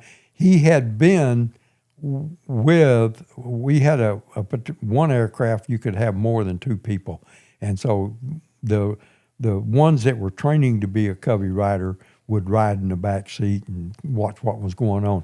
This was his first time as being the solo Covey rider. Yeah. Unfortunately, out there, a lot of those mountains and bomb craters all look alike. He put us in on the wrong bomb crater, which turned out to be a good omen because there wasn't anybody there waiting for us. And we moved off the LZ, waited our 10 minutes, let the jungle come back alive. When you first get in, the helicopter, everything else, all the wildlife goes totally quiet. It is just deafeningly quiet at that point in time. So you sit there until the monkeys and the birds and all the wildlife starts coming back alive. Once you do that, there's no more bad, there's not bad guys there too, okay? So you call up, you give them team okay and that, and Covey goes off to check on another team, and you move on deeper in the jungle and start your mission. So that's what we did. We moved. We went in about mid-morning that morning, and we moved over a ridge line, down a valley, and back up about halfway up the other ridge line on the other side. And we were going toward an area that intelligence thought that because we had lost Cam Duck and had lost all of that they were building a new support base somewhere between Cam Duck and Thong Duck. Thong Duck was right at the mouth of the valley that goes into leads into Laos, and so they thought that they were building a base camp there, and so our job was to see if it was in fact happening, and so we started moving that direction. And just before we pulled in, before dark, we started hearing some unjungle-like noises, and like somebody chopping wood and that type of thing. So we pulled in for the night. We found us an RON. RON was a remain overnight site. And, the standard military thing is take the high ground, seize the high ground. A recon team didn't do that. We found the thickest, worst brush we could find, crawled into it on our hands and knees, got in a circle back to back, just like a covey of quail. And you sit there and you don't move, you don't talk, you sit there all night. And, you got a 360-degree perimeter outside. Everybody's got their rifle in their lap, and we're sitting there just like that. And they come looking for us with lanterns and flashlights. And that's what a recon team did. That's how we did things opposite of what the normal Army would do. They didn't really get anywhere close to us. We could hear them and see the flashlights way out in the distance. They didn't really know where we were. They weren't sure that there was anybody there anyway, I don't think, yet. And so we come daylight, well, about an hour before daylight, you get ready, because if you're going to get hit, they're going to try to get you right at daylight. So you're ready to go. And usually just before daylight, you move, even if it's only 50 meters. So if they've got you pinpointed and they're going to throw hand grenades on you or shoot B-40 rockets at you, they're going to shoot them at that spot. So even if you're only 50 meters away from that spot, it's a much better deal. So you move first thing before daylight. You sit there, wait till it gets daylight, wait till the jungle comes alive, and then you go on and continue your mission. So we continued on up the ridge line and over into the next valley, over the top of the ridge and down to the next valley. As we got down pretty close to the bottom of the valley and starting up the next ridge line, we started hearing that the noises much stronger. And so we kept moving in that direction. Plus we started smelling smoke. It was probably from cooking fires and that type of thing. So stealthily we continued to move in that direction to see what we could find. And we had been going, it was probably late morning, maybe 11, somewhere probably around noonish, something like that. My point man just froze. And he eased back a couple of steps, motioned for me to come up. I came up, and there was a 2-man sentry post he saw. So, okay, we backed up very, very, very quietly, and we moved laterally about 50 meters and then went back that direction again. Same thing. We hit a second sentry post. We backed up, moved again. Third time, we hit 3.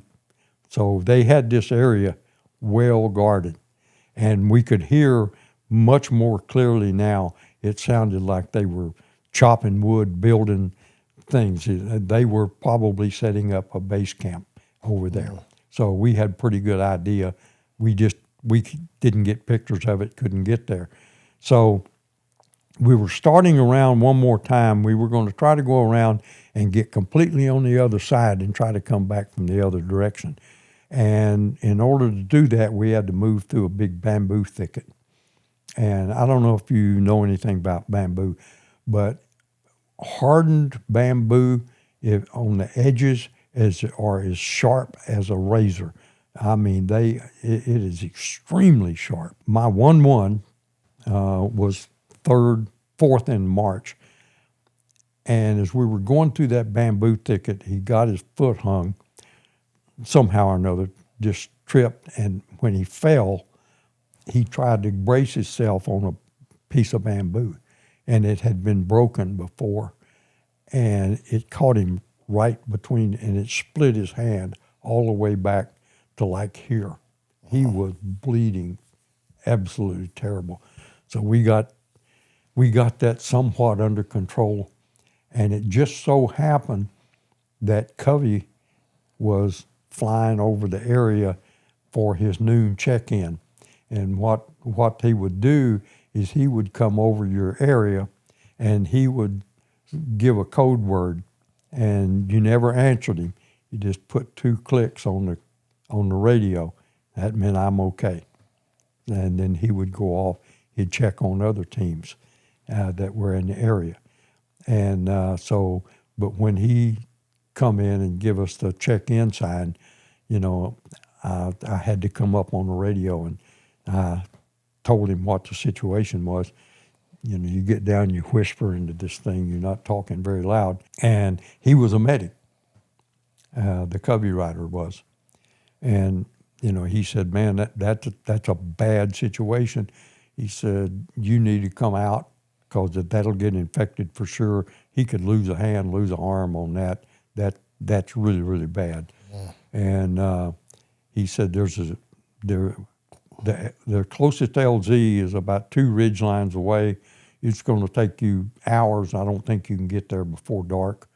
He said, but there's a hole in the trees about 200 yards that I think I can get McGuire rigs down and get you out. And so I said, okay. He gave me a heading, and we started that way. Just as we started that way, I heard the first warning shot. And what trackers will do is once they discover you, they will try to drive you in a particular direction. So what they'll do is get on different sides of you and behind you and fire their rifles so that they basically steer you. It's just like herding cows. They just steer you to where you want to go, or they want you to go. And they already had, and Covey came back later and told me that there was an ambush set up between me and the LZ. And he said, so we definitely got to pull you guys out on strings. That's the only way we're going to get you out. And so we moved to that area, and the warning shots kept getting closer and closer and more frequent. The warning shots were they shooting because they knew you were there, or they were seeing sign, or what was the warning shots? Because I've heard this before. They were following us, and they knew that we were up there. They were just trying to drive us in a direction, like they were trying to get up here to try to turn us to go to the LZ, where we wanted to go this way to go to where they were going to pull us out on strings. So had that guy not got his hand hurt, there's a good chance you guys would have gotten ambushed at the LZ. Yes, we would have probably wound up in that ambush. But anyway, so we got to the LZ just about the time the choppers got there. And there was a hole about as big as this right here in the trees where he could hover. And the trees were probably at least 50, 60 feet tall, just huge trees. And there was a hole up there. He hovered, and we dropped 120-foot climbing ropes was what they were, just standard ropes. And they had a big horseshoe collar type thing that we called a McGuire rig because a guy named Sergeant Major McGuire developed it and kind of invented it. I had the great pleasure of serving with him when I was in the 7th Group. He was, if you saw a picture in the dictionary of a Special Forces guy, it would be Sergeant Major McGuire. He was just your classic guy. But anyway, it was just a horse collar, and you got in that thing, and they just picked you right up through the jungle. But the whole team would get on, right? Well, they could only take 4. And then the first 4 went out. I got my 1-1 on it, and 3 of the Indige. They went out. And the second helicopter came in and dropped 2 rigs for me and the guy. Absolute unwritten rule, but unbreakable rule in MACV-SOG. 1-0, first man on the ground, he's the last man out. The only way he goes out first if he's in a body bag. That was the deal. So me and 1 Indige were left. So they dropped the McGuire rigs down. Now, up until that time, I had never even seen a McGuire rig. I'd heard about them. Everybody talked about riding a McGuire rig and this and that and whatever. Like I say, it was just a long rope, 120-foot climbing rope, and it's got a big leather loop on the end that you just kind of set in and ride, just like a carnival ride. Only there are some significant things on what you do when you get in that rig. I did not know that. And, if I didn't know that, this Indige was worse off than I was. And anyway, but once we were in, I gave him the heads up sign, and we went up through the trees. In the meantime, this guy's taking hits. So this, when a helicopter is in a hover and he takes off, he loses altitude about 10, 12 feet. Then he comes back up when he gets his airspeed going. Well, he come up, door gunner says, "They're clear." He takes off. Bang, we get drugged through the trees. Oh, God. We bang up against all these trees and stuff. Fortunately, neither one of us got hurt very bad. It dinged us up a little bit, but we got out. And pretty soon he's up. He gets up about, the standard policy was you either fly at treetop level or at 5,000 feet. Because if you're anywhere in between, you make a pretty easy target. Down on the deck, you're fast. They have very little time to get a shot at you. At 5,000 feet, it's hard to lead you the right distance and that type thing. So he's up. I don't think we were at 5,000 feet. We were probably up somewhere between 2,500 and 3,000 feet. Now, we're wet because we sweat, everything else, and all that kind of stuff. You're 100 feet below a helicopter running 70 miles an hour. And first thing you know, you were about to die from heat stroke, and now you're freezing to death. Good Lord. Okay, and you're running about 70 miles an hour. And I don't know if you've ever stuck your head outside of a window of a car at 70 miles an hour. It's hard to breathe when you got wind right in your face. Plus, the human body is not very aerodynamic. And we got stuff hanging on us, a rucksack, a rifle, all this other kind of stuff. So needless to say, we're spinning just like this. and because I'm bigger and heavier than my Indige, I'm down here, he's hanging way up here. I can barely touch his feet. And he's hanging up here. He's spinning this way, I'm spinning this way. And we're banging into It's the carnival ride that you don't want to be on. Yeah. And so now, all of that stuff's avoidable. had I known better. And this all comes back in later on. I mean, it might have been 5 minutes or so or whatever, but all your arms, you got a 60-pound rucksack hanging on your back, and you're in this thing and you're leaning way back like this. The wind's forcing in you and all that stuff, and you're hanging on, and pretty soon you've hung on to things. After 5 minutes is a long time. Oh. And, your shoulders are hurting, your hands are getting numb, and all that kind of stuff. And I don't know if I can hang on to this thing because, if we have to fly all the way back across the border, we're 15, 20, maybe 30 minutes away from getting him letting us down on the ground. Now, I don't know if I can hold on that long or not.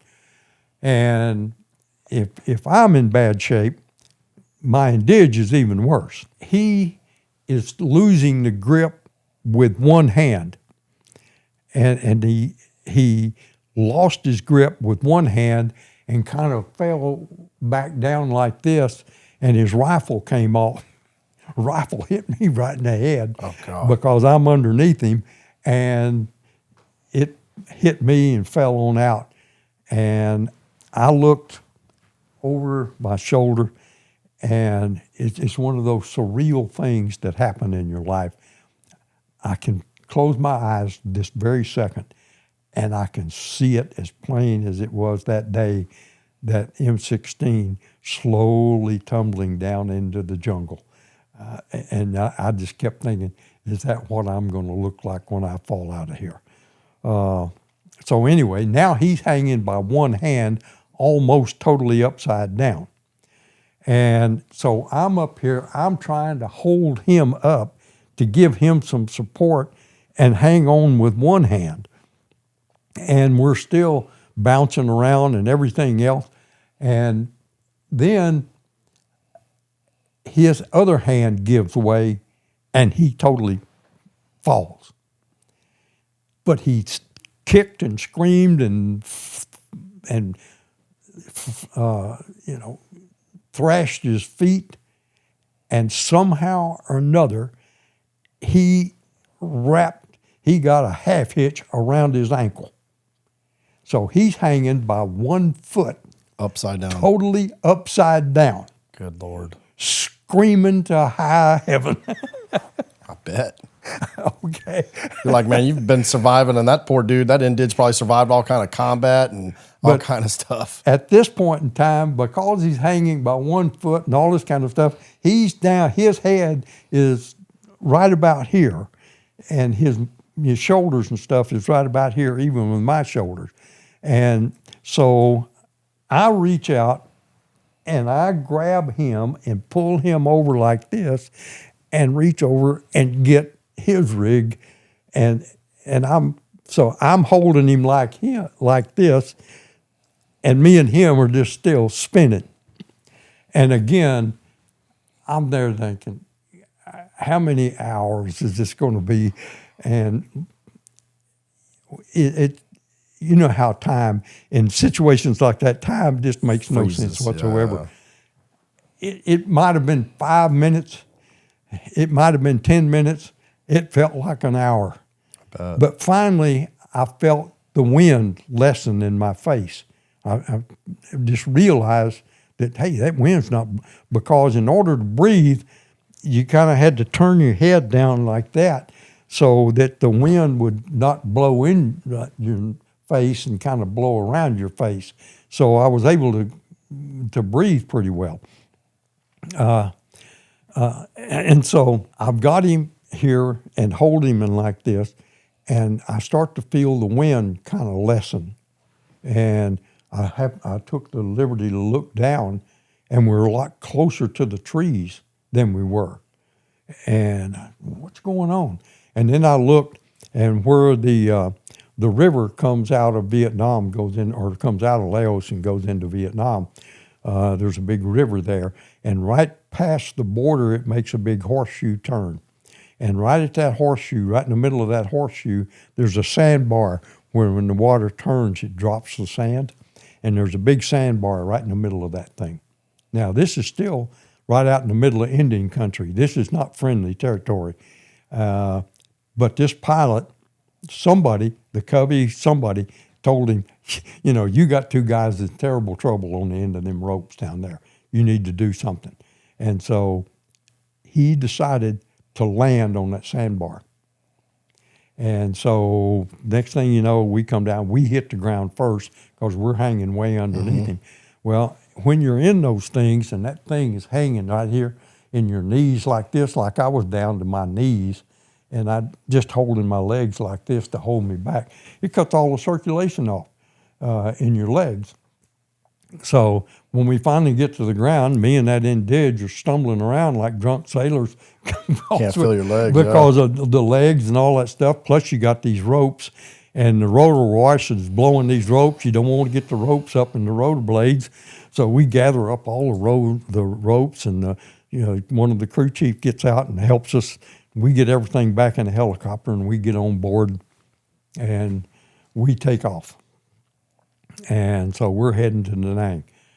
And so once we are in there, in the choppers, and we're on the way back to Da Nang, I asked the crew chief, I said, did you guys get hit? Or how many times did you guys get hit? He said, nah, we didn't even get shot at. I said, I don't know about you getting hit, but I promise you got shot at. He said, nah, nothing. Okay, fine. So I put on a headset, and I was talking to the pilot. And the co-pilot told the pilot, he said, man, we got to stop short. He said, dragging them people underneath us must have really used a lot of fuel because we're really low on fuel. He said, we're going to have to stop short. We can't make it back on what we got. So we stopped at a Marine base there probably about 10 miles south of Da Nang. We sat down, and we're sitting there, and the rotor blades are just slowly turning. Crew chief gets out, and he puts in the fuel hose, and he's fueling it up. And I'm got my headset on talking to the co-pilot, and all of a sudden this crew chief starts yelling. And he's going, what's wrong with this guy? And it was running out as fast as he could put it in. They had 6 bullet holes in the side of that thing through the fuel cells. And fortunately, none of them were a tracer because it would have set it off. But we got enough fuel to get us back to camp, and him get back to the repair facility on that. That was my first mission, my introduction to being a 1-0. How do you you go back to your hooch, man? You just drink a 12-pack and be like, well, tomorrow's a new day. Like, how do you, what was your thoughts after that freaking day? Yeah. Well, the first thing you do is you go into a debriefing. And, the first thing I did is I checked with the medics at the dispensary, and my 1-1 had been taken down to the Naval Hospital. So that was okay. I checked all the other 3 team guys, Indig, that came in with him. They were back at their hooch. I made sure my guy got to the hooch and told them to, go over to the mess hall and get something to eat and that type thing. And so then I went to the S3 and did my initial debriefing, and which only lasts about 30 minutes or so. After that, I took a shower, cleaned up, and all that kind of stuff. And then after I got cleaned up, I went back over and checked with the team again, make sure they had got to eat and all that. Of course, they wanted me to get them a pass so they could go downtown Da Nang.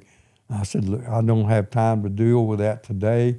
I will tell you tomorrow morning after I get through with my final briefing, I will see about getting you a pass to go to Da Nang. Okay. They were satisfied. I said, you guys. The dude who'd spent half of his day upside down. You guys got food. You guys got a little balmy bar here to drink. You guys are good. And so I went back to my hooch. I laid down on that bunk, and that's the last thing I remembered till about 5 o'clock the next morning. Yeah, I bet. So I got up the next morning, and, all the adrenaline had gone and all that stuff. I felt like I'd been run over by a truck. Yeah. My shoulders hurt, my arms hurt. I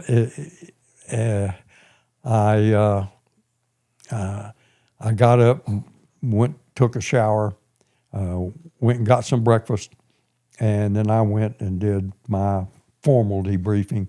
That took about an hour and a half. And I went, after that, I went over to the ops center and was asking them about my my 1-1. I found out he had been medevaced to Japan because of the severity of the damage to ligaments and things in his hand. So he wasn't coming back.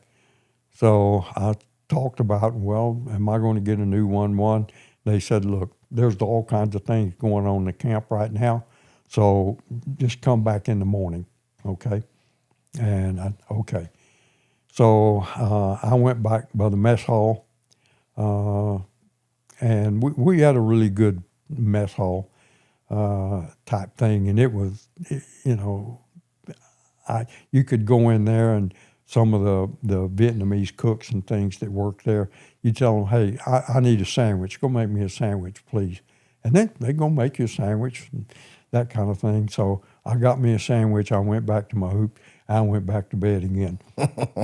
And the next morning, I went back and I went to breakfast. And during breakfast, the assistant S3 came in the mess hall, and he says, all 1-0s be at the talk at 8 o'clock. And that's all he said. Everybody said, what for, what for? To be at the talk at 8 o'clock. So we went to the talk at 8 o'clock. And that's where we got the word of we were having a complete, total reorganization. And that all the teams were going to be evaluated, rebuilt, and we were going to reorganize everything. So, and they were going to spend this day doing it.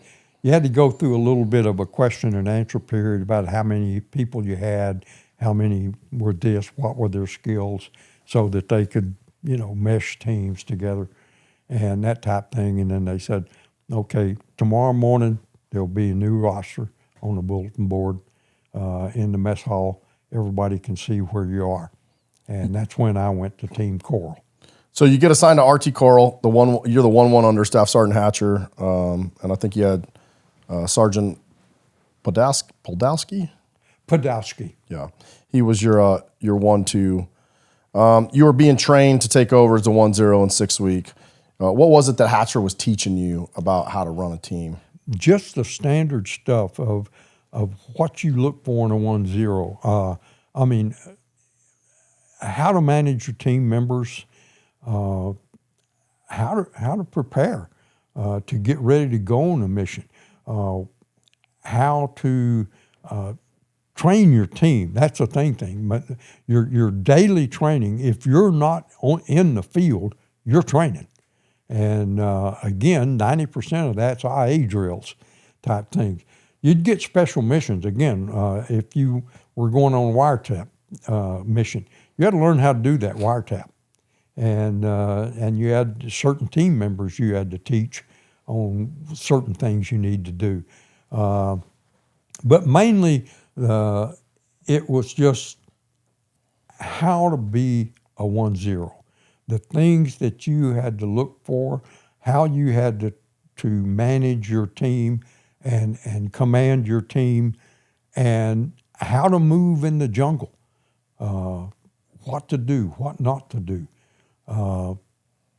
those type things, and how to pick your LZs. And it was on the ground type training. And that was the best thing. I'm not a person that's good at taking an instruction manual and reading it. I'm usually about as confused as I finish as I was when I started. But if I can watch you do something or I can get my hands on it one time and do it myself, I got it. So working with Hatcher and watching him being the 1-1 and him explaining to me why we do this, how to set out toe poppers. Toe popper was a little bitty mine about this big. They called it toe poppers because if you stepped on it, it probably blows your toe off. It'd break your foot. Wasn't mean to kill anybody. It was just maim them up pretty bad. And he taught me the techniques about where to put toe poppers. Like you were coming down a trail and you had to step over a log. Then the team, Hatcher would step off here and watch everybody step over that log. Where the majority of the people foot hit the ground, that's where the toe poppers went. Just because somebody trailing behind you is probably going to step on the same spot. And so you put a couple around there, and then you go out about 3 feet, because if it blows up, he's going to fall down, and you put some all around outside so that when he falls down, he falls on another one. And then anybody that comes to help him steps on one. So it's just something, little things like that, how to be a nuisance.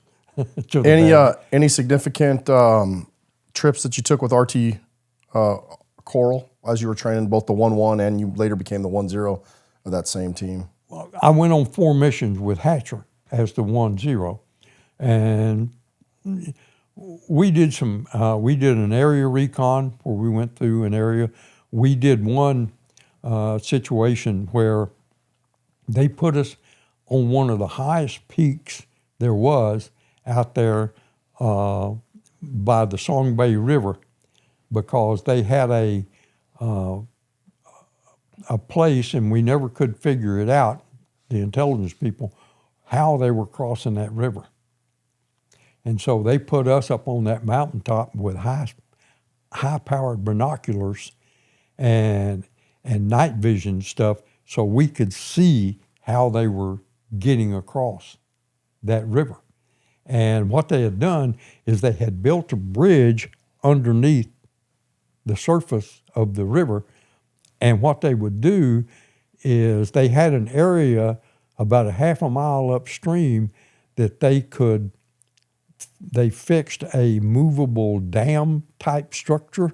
They could cut the water where the water would drop down and leave the bridge exposed, and they could drive over it. They take that block out up there, and the water covered the bridge so that you couldn't see it from aerial photographs. It's impressive, man. So, we discovered that. We knew where it was. So we sat up there for a day and a half and called in airstrikes on it. Wow. And every time trucks would show up there in the middle of the night, we'd put airstrikes on them. And again, that lasted. Somebody finally figured out somebody's up there watching. So they sent out people looking for us, and sure enough, things started getting really, really busy. And back at camp, they figured, okay, we done enough harassing for right now. You guys come on out. So we came out pretty easy. We really didn't get shot out at all. So, but anyway, that was some of the missions that I ran. And then Hatcher rotated, and I was moved up. He verified. That was the only way you'd be a 1-0, is the retiring 1-0 said you was ready to take over the team. And so he verified me, and I was officially put on the manning board at 1-0 Team Coral. And they gave us 1 week for me to train. And it was just, even though I'd been on the team, it was just changing the positions and getting used to doing things as the 1-0 as opposed to the 1-1 and that type thing. And then we were to get our mission brief on the morning of August the 23rd. And unfortunately, 3 o'clock in the morning of August the 23rd, we had a serious interruption of plans. Before we talk about that incident, because that's going to be a good one, let's take just a quick break.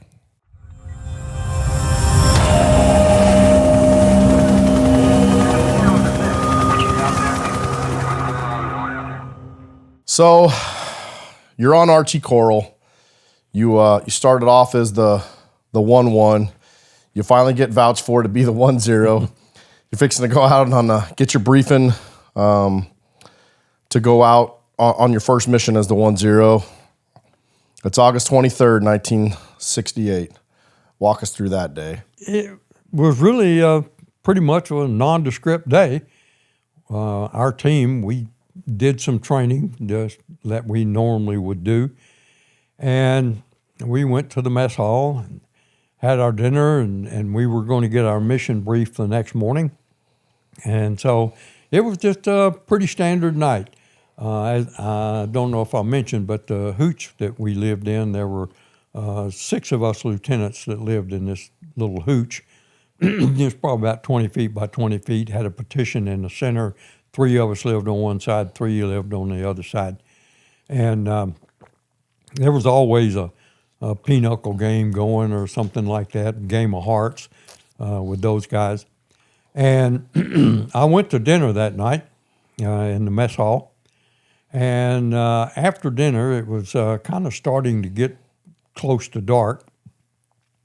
And every once in a while, we got movies, and we didn't have a, quote, theater. We had some benches out there, and they would show the movie up against the side of the wall of the mess hall. So as I was, I'd been up to the TOC, the Tactical Operations Center, and I was heading back to my hooch.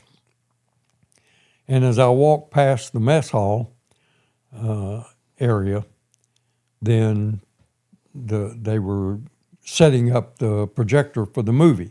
And I just happened to ask him what it was. And the movie was In Cold Blood.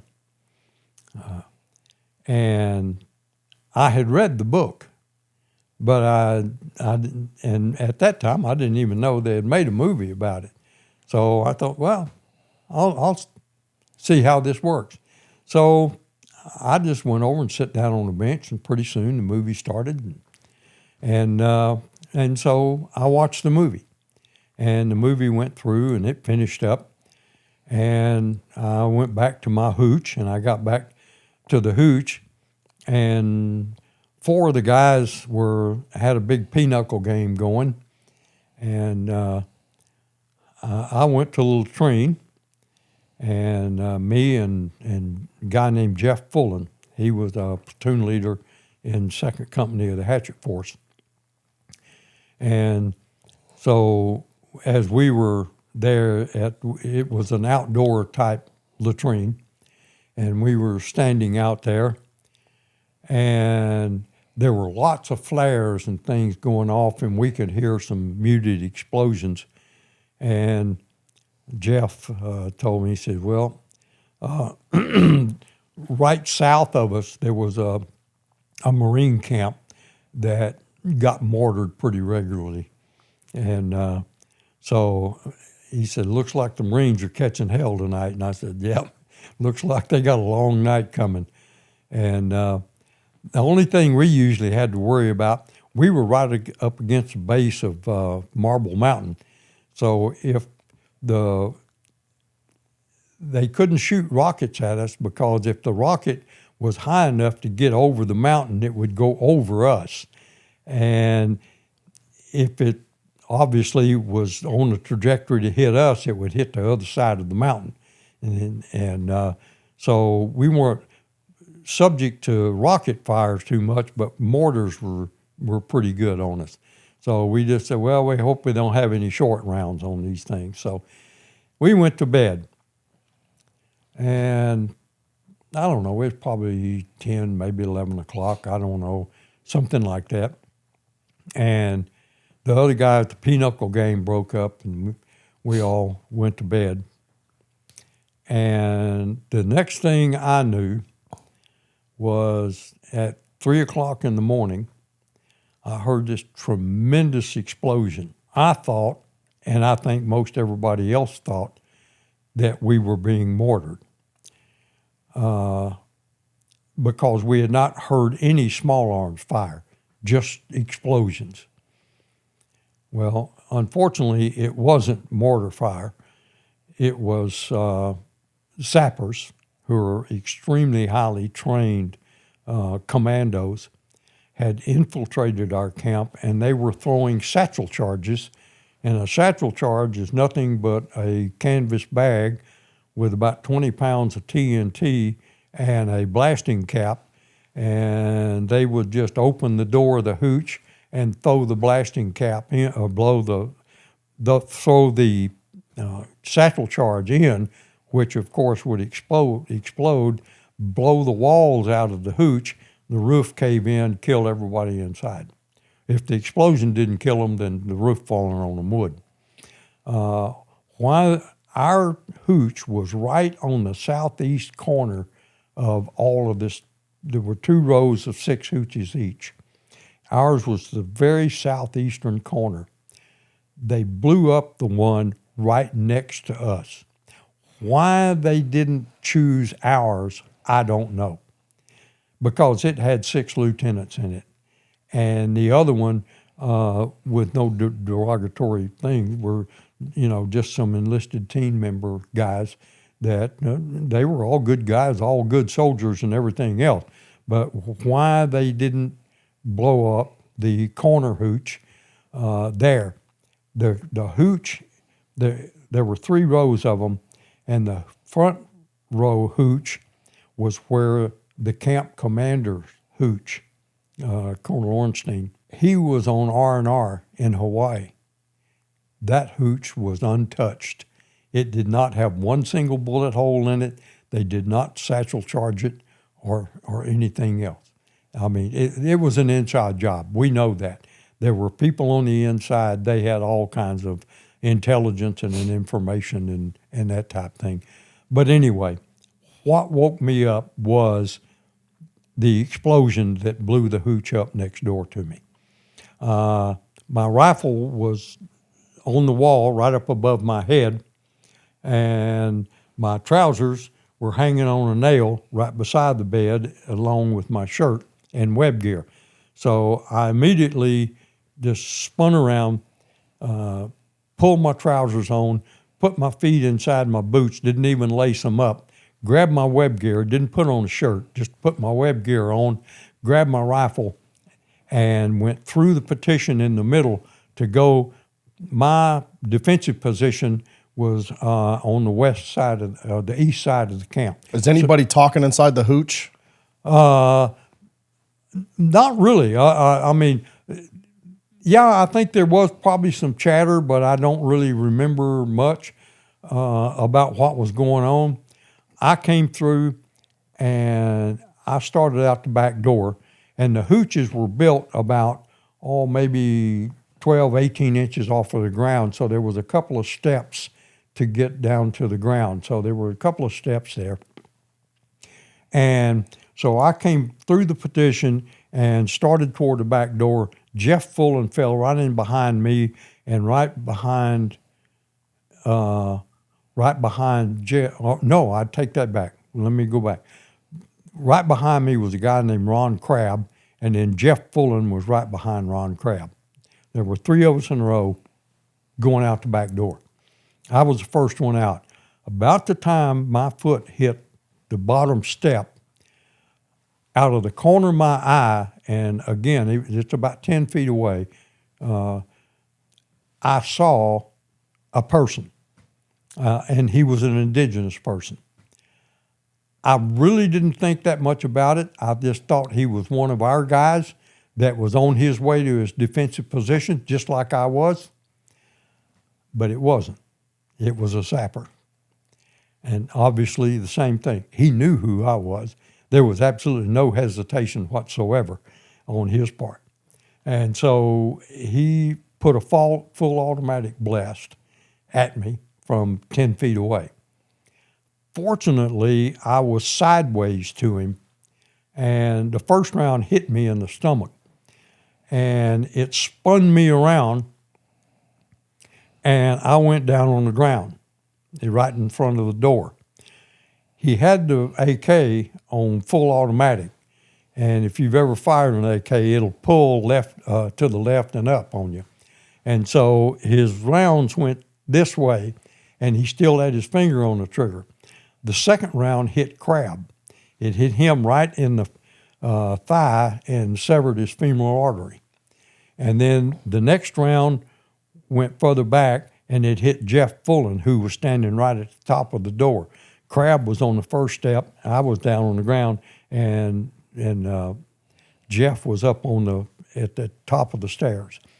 And the round for Jeff hit his magazine, and it didn't penetrate, but it knocked him back in the hooch. And also the round that hit Crab, he fell back in the hooch. I'm the one laying outside. This is in times like these, it's amazing how weird your brain gets. But my first reaction, my immediate reaction was that I was extremely angry because I thought my own guy got buck fever and shot me. So I was really angry. So I jumped up and, questioned his heritage, his family heritage, and, called him a few good names. And so he shot me again. And he knocked me down again. So, I start to get up, and the second round hit me in the arm. And so I start to get up again. I'm on my hands and knees, and he shoots me right under the shoulder blade in the back and knocks me back down again. I start to get up again, and he hits me in the back of the neck. And then I get up one more time. I'm a slow learner, but once I got it, I got it. So I try one more time, and he hit me in the back of the head, right on the back. And I went down again, and I finally figured out, this guy knows you're an American, and he's still trying to kill you. So be stupid. If you'll lay here, still, maybe he'll quit shooting you. So I did, and he quit shooting me. But he walked over to me, and I'm laying on the ground, and I got my head laid like this. I got one eye closed, so he thinks that eye's closed, but I'm seeing out of the other one.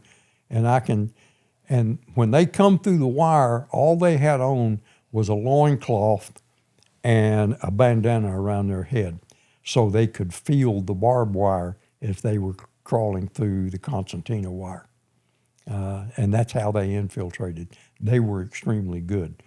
So I was looking at his bare foot, and at that moment I had the weird. I just told myself, I remember this very, very clearly. I said, well, I guess this is how you die. And I was absolutely amazed. I had no pain, and I was very, very calm. There was no panic or all that stuff. And then there was some kind of commotion that happened inside the hooch. And this guy forgot about me, and I'm sure he had the barrel of that thing right in the back of my head, going to finish me off. He spun around and stood right in the door and just totally emptied that magazine inside the hooch. He was probably firing just about waist level, maybe a little higher. But fortunately, everybody was down on the floor. And so Jeff Fullen got hit in the hand, but other than that, nobody else got hit. So after he did that, he stepped away from the door, started over toward the corner of the hooch, popped out a magazine, put a new magazine in, got to the corner of the hooch, and he stopped, and he turned around and knelt down and was looking back around the corner back to the door because he knew somebody could come out and get me. And so Bob Blatherwick, one of my roommates, Bob came to the door, and I was laying there, and in my best stage whisper, I said, Bob, don't come out. And he said, why? I said, the guy's right over there on the corner, and he's waiting for you. So he looked out He leaned and looked out the door, and, we had sandbags on the sides of the buildings. And he said, I don't see anybody. I said, do you see a sandbag about 4 sandbags up that's sticking out further than the others? Yeah. Shoot it. He said, you want me to shoot a sandbag? And shoot it. Okay. So he used his rifle out right alongside of the sandbags and squeezed off a trigger. Well, when he did that, I'm up.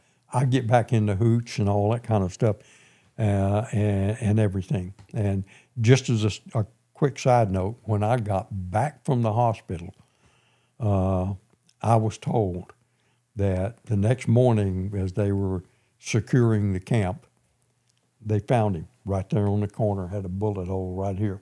He was looking right down the barrel when Bob pulled the trigger. Oh, good riddance. Yeah. But anyway, so we got back in the hooch, and I think maybe by that time they might have figured out that there was a bunch of lieutenants in this hooch. So we were getting small arms fire and hand grenades like you wouldn't believe. We got one Chi-Com grenade came in, and it never exploded. The fuse just sparkled a couple of times, but it never went off. And then finally somebody come up, well, we got to get out of this hooch. Well, right out the back door of our hooch, about 10 meters, was a 4-deuce mortar pit where we would put up illumination. And so we got, us 5 people got into that mortar pit. And so the other guys started firing the mortar and putting up illumination, because it's 3 o'clock in the morning and it's dark, nobody can see anything. So they start putting up illumination. I think Jeff would get the illumination round out of the bunker, and he'd pull the charges, hand it to me, and I had no use of my right arm at that time, so I'd take my left arm and I'd hand it to the assistant gunner, and he'd gun it, and he'd put it down. So we were there in the pit for gosh knows how long. You lose track of time. It could have been a few minutes. It could have been 45 minutes. And then finally Bob Blatherwick says, man, I gotta go get out of here. And he took off. And he went out between the 2 hooches. And we're still there. We're still trying to, nobody knows who is who out there. There's shadows and things running around. There's gunfire going off all over the place. And then all of a sudden we hear a Jeep. And this Jeep comes sliding up to beside the mortar pit. Well, it's Blatherwick. He done found a Jeep somewhere.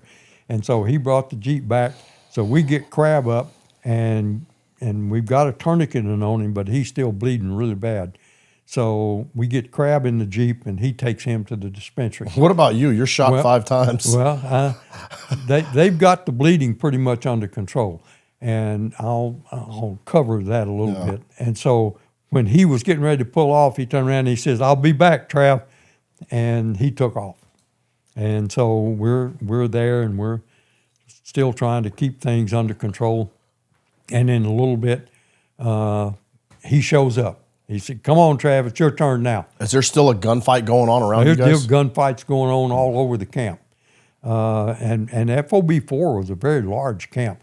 I mean, there's gunfights everywhere going on. And because we killed 50 of them inside the camp. Good Lord. I mean, there was all kinds of gunfights going on. And so, and when Bob and I got ready to take off, he turned to the guys in the pit and he said, "Keep this illumination going up." And then shot the lights out of this thing. That's the only way I can find my way around. So we took off through the camp, and we got a couple of rounds through the windshield, but neither one of us got hit. And so we go up to the dispensary and we slide to a stop. I get out, and I said, "Thanks, Bob, take care." And he said, "I'll see you, Trav." off into the dark he went. He picked up 5 people that night and took them to the dispensary. What a hero, man. Bob did a great job that night. Anyway, but to go back to my wounds, well, the first thing I did is I went to the dispensary and they checked me out. The wound in the stomach, it's almost miraculous. It entered in the left, on the right, come out the left side, and it tore all of the stomach muscles and stuff out of the front of my stomach. But the stomach itself just had a burn mark, just like a rope burn. The one through the arm missed the bone. It was just a straight through and through wound. It severed the ulnar nerve, so I didn't have no use of this hand very well. I could use these 2 fingers a little bit, but the one in the shoulder blade, and I go back to this, if you've ever shot a high-powered rifle, especially an M16 or an AK-47, that high sight mount on the front end of that thing, if you sight directly at something, that bullet is going to come out high. Remember the zero range, 3.75 inches above the zero is where you're going to hit. And that's how you zero it, because the bullet comes out and then levels off at 225 meters and that type of thing. So I think he was aiming directly at my head, and when the bullet came out, it came out high, and he just almost missed me. The one in my shoulder blade, it was just barely under the skin, and did that. Didn't do any real major damage, didn't tear up a whole lot of blood vessels. The one in the back of my head, same thing. He just almost missed me. Just a very, very little ding in the back of my head. Bled pretty good, but it wasn't really, really serious. And the one in my neck missed my vertebrae by 3 millimeters. You know, I kind of go back a little bit. I heard you talk about, you know, it was on another podcast. You were talking about just the Jeep ride itself. I mean, you know, you guys were getting in multiple firefights on the Jeep. You know, there's flares going on everywhere. And I heard you say one time, you know, the Jeep driver would have made NASCAR proud. Oh no, not that one. That was a different guy. Oh, that was the Jeep, an old. If you watch MASH, one of those old World War II Jeeps, ambulances. That's what we had in the camp, and I'll cover that one in just a second. Yeah. Okay. Now, the ride up to the dispensary it's just a regular Jeep. Oh, this is from the dispensary. This other one was an ambulance. Anyway, these wounds were not really very serious. So once I got to the dispensary, they saw this. They put one of those big type ace bandages, wrapped my stomach up really, really well. And once they did that, that really helped the pain. Also, one other thing I talked about before, laying out there thinking I was going to die, I had absolutely no pain.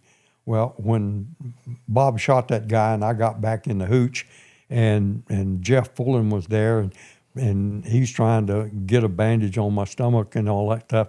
And so he finally convinced me. He kept saying, "Trav, you're not going to die. You're going to be okay. Trav, you're not going to die." When he finally convinced me and I decided I wasn't going to die, it hurt like the devil. Wow, the mind is so wild. Prior to that, I had not recognized any pain whatsoever. I mean, it was amazing. It's amazing what your brain and your body can do. But anyway, I got to the dispensary. They kind of, fixed me up a little bit there. And I mean, there's all kinds of people coming in, shot up and all that kind of stuff. You know, that was the most Special Forces ever killed in a single incident in the history of Special Forces. We had 16 killed that night, 30-something wounded in one engagement. And So the dispensary is just absolute chaos. And our senior medic was a guy named Scully. And Scully was out trying to pick up some people, and he got shot right in the back of the skull. And they were operating on Scully, trying to get him stabilized. And they couldn't. And but anyway, they were there. When I first came in, they patched me up, and I gave my Car 15 to Charlie Pfeiffer. He gave me his 9mm pistol. And so I had a 9mm pistol with me. They put me, again, bad guys all over the camp. And there was a back door to the dispensary. So my job was to go guard the back door. So, okay, that sounds good. So I went in, I lined up a couple of chairs, I laid down. If I laid real still, it didn't hurt very bad, but I had the back door covered. So, and I was right there by the OR, and they were working on Scully. And they finally said, man, if we don't get him to the hospital, he's not going to make it. There's no way in hell. They said, we can't get choppers in. There's way too much fire. We can't get any helicopters in. He said, what else we got? And he said, we got that old ambulance out there, just like the one on MASH. And they said, it's an old ambulance, but, it's about 4.5 miles down the road to the hospital, to the Naval Hospital. And they said, well, that's our only hope. And there was a young buck sergeant there, said he'd volunteer to drive the ambulance.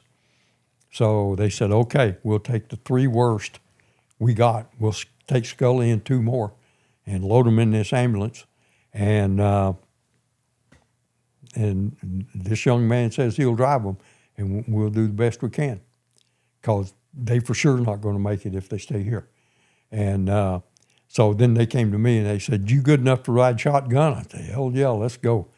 And so I gave the driver my 9mm pistol, and I took his M16, and we got down to the front gate, and they were moving all the concertina wire out of the way so we could get out on the road. And young sergeant said, sir, I sure hope they don't want to waste a real good ambush on a ragged-ass old ambulance. I said, I'll agree with that. I said, let's go. He said, can do, sir. Man, we made a right turn out, and down the road we went. And the Marines put a roadblock right before you get to MCAS. And, they're 50 calibers and all that kind of stuff. And we're coming down the road, and like I say, this kid would have done NASCAR proud. We went down that road in that old ambulance. I never knew it could run that fast. And we took rounds, as we were going down the road. And he was shooting that pistol with one hand, driving with the other, and I'm shooting out the other side. And so we get about, probably 100 meters from the Marine checkpoint, and all you see is big floodlights, and they got concertina wire and 250 caliber machine guns on Amtracs, all that kind of stuff. And I figured, they're going to blow us away just sure as everything. There's firefights going on everywhere. There's mortars. There's flares all over the city of Da Nang. A vehicle zooming down the road in the middle of the night is going to get shot up. So he started flashing the lights. I hung out the window as far as I could and started yelling just as loud as I could, Americans, Americans, Americans. So I guess it worked because they didn't shoot us. We come sliding to a stop and, tried to explain to the guards what was going on. And as soon as they saw us and we had wounded in the back and all that kind of stuff, they opened everything up and let us. It was about another mile down to the hospital. And so we got to the hospital, and they took Scully and the other guys right in immediately. They looked me over and says, well, you're not real serious. These guys are really hurt bad. And they put me on a stretcher on a sawhorse out here and said, we'll get to you when we can. okay, sounds good to me. And as a note, all 3 of those guys survived. Wow. All 3 of them. So I probably stayed out there on that stretcher for probably about 2, maybe 3 hours. We were getting pretty close to daylight. And they finally come and said, we're getting too many other people in and too many people hurt bad. We can't do nothing for you here. We're going to send you to Monkey Mountain. There was another hospital at Monkey Mountain. So they loaded me and 5 other guys on a helicopter, and they took us to Monkey Mountain. We got to Monkey Mountain, went through the triage again. Okay, you're not most serious yet. You hang on right here. And so somewhere about a couple of hours or so after daylight, they finally come around and said, okay, it's your turn. So they took me in OR, got in the OR, and they're fixing me up. The guy, gets ready to jab me in the arm. He says, this is going to burn a little bit. And I said, you don't know how long I've been waiting for that. Yeah. just let her go. Yeah. And so he gave me the shot. Of course, that's the last thing I remembered.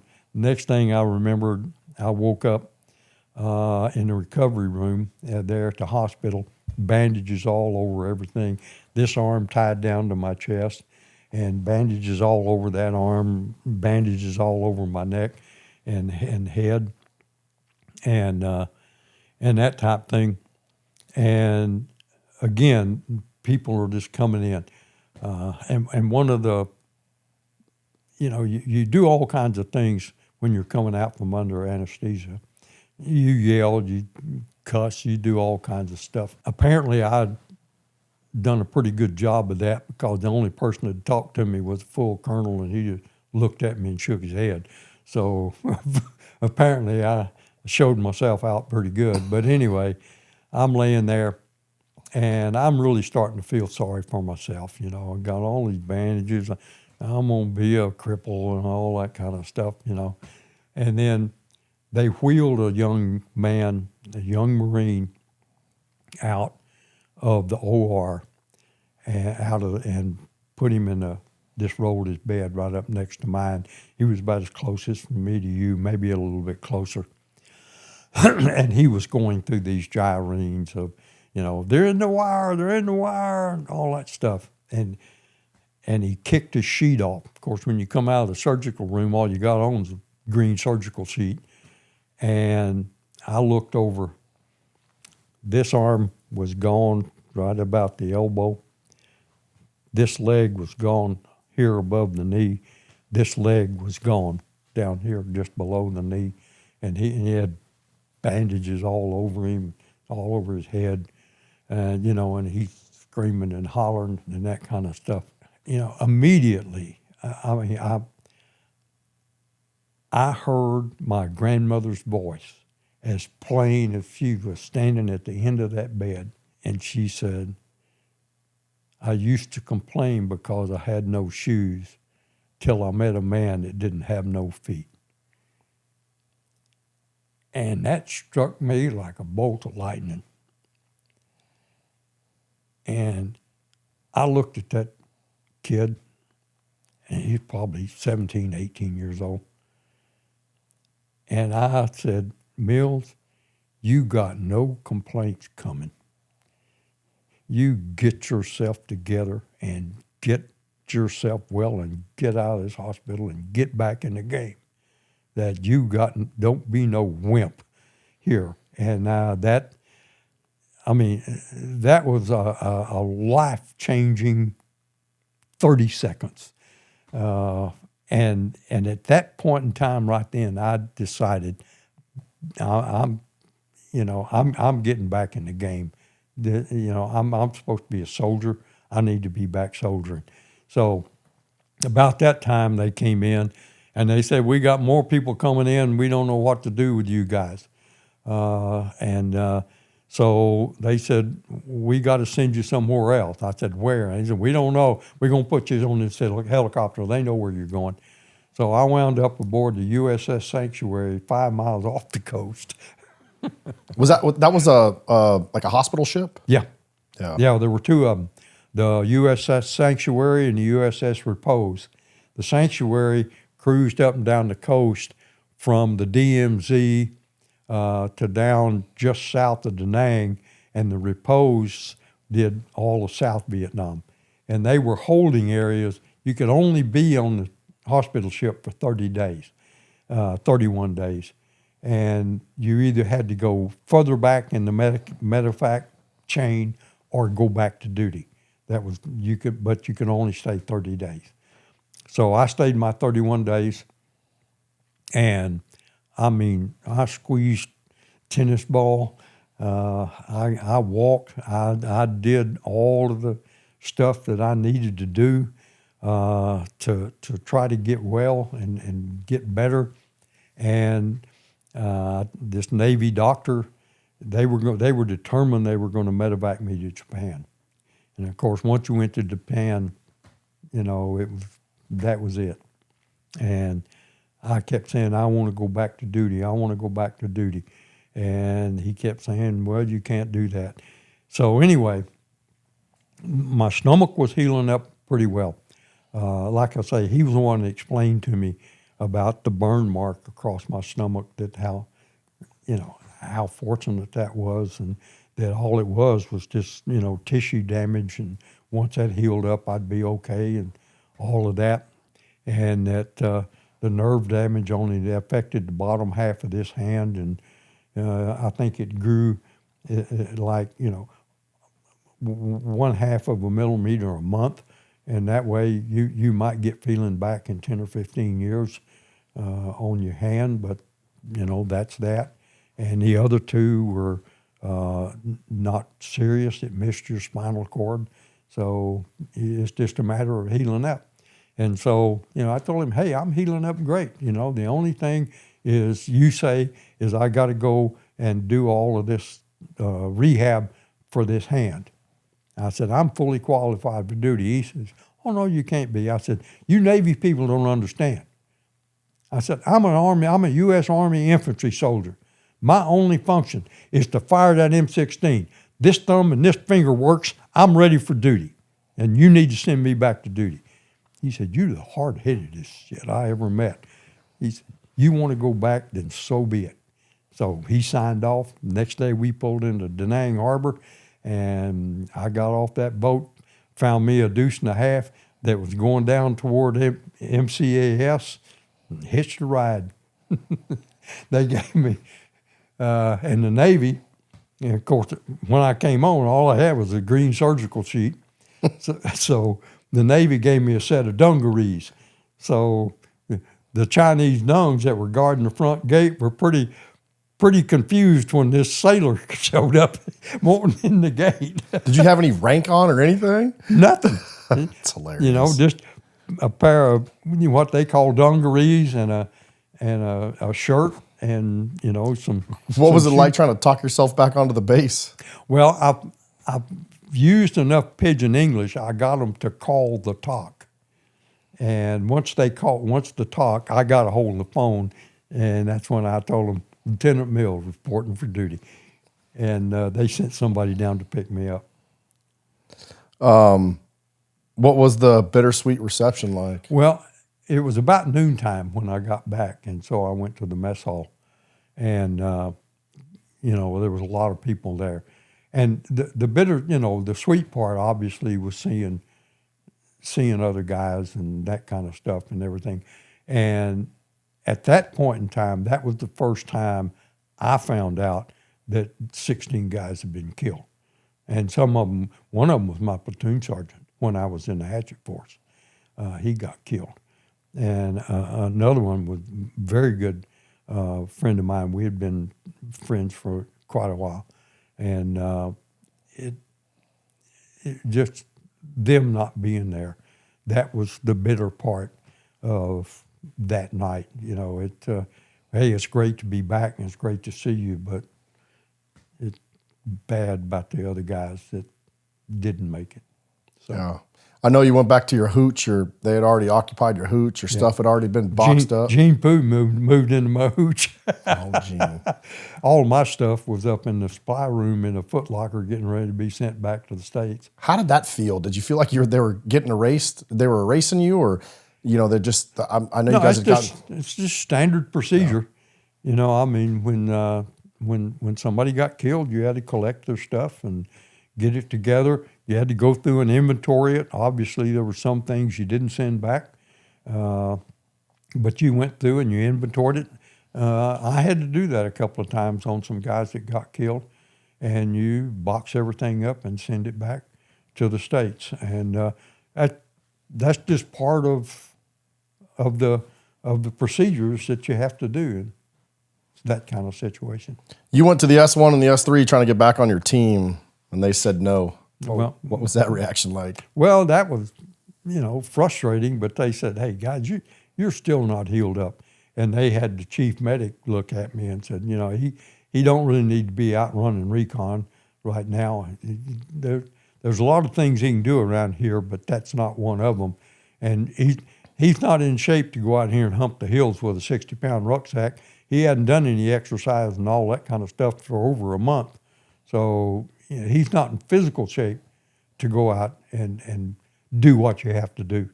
So you get assigned to work with Major Toomey in the S3 shop. Who was Major Toomey, and why was he so significant? Well, Major Toomey, he was just a good guy, and so he was the S3 Air, and so he brought me in, and I worked as his assistant. Just so my listeners know, the S3 in a unit, that's your operations. Those are the folks that are, the overall control of the operation battle space. They kind of decide what missions and kind of what goes. They're a very, very important part of the staff for mission planning. Right. And I guess the main thing is because of what happened later.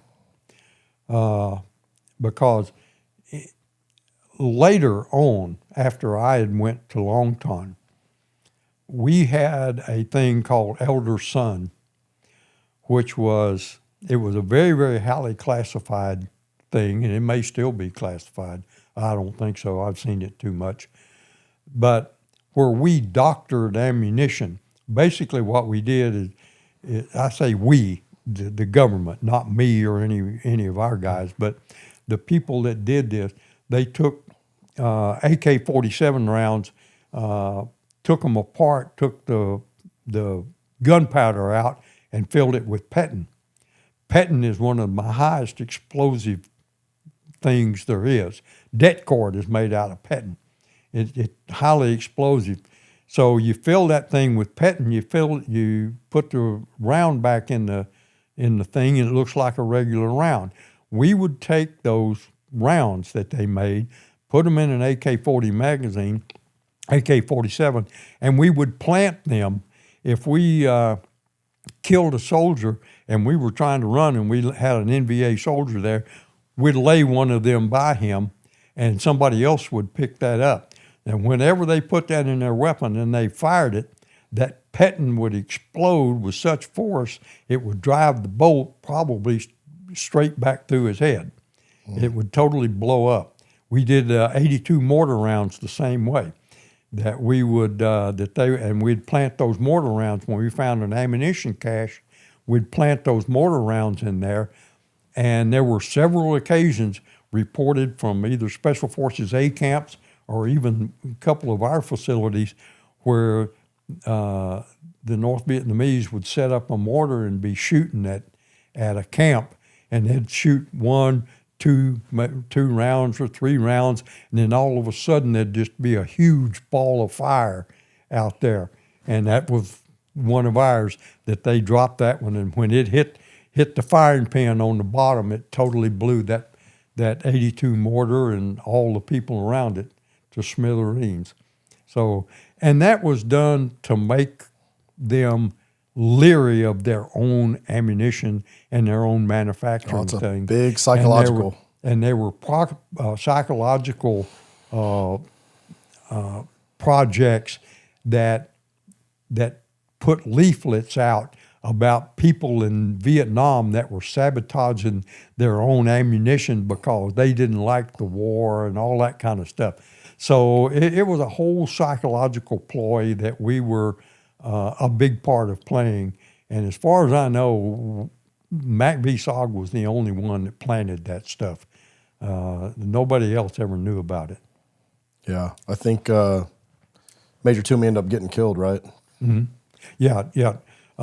Major Toomey, after I had gone to Longton, I think it might have been like up in November of '68, they had found a cache over in Laos, not too far from the border, and they had 3 or 4 cases of elder son, and they were flying out to this cache site to plant it. And they, in fact, did plant the elder son, and they were on their way back, and there were the helicopter and 6 people on board. And out of the jungle, 37 millimeter anti-aircraft rounds came from 3 different locations, and the helicopter was hit dead in the fuel cells. 37 millimeter has exploding warheads. Obviously, the aircraft exploded, and at 5,000 feet, spiraled in, hit the trees, exploded again, and it was in a very heavily infested area with the North Vietnamese. When I think maybe their bodies were finally recovered 20-something years later. When one of those recovery missions, that type thing. But that was the sad thing, and especially to me, because if I had not been sent to Longton, I would have probably still been the assistant S3, and I would have probably been on that helicopter. Oh. And you just you think about Providence, and sometimes you just have to think about divine intervention. Absolutely. Is that there? But there are just so many unusual things that happen that a few millimeters could have made all the difference in the world. Yeah, you and Major Toomey ended up sending you, I think, to Longtaw. They needed a 1-0 qualified officer to run a 1-0 school at Camp Longtaw. Can you kind of talk about your initial reaction of finding out that you were getting sent up to teach at a school? I know you're just a go-getter, and I'm sure. Well, I didn't really want to do it. I mean, it.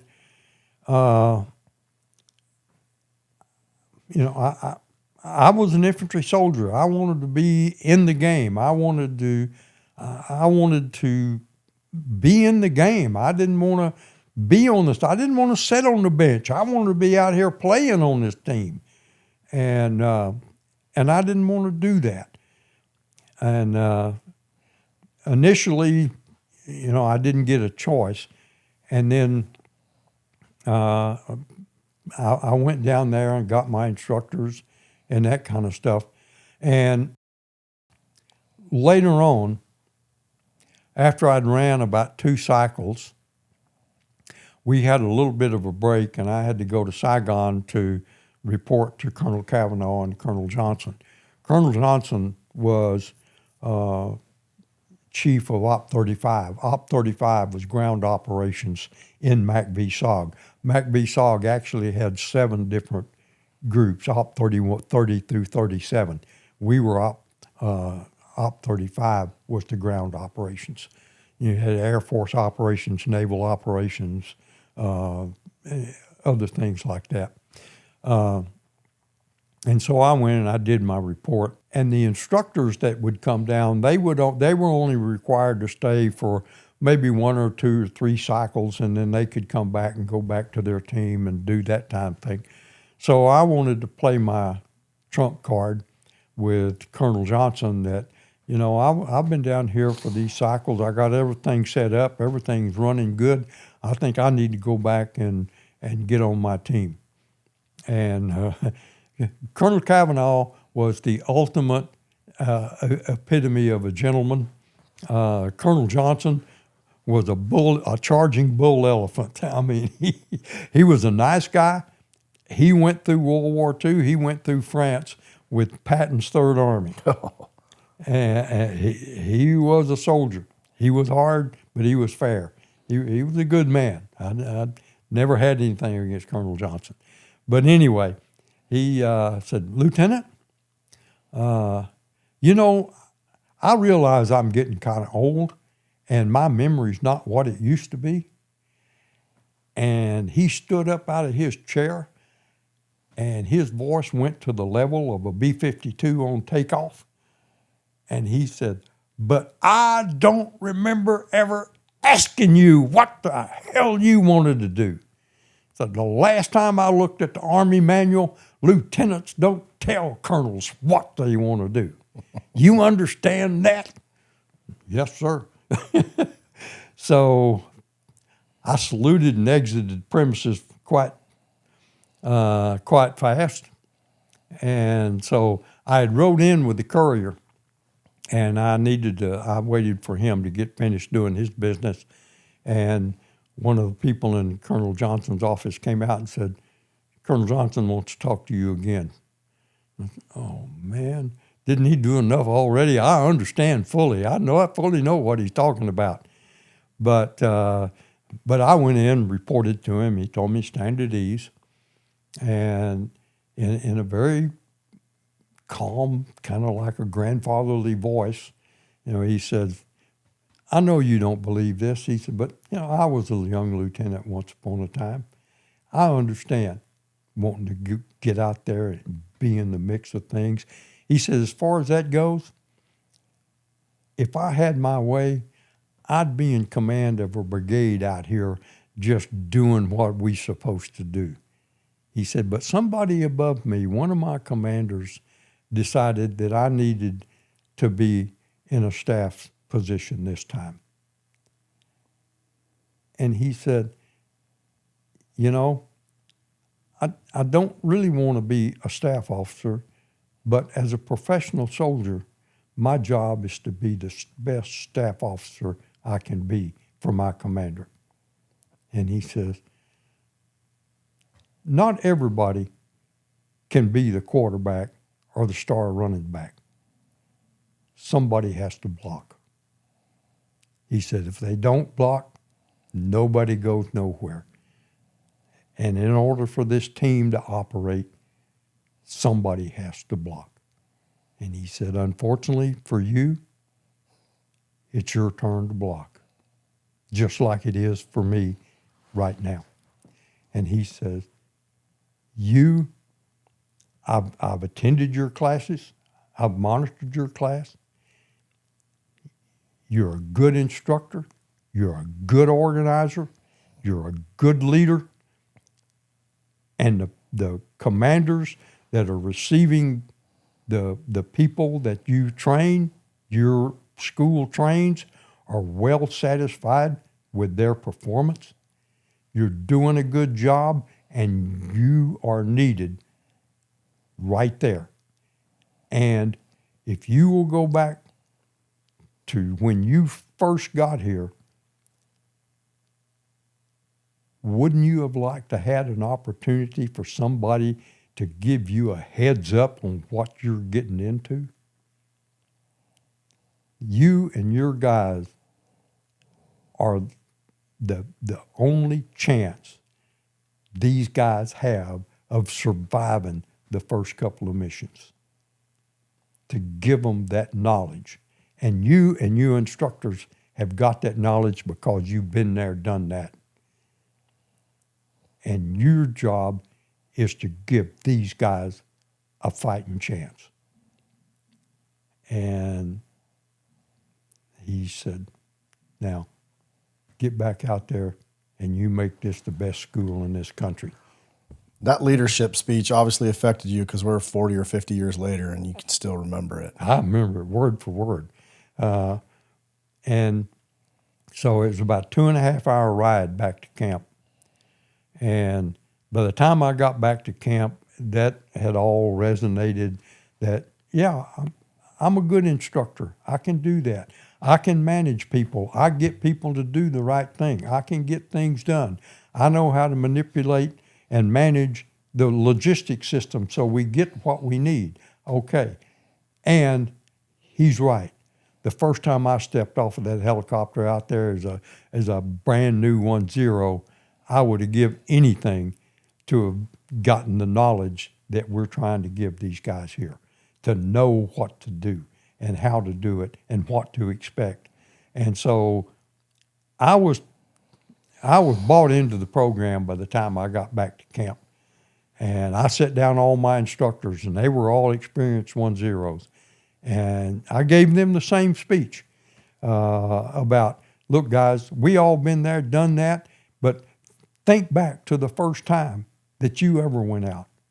And, nobody ever was there to teach you. We don't have the time like we did to be able to be tutored by a 1-0. They don't have time for Hatchet to take care of them for the first few times so that they don't get shot up. These guys are going in dead cold, and you're the only ones that's got the information and got the knowledge to give these guys a fighting chance.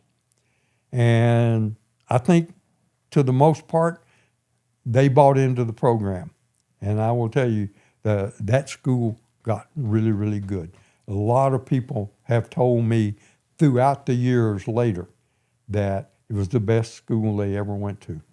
All I want to know is, did you make the McGuire rig a part of that course? That was one of my biggest fights with Colonel Johnson and Colonel Cavanaugh, that there was going to be McGuire rig training. To kind of go back and rehash that just a little bit, if I had known, like I was talking about before, the rucksack was killing me, my arms were tired. On the McGuire rig, on the very bottom of that McGuire rig is a D-ring. And the reason that D-ring is there is when on your rucksack, you've got a snap link. And you take that snap link and you take that rucksack off and you snap it onto the bottom of that D-ring, on the bottom of that thing, so you don't have 60 pounds trying to break your shoulders and hang on. The second thing is that when you get in that rig, up at the top of the rig, there is a loop made out of parachute harness that you take that loop and you put it right around your wrist, and it cinches up so that even if you do fall out of the rig, you can still hang on up there. You don't have to worry about holding your grip for gosh knows how long. It's so simple, but when you're acting and, people got bullets whizzing by your head and everything else, you don't think too clearly. So, and especially if you never knew it in the first place. So, yes, I told them we were going to have McGuire rig training if we had anything, because I felt that. And they had read the after-action report. They just didn't know it was me. And they said, okay, we'll go with that. I said, all I'm asking for is SOG had an administrative helicopter, an H-34. It wasn't built for combat. It was just to haul VIPs around. But it would be fine to do McGuire rig training because nobody's shooting at them, all that kind of stuff. So I said, all I want is that aircraft for 4 hours per cycle. That's all I'm asking for. I got the McGuire rigs, I got the ropes, I got all of that. All I need is a helicopter and a crew for 4 hours.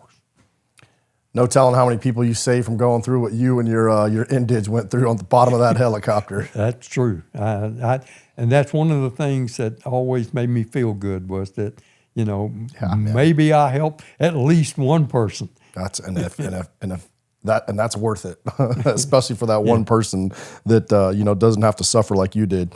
One of the most unique things I've learned as I've been talking to you and preparing for this course and talking to you yesterday as well, was just the live exercise training you guys would do at the end of 1-0 school, where you would go out and put. Before we talk about that, one of the things I'm curious for my own personal edification, if you will, is I mean, the 1-0s were the leaders on these recon teams. Right.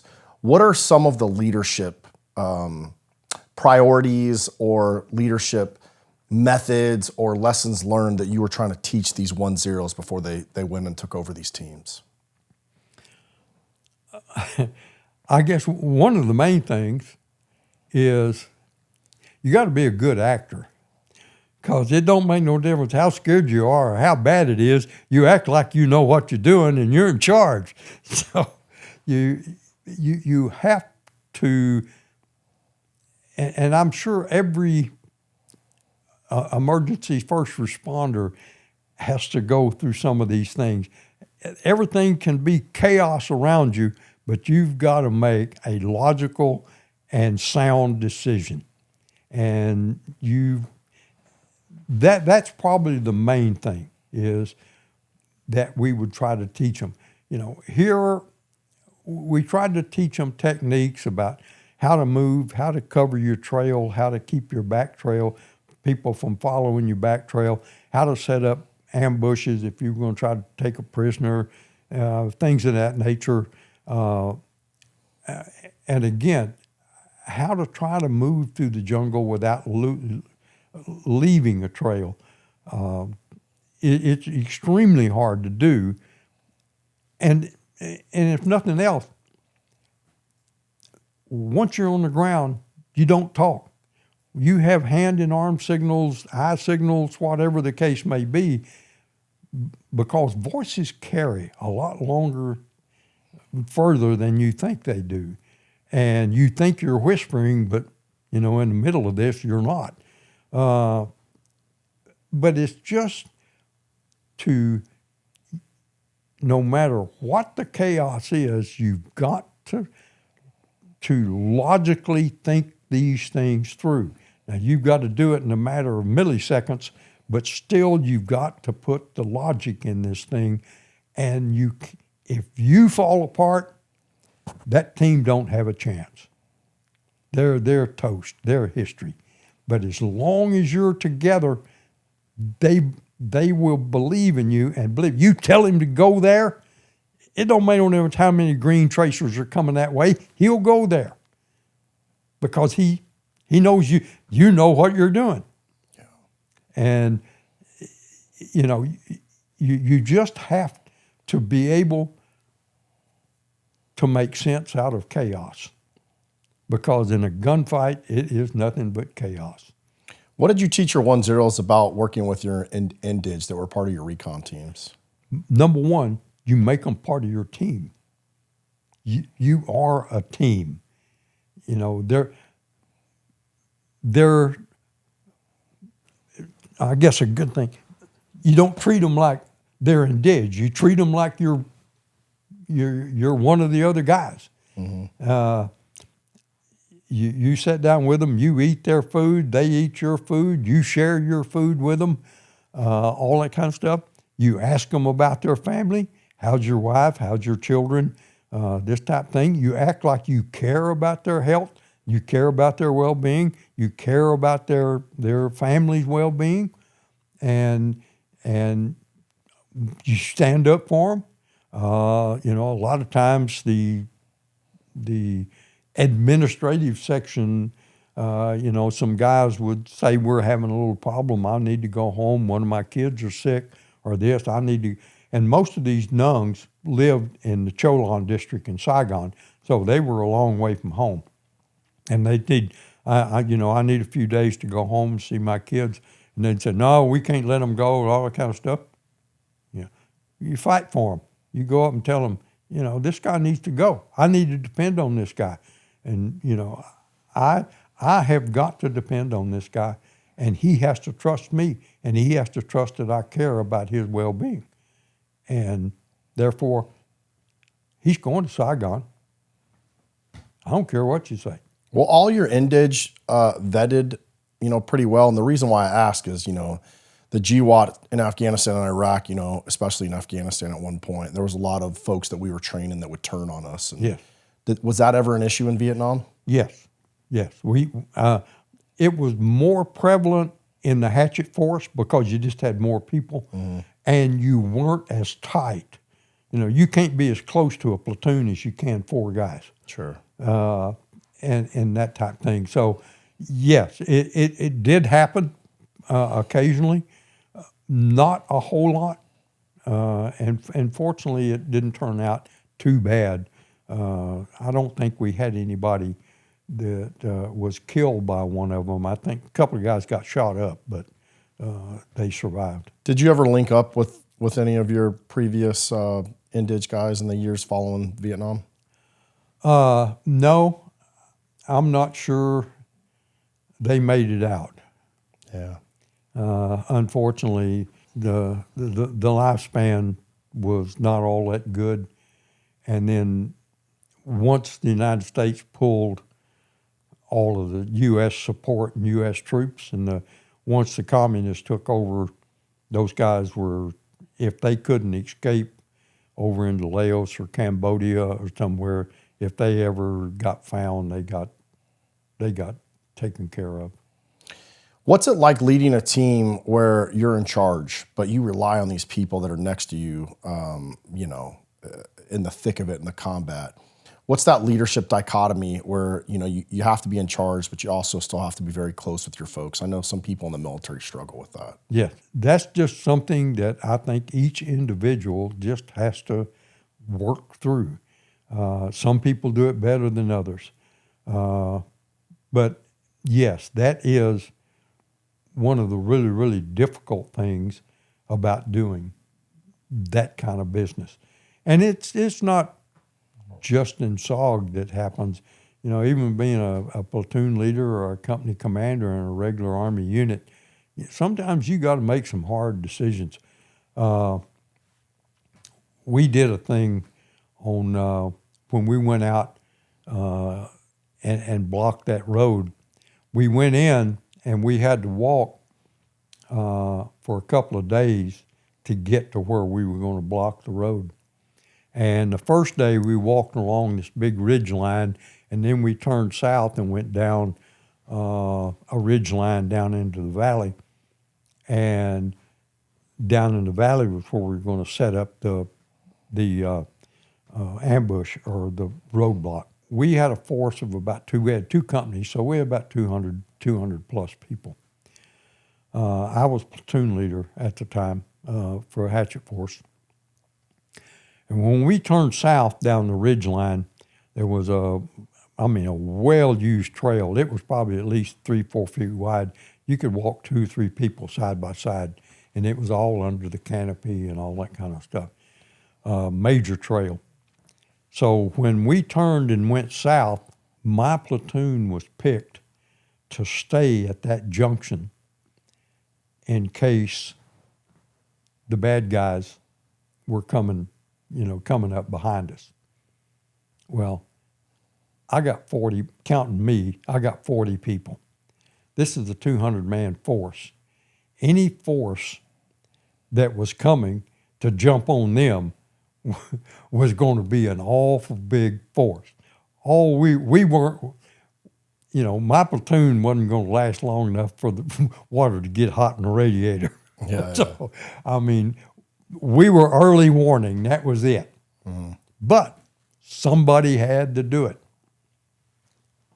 Fortunately for us, nobody came, but nobody slept that night. We had trip flares out. We had all kinds of stuff out there. We had one little trick we used. We'd take an old C ration can in an M26 hand grenade, fits right in a old fruit can, mm-hmm. and you take that, and we put that hand grenade, pull the pin on it, and put it in there, and of course it fits real tight, so the spoon stays down. And you tie like fishing line, almost invisible string. You string that across the trail. You tie this to a tree. Middle of the night, somebody walking down the trail. Once they kick that thing comes out, and boom! So we planted them all over the trails around us. So to give us any kind of early warning somebody might be coming in. We probably killed a couple of apes and maybe some deer. Who knows? But did you guys retrieve? Would you guys retrieve those when you exfilled, or would you retrieve the booby traps when you exfilled? Oh yeah. If they didn't go off in the middle of the night, we'd go back. Put the pin back in them and save them for another time. One of the things we were talking about this morning, I wasn't totally aware. You guys had SAS guys that were coming through the 1-0 school. Yes, and they were working in Vietnam. We had two guys that came through our school that were with the 3rd SAS Squadron from Australia. And they were down at a place called Nui Dat, which was down by Vung Tau, down by the coast. And they operated down there. How they actually got involved, I'm not real sure. Somehow through SOG headquarters, because they were a foreign entity and somewhat of a specialty, the SAS guys. They were recce guys too. Mm-hmm. Oh, yeah. So that's how one of them wound up coming through our course. We had a Long High was one of the SOG camps that was down close to Vung Tau, and Long High and the guys over at Nui Dat had done some things together, and so something come up about this 1-0 school and this and that. So that's how it all came about. But they worked an area down there, and as a matter of fact, one of our quote FTXs, our final exam on the 1-0 school, we did in their AO at down around Nui Dat. Yeah, you guys would put people through this 1-0 school, and then their final exercise was a 4-day exercise in enemy territory. Yes. What was that like? A real mission. Yeah. It was when the guys got there the very first day, we told them that you're going out, and kind of like what Gene used to say, how you graduate from this thing is you come back alive. We're going out. These guys are shooting real bullets. This is not an exercise, guys. This is for real. And we're going to do everything we can to show you how to stay alive. And, I mean, we had almost nobody that we had to send back home because they weren't paying attention or they didn't want to be part of the program. They knew it was serious. And all of my instructors were well-known 1-0s that had quite a history. And all of these guys knew these guys really been there, done that. We've heard the stories about these guys. So what they're up there telling you, they're telling you the truth. This is not something somebody wrote, at TRADOC headquarters and said, yeah, this sounds good. This ought to scare them. No, this is people telling you the real thing. They've been there, and this is how it happens. You had a connection with an F4 Phantom unit, the 90th Tactical Fighter Squadron out of Ben Ho. They were providing air support for the 9th Infantry Division who were pulling out. And there was like a Thai brigade that was moving into Bearcat. Yes. Well, we didn't really have what we had a relationship with the FAC pilot that was providing FAC services for the F4s for that particular area around Bearcat. They were based, those F4s were actually based at Ton Son Nhut. And we were only about 40 miles from Ton Son Nhut. But the FAC pilot was based at the airport right outside our camp. And he provided us FAC service, covey service, at no cost, if you will. He wasn't assigned to do it, but he didn't have once the 9th Division moved out and the Thais moved in, the Thais didn't like going to the field. They'd rather go to the PX than go to the field. And let me tell you, the PX at Bearcat got very bare once the Thais moved in. But the Thais didn't like to go out in the field. And as a matter of fact, we did a lot of exercises because we'd ask them, can we operate in your area? Sure. There's nobody out there. We're not out there, so you guys knock yourself out. And so we built a relationship with the FAC pilot that controlled all the airstrikes and that kind of stuff in that area. Yeah, I think you ended up working up a helicopter deal because of the McGuire rig training. I think the Thais. Right. You want to tell that story? Yeah. When we did the first McGuire rig training with the administrative helicopter from SOG headquarters, and we were only 5 miles from Bearcat. I mean, we weren't all that far. The guys over in Bearcat, they were flying around the area, and they saw us, hauling guys underneath the aircraft on ropes, on McGuire rigs. And so I can't remember, I know where we had been. We had been on the, quote, field training exercise for one of our classes up to Khartoum. And once we finished, they all went to their different FOBs, and then we came back. So I'd been gone, and while I'd been gone, this pilot had come over to the camp and asked about this McGuire rig stuff, that he saw people on McGuire rigs, and he was interested in that. And so when I got back, they told me, you need to go contact this guy. He wants to talk to you about this, because they had tried something similar to that with a Thai unit and had killed a couple of Thais because they just didn't understand how to make it work. And so he asked me if there was any way that we could teach his guys how to rig it. There was a unique way you had to rig the ropes in the floor of the helicopter because of the unique strain it was putting on when you were hauling those guys out.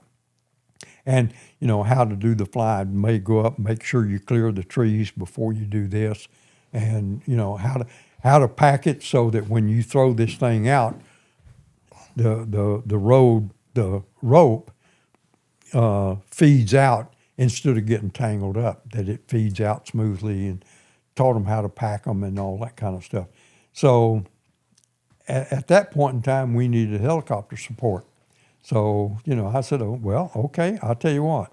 We do our training and that kind of stuff, and we do a little exercise every now and again where, a matter of fact, we used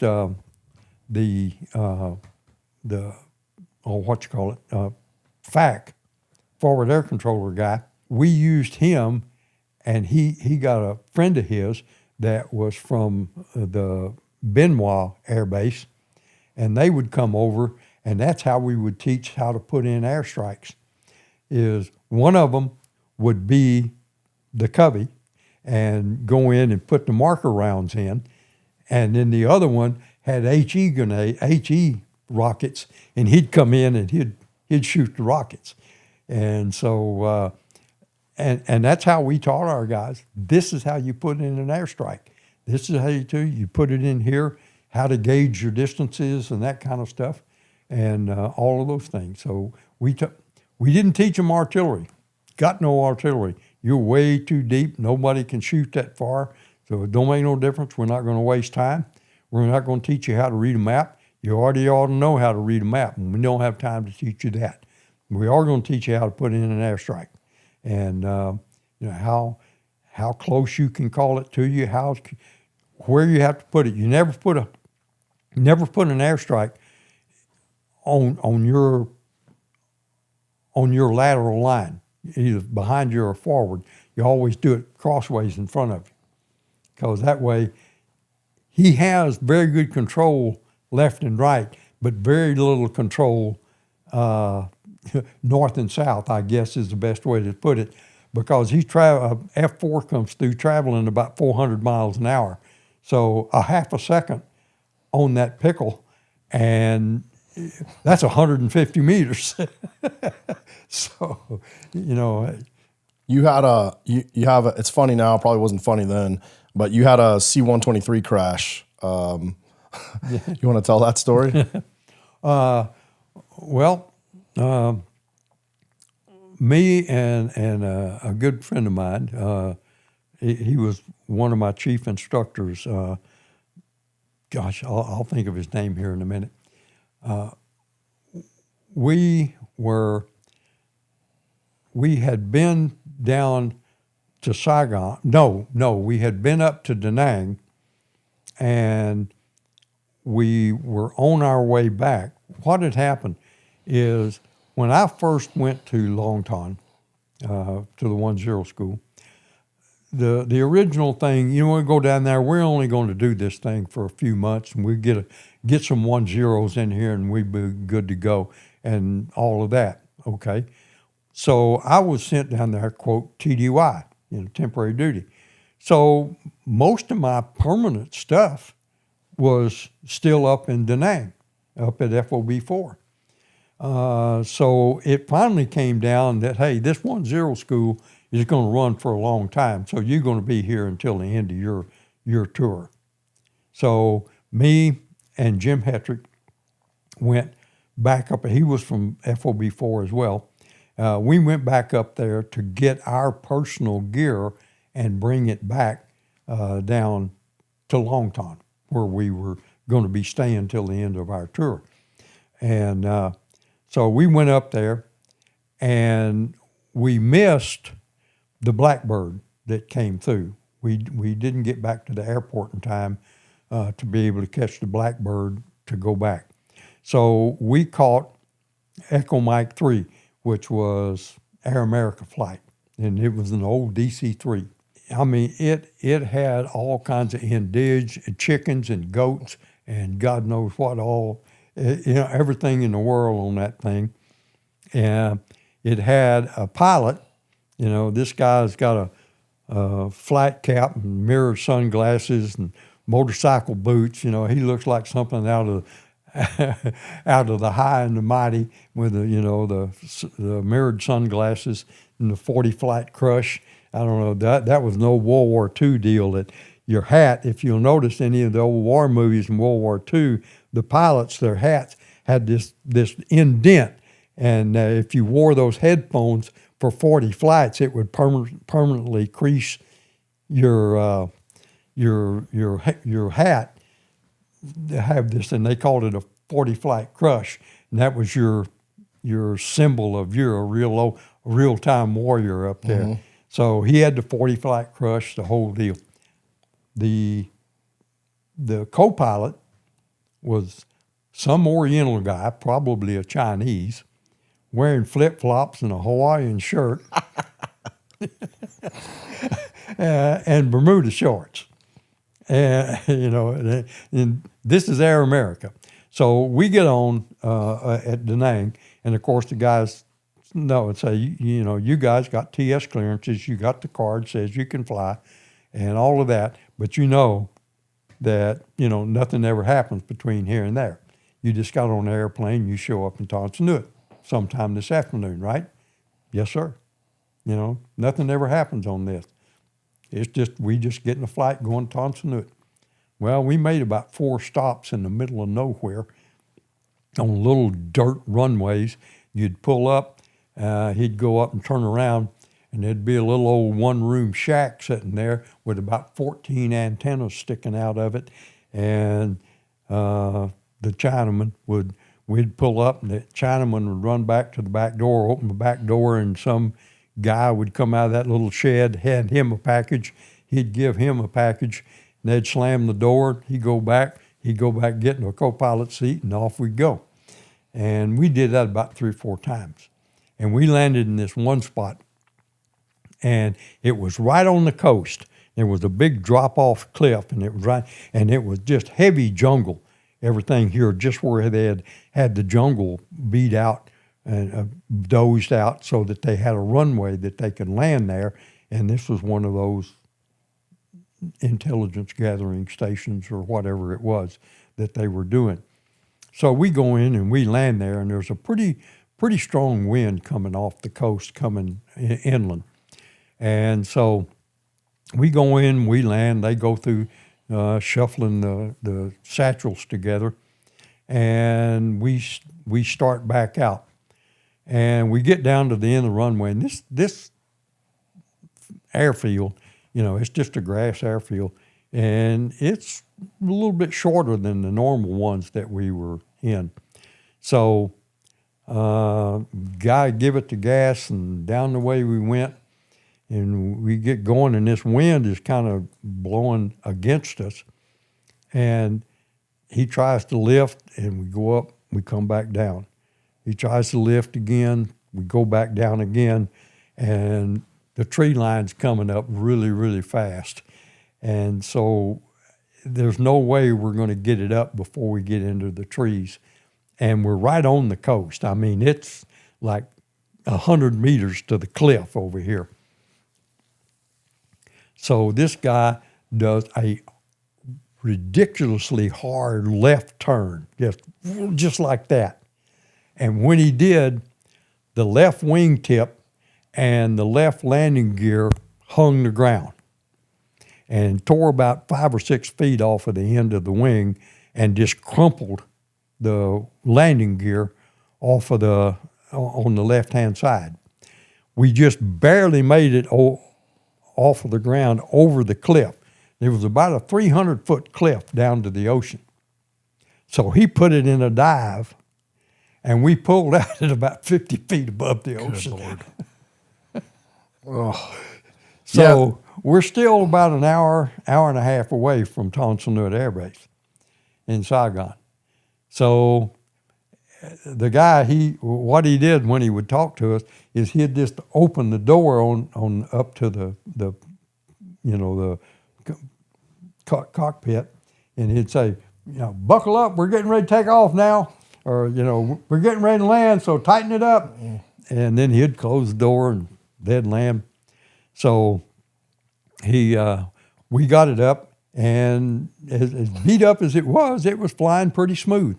So we were headed to Saigon.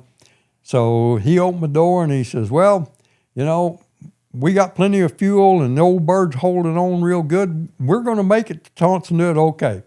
And he said, now what we're going to do, he says, we're going to land, and we're going to land on one of those runways that's way off from everybody else, and we're going to set her down on this one wheel, and it's going to be okay.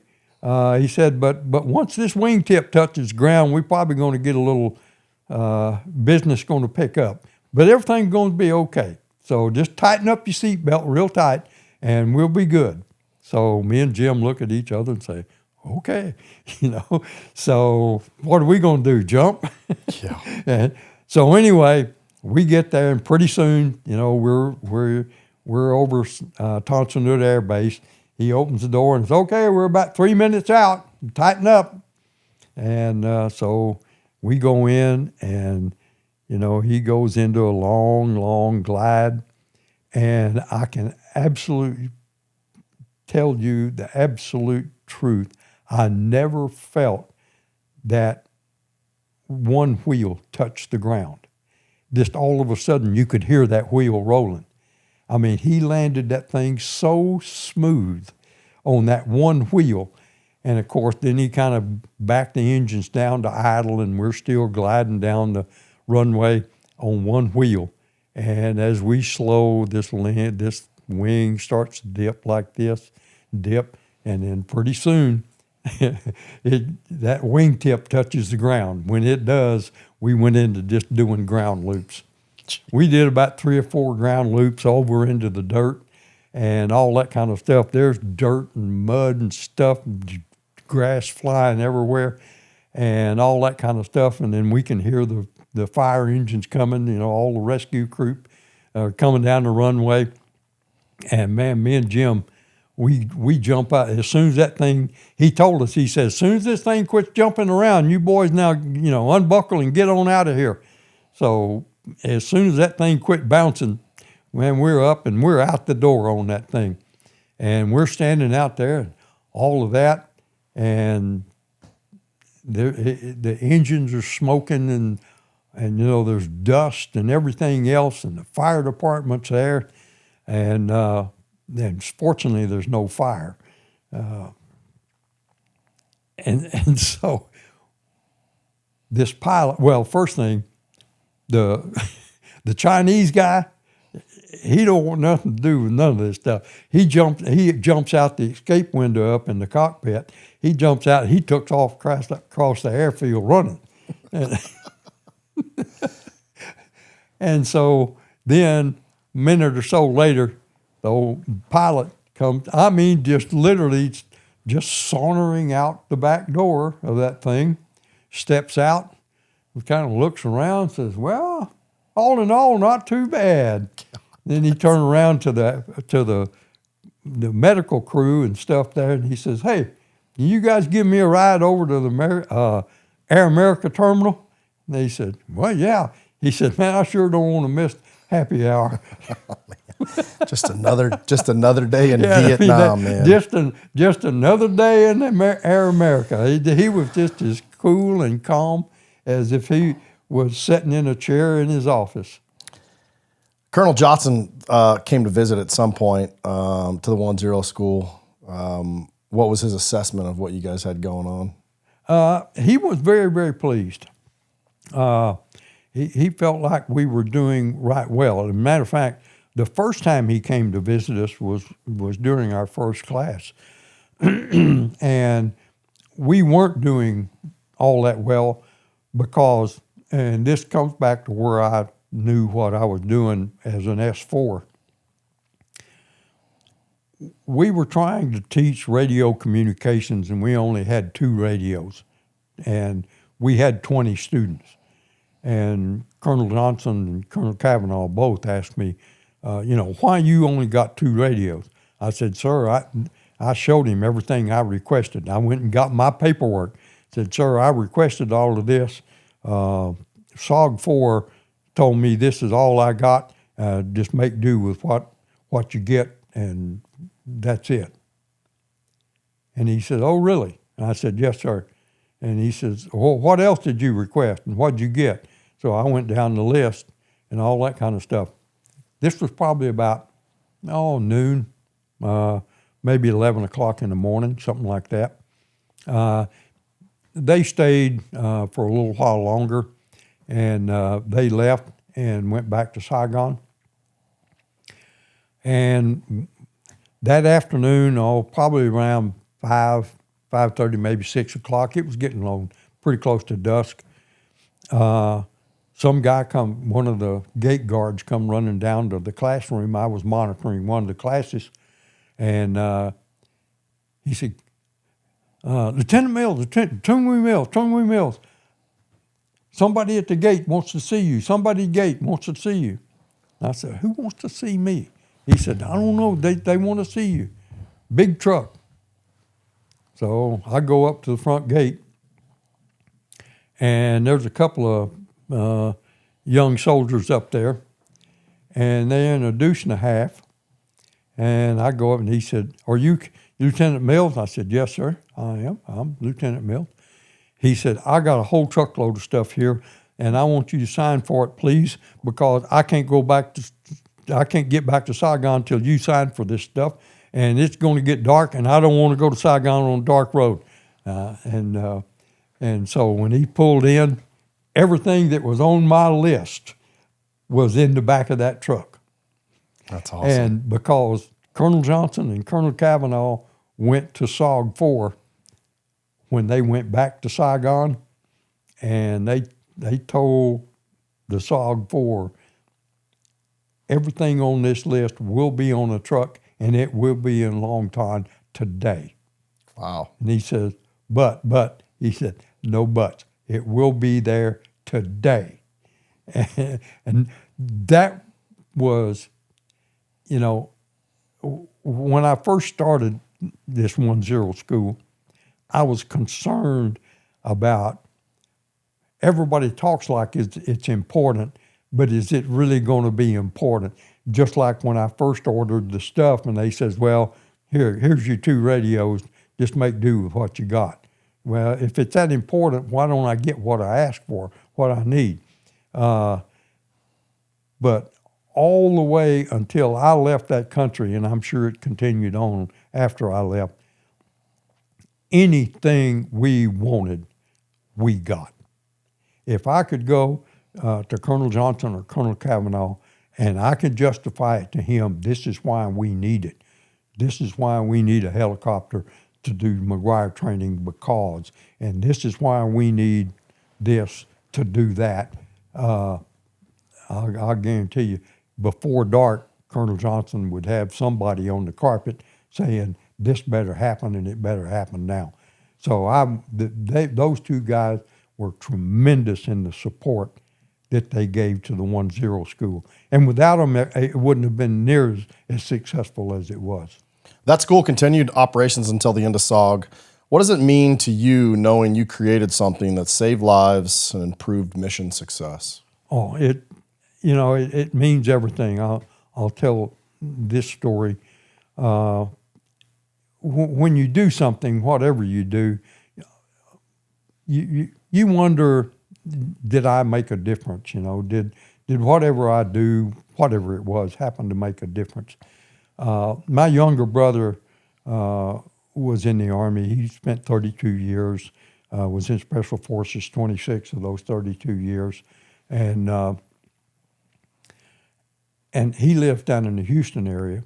And I was down at his house one weekend. Bobby and I were down to visit with him and his wife and that type of thing. And he is a member of the Special Forces chapter in Houston. And it just so happened they were having their meeting there, and he was hosting the meeting for the Special Forces chapter.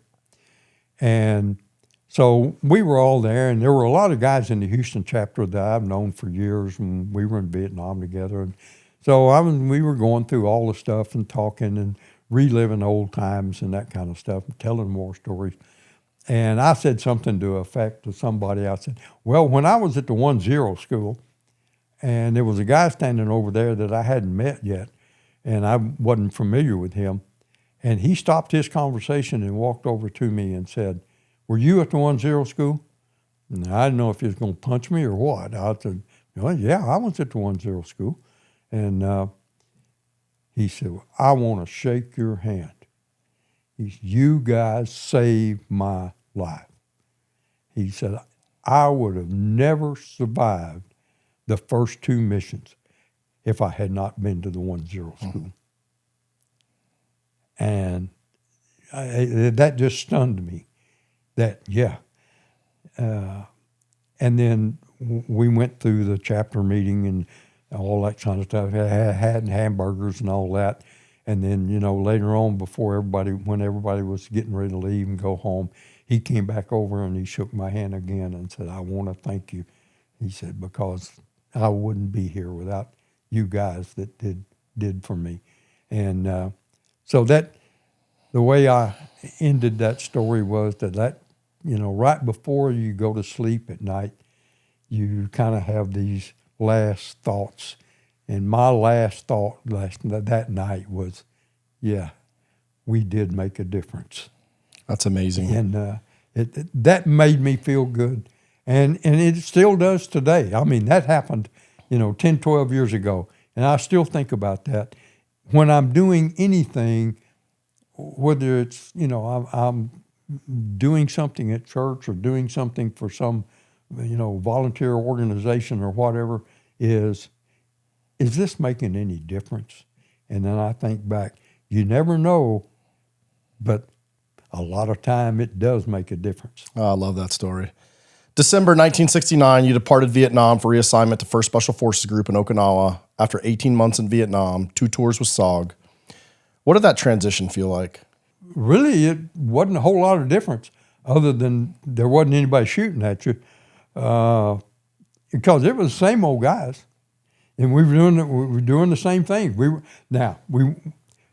We had snakebite teams that were going back to Vietnam from time to time, but then we also had all kinds of training requirements all over Southeast Asia. I went to Korea, I went to Taiwan, and went to Thailand. I mean, we did training. We went to Taiwan and trained and did a big operation with the Taiwanese Special Forces group. And I was chief advisor to a B team leader, which was a major. And that was pretty rare because they were always very, very sensitive. You couldn't have a captain advising a major. So, but they didn't have a problem with that. After they got to know us and we got to training them and teaching them things, and see, in a foreign army, whether it be the British, the Australians, whatever, non-commissioned officers do not instruct. Officers instruct. Non-commissioned officers don't, and regular soldiers don't. The American Army is the only one where the real knowledge is in the NCO Corps, not the officers. We're totally... Every now and then I got to remind officers of that. Yeah, that's true. I mean, so many of them don't understand it. That's where the meat of this thing really is, guys. You're just kind of the bone framework. These other guys fill in all the blank spaces. They know all the stuff. And so once we started training those guys, and these guys started seeing how sharp our NCOs were and the things that they could teach them, especially teach them radio communications and how to cut their antenna to the right length and all that kind of stuff. I mean, we didn't have any problem with them having our NCOs and quote junior officers teaching them, and we found the thing everywhere we went. That happened in Korea. It happened in Taiwan. It happened in Thailand, and everywhere we went, we were able to really show them how the American Army really functions, and you should teach your NCOs, because like in ours, the NCOs are the ones that are there forever. The officers come and go. Yeah, that's a great point.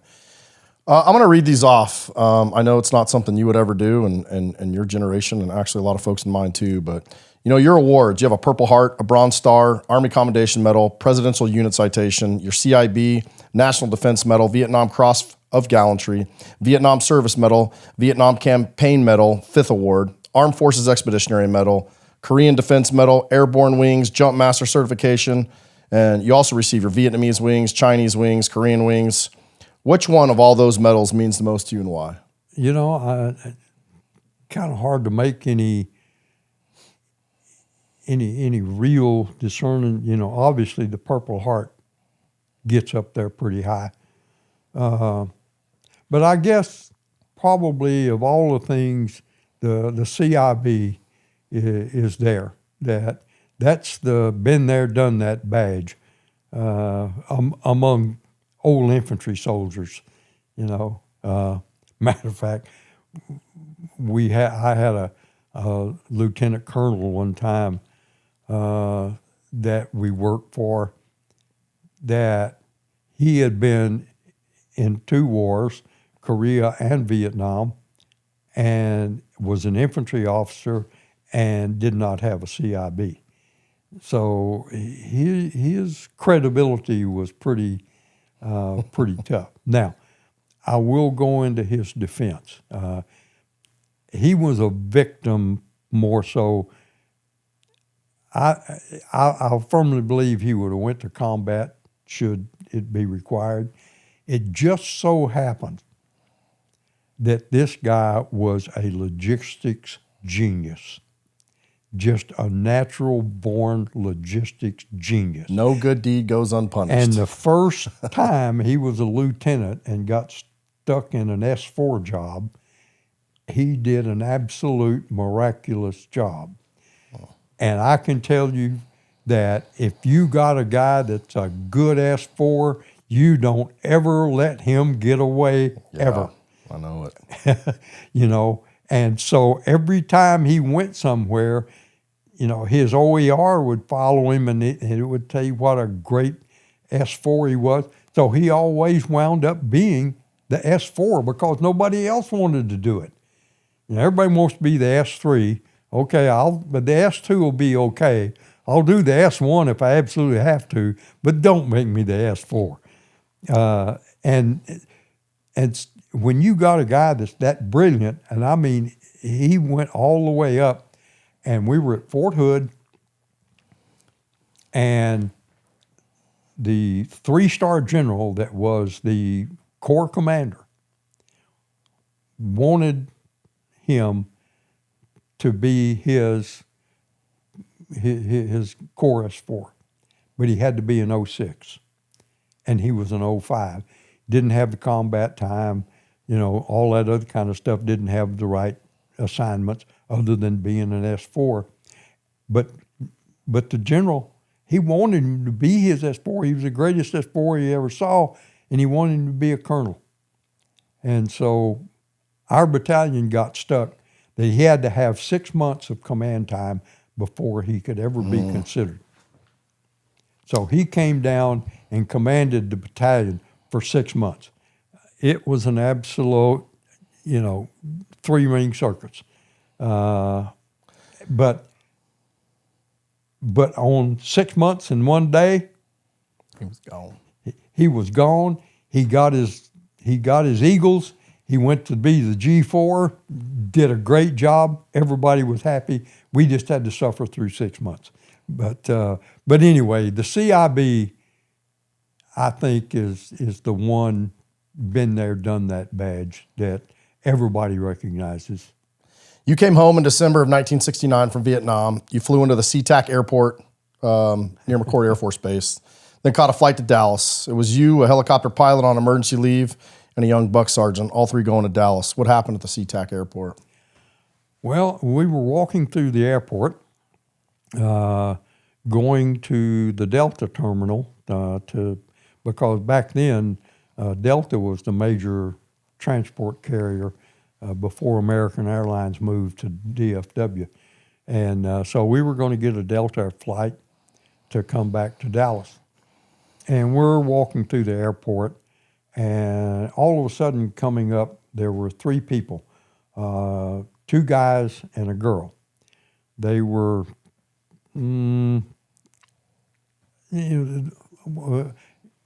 I guess everybody will understand this. They were hippies. You know, they had the long hair, the flowers, all that kind of stuff. Looked like they hadn't been near a shower in a week or 2, and all that kind of stuff. And they came up, and at first they walked past us, then they started following us and started heckling us. They just kind of, how many babies did you kill? How many old women did you kill, huh? And all that kind of stuff. I had on my beret and stuff because we had to travel in Class A uniform. And so, you know, we're walking there, and they keep on and keep on. So finally, we stop and just turn around and face them. And, okay, what's your problem, guys? And they started giving us a bunch of lip about, you know, the establishment and all this other kind of stuff. And this guy just hauled off, and like I say, I'm in Class A uniform, got on my been there badges and the CIB and all that stuff. And there was a guy that was about my size, a guy that was about 6 foot tall, and then this girl. Well, this 6 foot tall guy, he spit on my Purple Heart. And I didn't even think. It was just an immediate instinctive reaction. I broke his nose. I mean, I knocked him flat on his back. Well, the girl started screaming. The other guy started yelling. This guy jumped up, grabbed his nose, and they took off running through the airport. So I said, well, enough said for that. You know, that's how you handle that deal. So we went on down. We found the Delta terminal, and we're standing there at the Delta terminal talking to the gate agent and getting our tickets to go to Dallas. And pretty soon we hear a commotion. Here they come, them three plus a policeman. And so when they got over there, he saw, hey, that's him right over there. He's the one. So policeman comes over to me and he said, I hate to bother you, sir, but he said, this man has filed a complaint that you have physically abused him, that you have struck him. I said, what are you talking about? And he said, and this guy's nose is red and he got blood on his shirt and all that kind of stuff. And I said, no, we haven't been doing nothing like that. Why would we even do that? He said, sir, he's filed a complaint and I'm sorry, I'm going to have to, put you under arrest right now. And we're going to have to go talk. And about that time, the young lady that was behind the counter, she said, officer, can I say something? And he said, well, yes, ma'am, you sure can. She said, these three men right here, these three soldiers, they've been standing here talking to me for the last 20 minutes. There's no way that they could have accused or assaulted them people there. Them people been running around here harassing people and haranguing people all day. They're just troublemakers. That's all they are. He says, would you sign a statement to that fact, ma'am? She said, I most certainly would. He says, thank you very much. And he turned around to that guy and he said, you got 5 minutes to get out of this terminal. And then when they took off, he turned around to me and he said, sir, I'm really sorry, but if it hadn't been for that young lady, I had no choice but to arrest you. And I said, well, I thank that young lady and I thank you, sir. And I said, I promise I won't get in any more trouble today.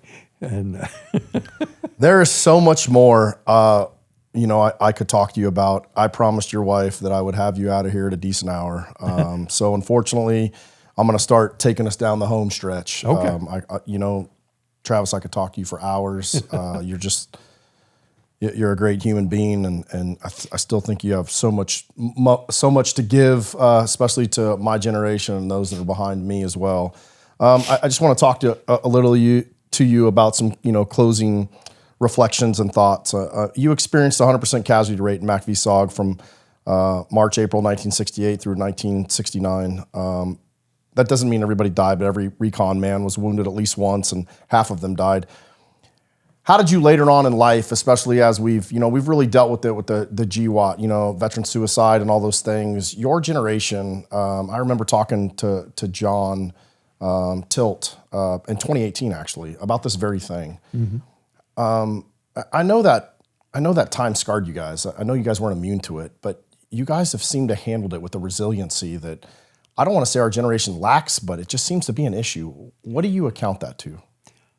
I think what it was is kind of based on the reception that we didn't get when we came home. I think that actually made us tougher. We just said, okay, you want to be that way? Fine. We took the licks on the chin. We got up. We're still here, and we're fine. We're tough. We can handle it, and we just went on, and that's. And the other thing is, especially in the Special Forces side, the Special Forces is a very tight-knit group, and we have civilian clubs, the Special Forces Association and that kind of stuff. And we met together regularly, we saw each other regularly, and we were among friends. And we put up the shield and, okay, you pay, the world pays a psychiatrist hundreds of dollars an hour to listen to him talk, to just sit here and vent. Well, we used to go down to the American Legion and get us a beer, and we give everybody a hard time, and you get it out of your system. And I think that's where it came from. Is we were able to just sit down together and vent and get it out of our system. And okay, you didn't want to welcome us home? Fine. That's fine. We just go to work, do our job, and be a contributing member of society. And I think had we not been shunned, we might have fallen into the, oh, woe is me, poor, pitiful me type thing. Whereas we just said, no, we're tougher than that. We can handle this. We handle that. This is easy. Yeah, I love that. What was it like in 2001 when SOG got the Presidential Unit Citation and you guys were finally recognized after all these years of really hiding your service? Mm-hmm. Well, that was good. It's always good to be recognized that, we all know what we did. But like, Bobby was telling you, she didn't know what we did. Most 99% of the wives didn't know what we did. They just knew we went off and did our thing. And some of us got beat up a little bit and some of them didn't come back. But, that was just kind of the way this business was. That's just kind of the way soldiering was. And we just hung in there. What was it like to finally come out and hear, guys like John Stryker-Meyer and some of your friends and eventually yourself talk about these stories that had just been locked in a vault for so long? Well, we had heard stories when we would be together and it was just us. There were stories and things like that, but we knew that two things. One, we signed, whether or not they'd put us in jail for talking, who knows? I don't know. I doubt it. They didn't put nobody else in jail that told secrets, but that wasn't it. I think it was just part of, we kept a secret because I know something you don't, and I'm not going to tell you. Yeah. I'm not going to give you the pleasure of telling you what we did because you wouldn't believe it anyway. And we talked among ourselves, and like I say, when we would be in groups and there weren't any other people around. And one of the things people ask me, why do you still keep some of this stuff? I said, because we still have people in harm's way. Some of the stuff we can talk about could definitely lead to a possibility of them being in a bad situation, whether it be tactics we used or, things of that nature. It's just part of the game that it's a clandestine organization and it needs to stay that way. Sure. What was the decision point for you personally to finally, come out and talk and tell these important pieces of history? Well, there was some people that kind of really wanted to know that, what we hear rumors and stories, what really happened. And unfortunately, the rumors and stories were just that, rumors and stories. So I think we came up and says, okay, let us tell you what really happened, okay? And some of them were, they thought were embellished, but, those things happen. I find that a lot on our channel. Sometimes, we'll release short videos of people that have done things and people are like, oh, there's no way that happened. That's a lie. I think the normal people can't fathom what some people have done during their service for their country because it's so far from what they could think of themselves doing. But there are people that have done. I mean, you've talked about a couple of them, and there's I've had others on this podcast. The human body and the human mind is incredible. Oh, I'm absolutely amazed every time I go back and think about World War II and D-Day, Absolutely. landing on that beach, and they, the beach is, and you've seen pictures. The ocean is turning red with blood, but they're still coming. They're still coming, and they kept on coming. And it was just, it's amazing because they had a purpose. There was a reason for them being there. And the same thing in Vietnam. We believed in a reason. I witnessed the results of the NVA going into a village, violating and murdering the village chief's wife, killing his 2 children, and made him watch before they killed him. And to me, that is, you want a picture of communism, there it is. And if that's worth fighting against to preserve our country, because their number one goal is to take this country. And that ain't going to happen. As long as us are still alive. If we're still breathing, it's not going to happen. Amen, brother. What would you tell young people today who are considering joining the military? One, I would tell them, don't try to overthink it. One, this is service to your country. We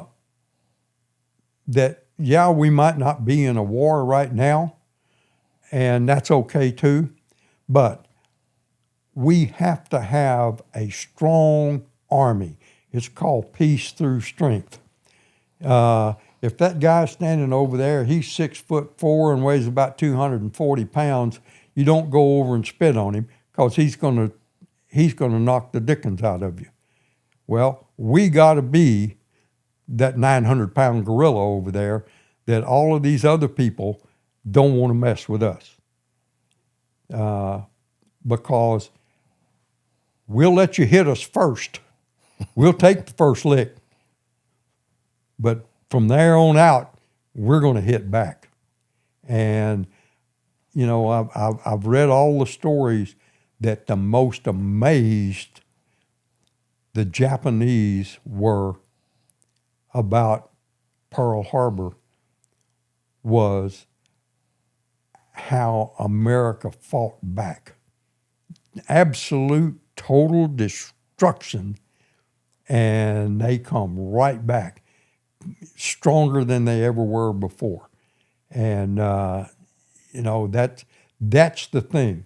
I think there's a famous quote from General Yashimoto, or whatever his name was, that they were talking about the great victory they had, and he says, I'm afraid we have awakened a sleeping giant, and he's going to be very angry. And that's what I say with America. We have to have that 900-pound gorilla in the closet over here that you fool with us, we'll send Bubba out here to talk to you. And you can be a part of that, plus the fact this is going to teach you a lot of things. It's going to teach you how to be a team player. You're not an individual. You have to work as a group to be able to get where you need and do what you need to do. And there's a lot of things in this world that's bigger than you are, that is worth you making some sacrifices to preserve it. So that's what I would say. That's amazing. As you look back on your 82 years, what are you most grateful for? There's so many things, I guess, that's out there that you're grateful for. Your family, your mom, your dad, your grandparents.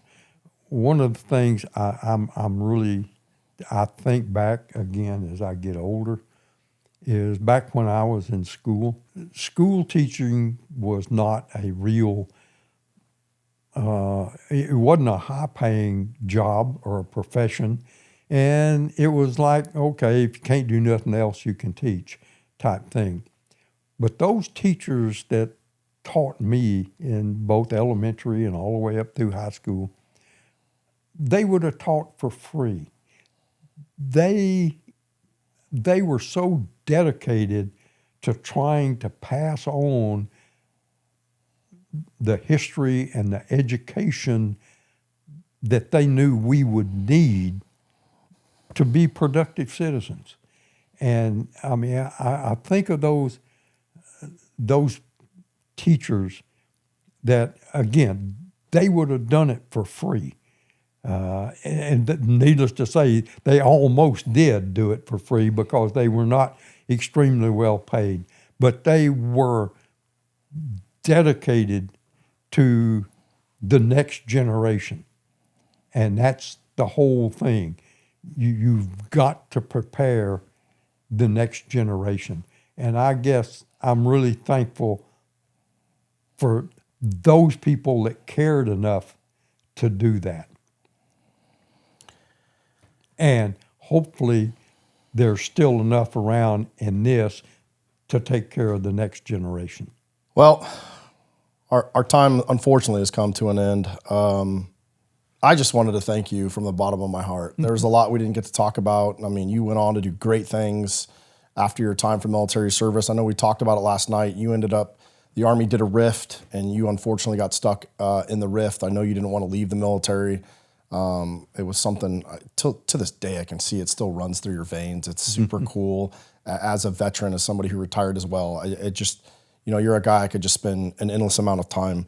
But I know that time is very valuable, and I just wanted to thank you from the bottom of my heart for making the time to come sit with us and just really sit with us and document your history and, just open up our audience to Vietnam and your service in MACV-SOG. Hopefully we'll get to do a couple more of these with some more of your comrades. I'd love to come back anytime. Yeah, well, we'll definitely have you back as well. But for all those out there that's listening, thanks again for your support. This was just a great opportunity for our channel to sit down with what I would consider a real American hero as well. So if you like this, please send it to a couple people. And thanks for the continued support. We have started a Patreon channel. If you guys want to support us over there, you can find us on Patreon at the Vanguard Wall. You can follow us on YouTube. If you're listening to this on iTunes and Spotify, if you could click the subscribe button, leave us a comment. We read all of them. And if you're hearing this and you either served in MACV-SOG or somebody who served, please send them our way. You can find us at the Vanguard Wall Podcast at gmail.com. Shoot me an email, and we'd love to continue doing more of these interviews and preserve as much of this history while we can. So everybody stay safe out there, and if you can't be safe, be violent out here.